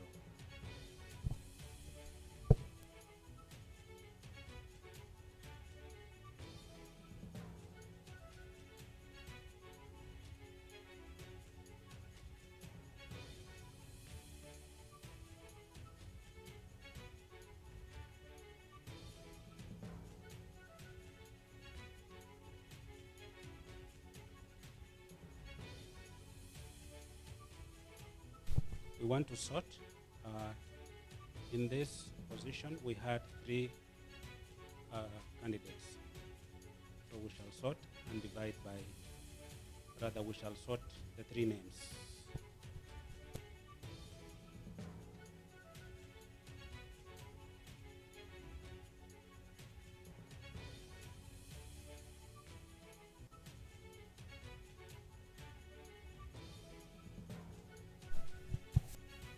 That was Fred.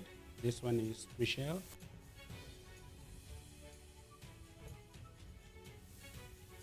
Jared.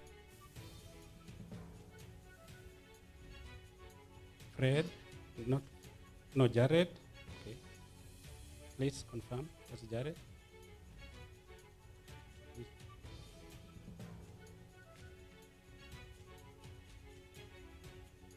Jared. Michelle.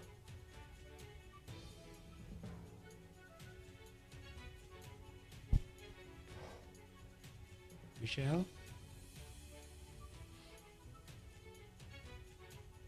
Michelle.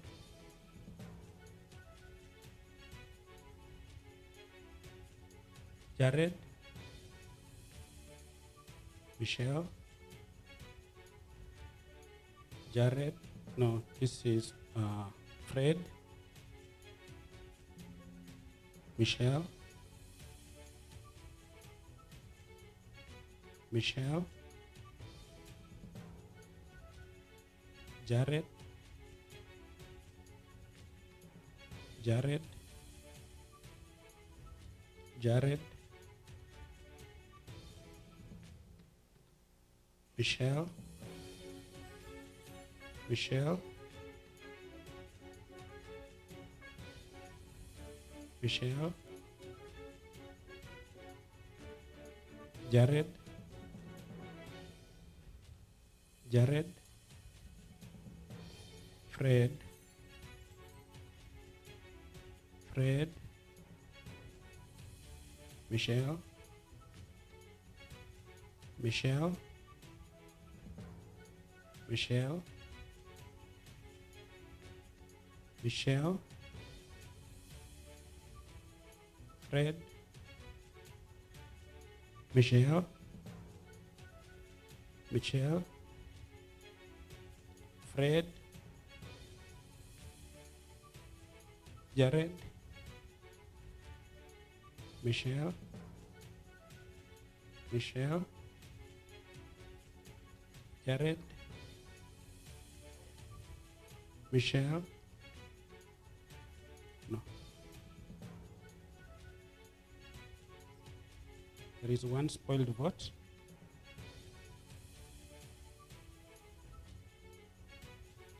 It is the right ballot, but dipped in the wrong box. So we count it as a spoiled vote. We don't take it where it belongs.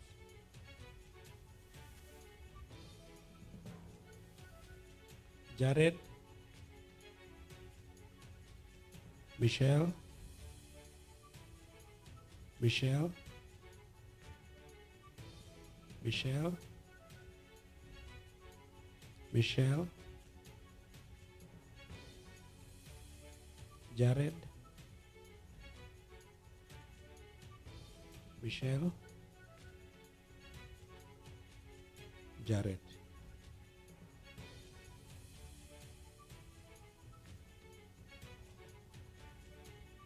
Now we want to start the process of counting, and I'm beginning with Fred.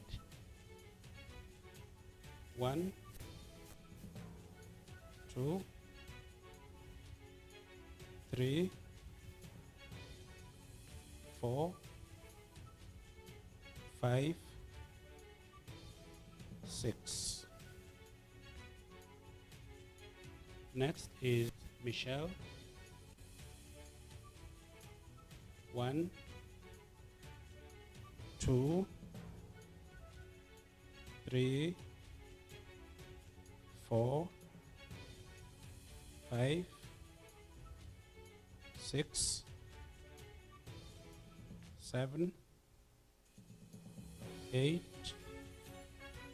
9, 10, 11, 12, 13, 14, 15, 16, 17, 18, 19, 20, 21, 22, 23, 24.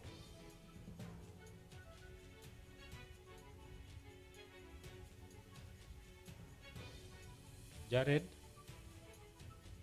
I'm counting Jared's votes. 1, 2, 3, 4, 5, 6, 7, 8, 9, 10, 11, 12,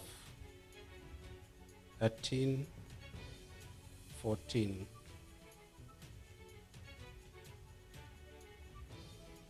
We want to request Fred, Michelle, and Jared kindly come forward so that we can sign these forms.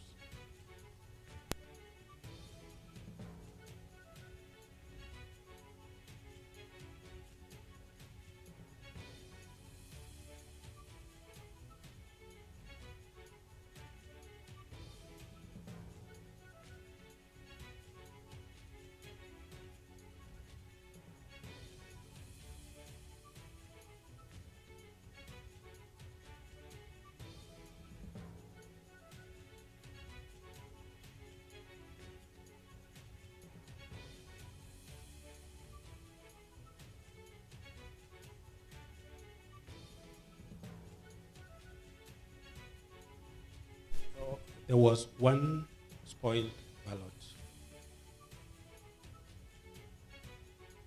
So that count, if you can now do the total, 45.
Now we want to open the last and final ballot box, the presidential.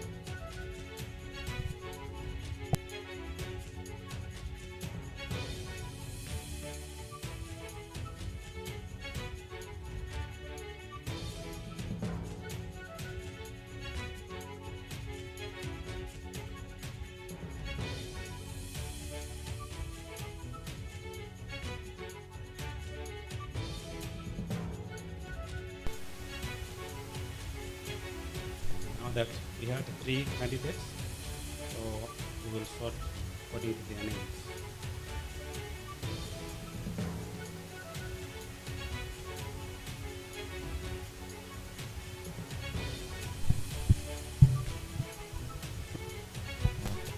Gideon.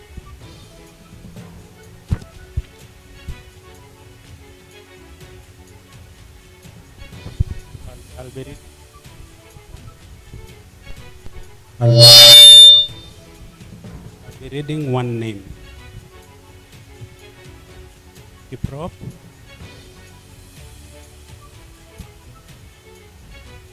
Munga. Kiprop. Kiprop. Kiprop. Kiprop, Munga, not Munga, but Mutengi, sorry, Mudomi, Kiprop, Mudomi, Kiprop, Kiprop, Kiprop, Mudomi, Kiprop, Kiprop, Kiprop, Kiprop, Mudomi, Mudomi, Mudomi, Kiprop, Kiprop, Kiprop, Kiprop, Mudomi, Mudomi, Kiprop, Kiprop, Kiprop, Kiprop, Kiprop, Kiprop, Kiprop, Kiprop, Mudomi, Mudomi, Mudomi, Kiprop, Kiprop, Kiprop, Kiprop, Munga, no, just a moment, this is a spoiled vote, one spoiled vote.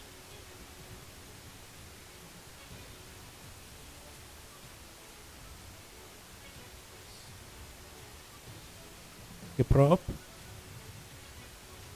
Kiprop, and Munga.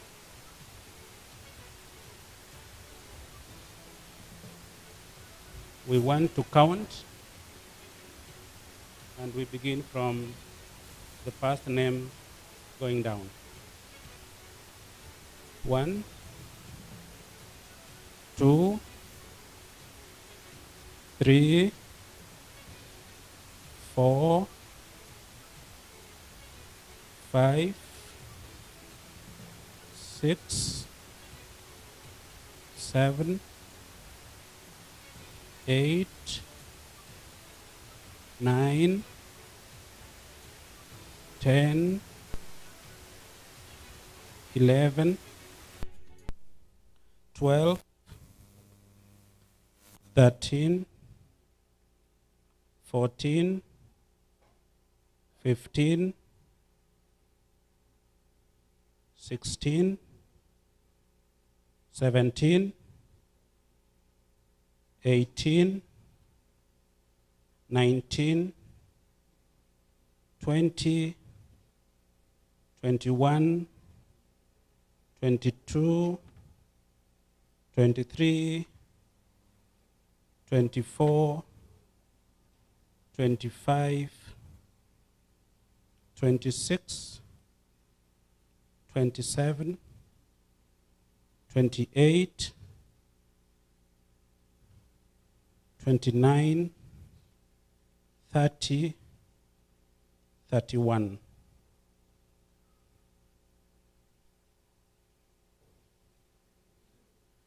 Next is Mudom, that one. Next is Mudomi. 1, 2, 3, 4, 5, 6, 7, 8, 9, 10, 11. Finally, Munga, Donald, 1, 2. May the candidates please come forward so that you can sign these forms.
sum up the whole process by announcing the results officially and therefore pronouncing the winner for each elective positions that were that they had applied for.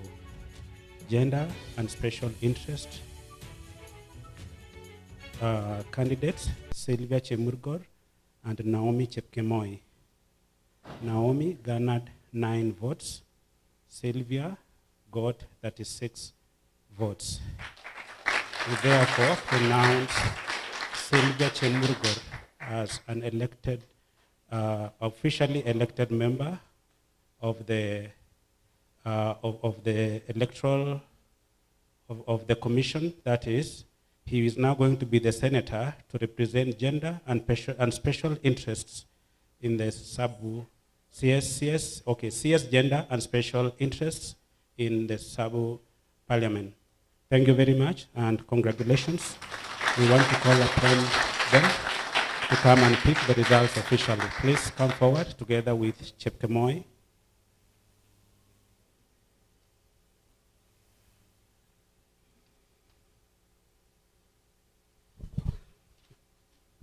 Thank you and congratulations. The next office is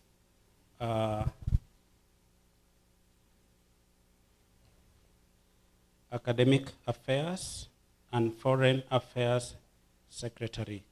That is CS, Academic and Foreign Affairs.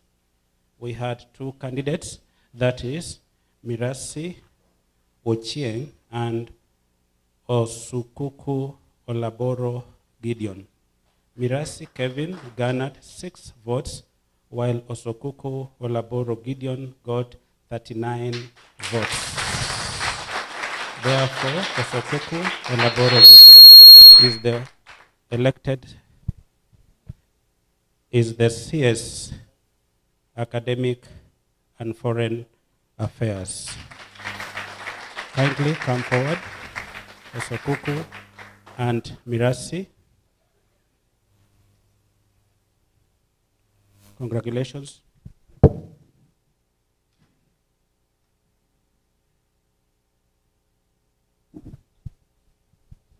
Next office is the CS Secretary General.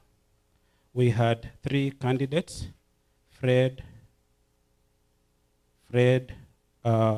Omweri, Michelle Chepchumba, and Jared Ayicho. Fred Omweri got 6 votes. Jared Ayecho got 14 votes, and Michelle Chepchumba garnered 24 votes. Therefore, Michelle Chepchumba is the CS-elect Secretary General position. May the 3 candidates please come forward so that you can collect your results officially. Fred Omweri, Michelle Chepchumba, and Jared Yecho.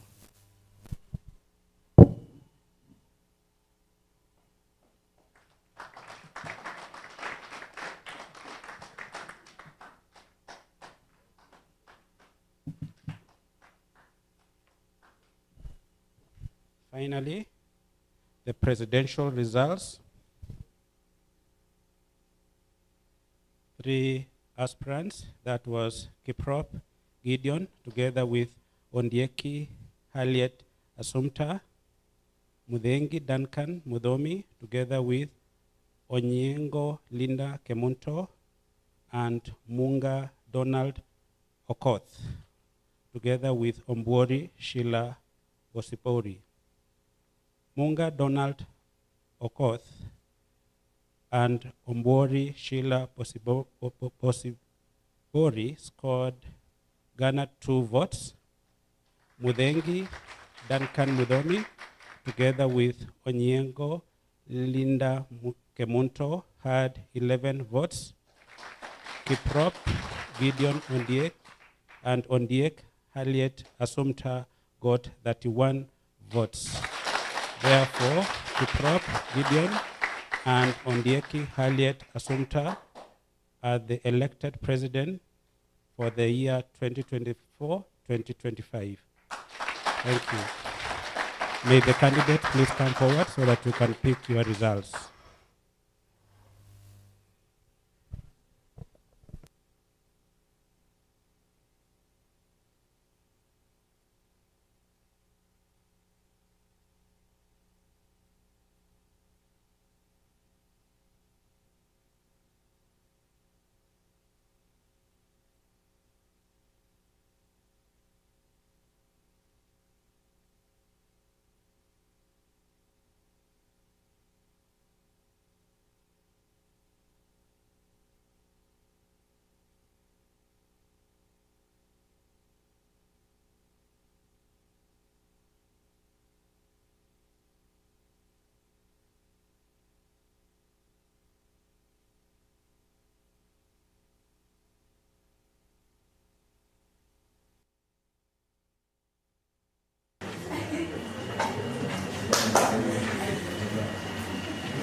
That marks the end of the activity of the day.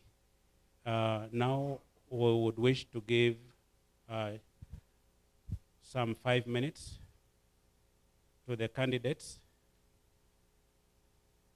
to just say something before we close with a word of prayer.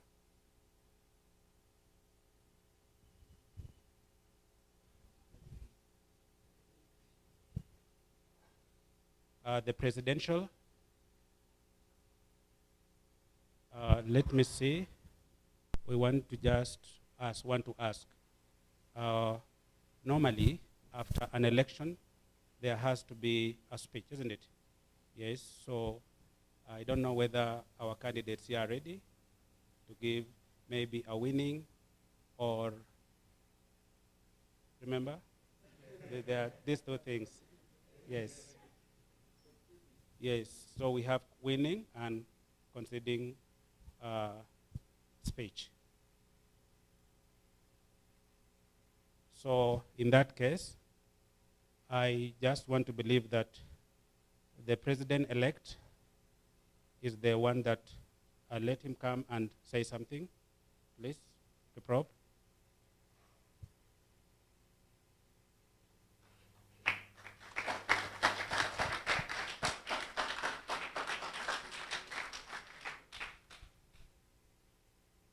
All protocols observed. Good evening. I'm humbled this evening before you as your son, and I'm really happy. It feels good. And first and foremost, I want to thank God. It's been a learning curve with many challenges. And before I continue, let me first introduce my Deputy President-elect, Assumpta Harriet Ondieki.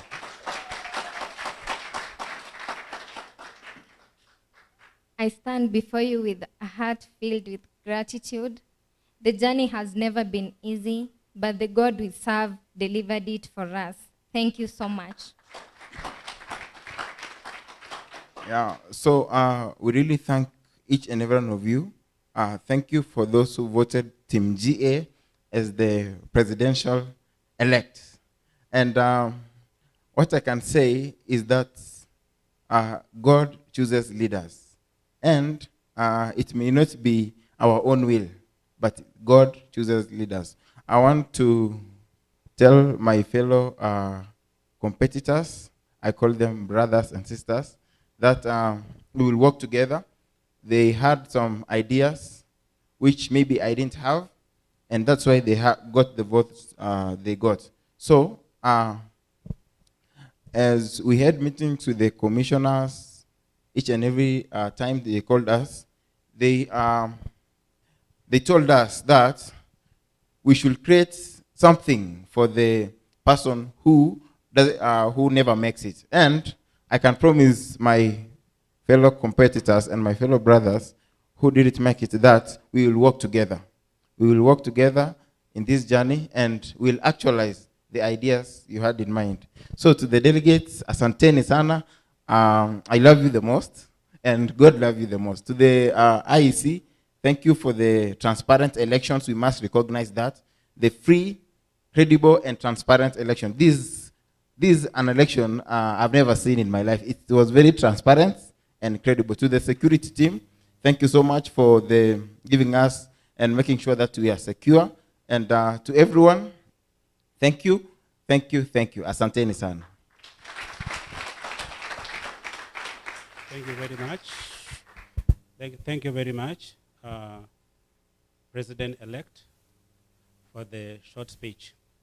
And now we want to close with a word of prayer, unless someone has a burning issue, which is none. So we are going to have a word of prayer, and then after the prayer, we are going for lunch. And when going for lunch, please, they are going to be the first to enter into the dining room the other side. That is where we are going to be having our lunch. So we shall allow them to go before us, and then we shall follow them. I hope that is in order, isn't it? Yes. So we want to request a pastor. There was a contestant who said he's a pastor. Please.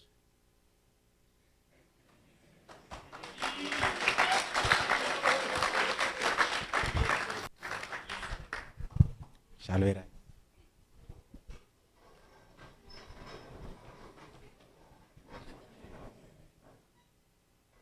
Let's pray. God in heaven,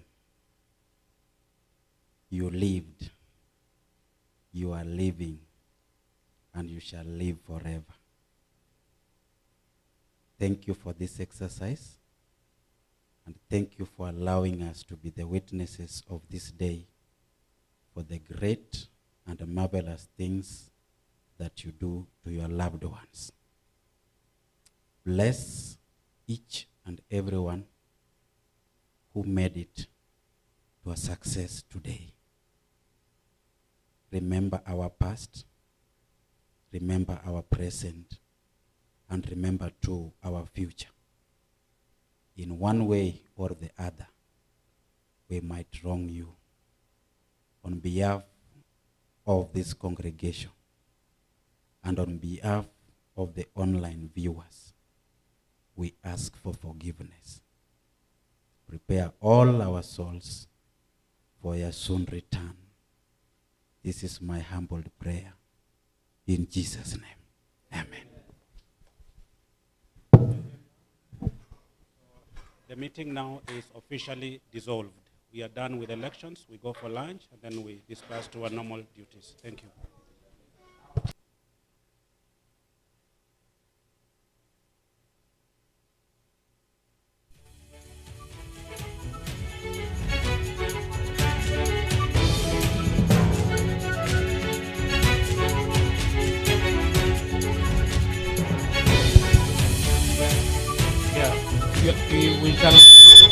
You will receive your phones. You will receive your phones at the dining. So all of them are safe. So we go there. We will give you your phones. Thank you.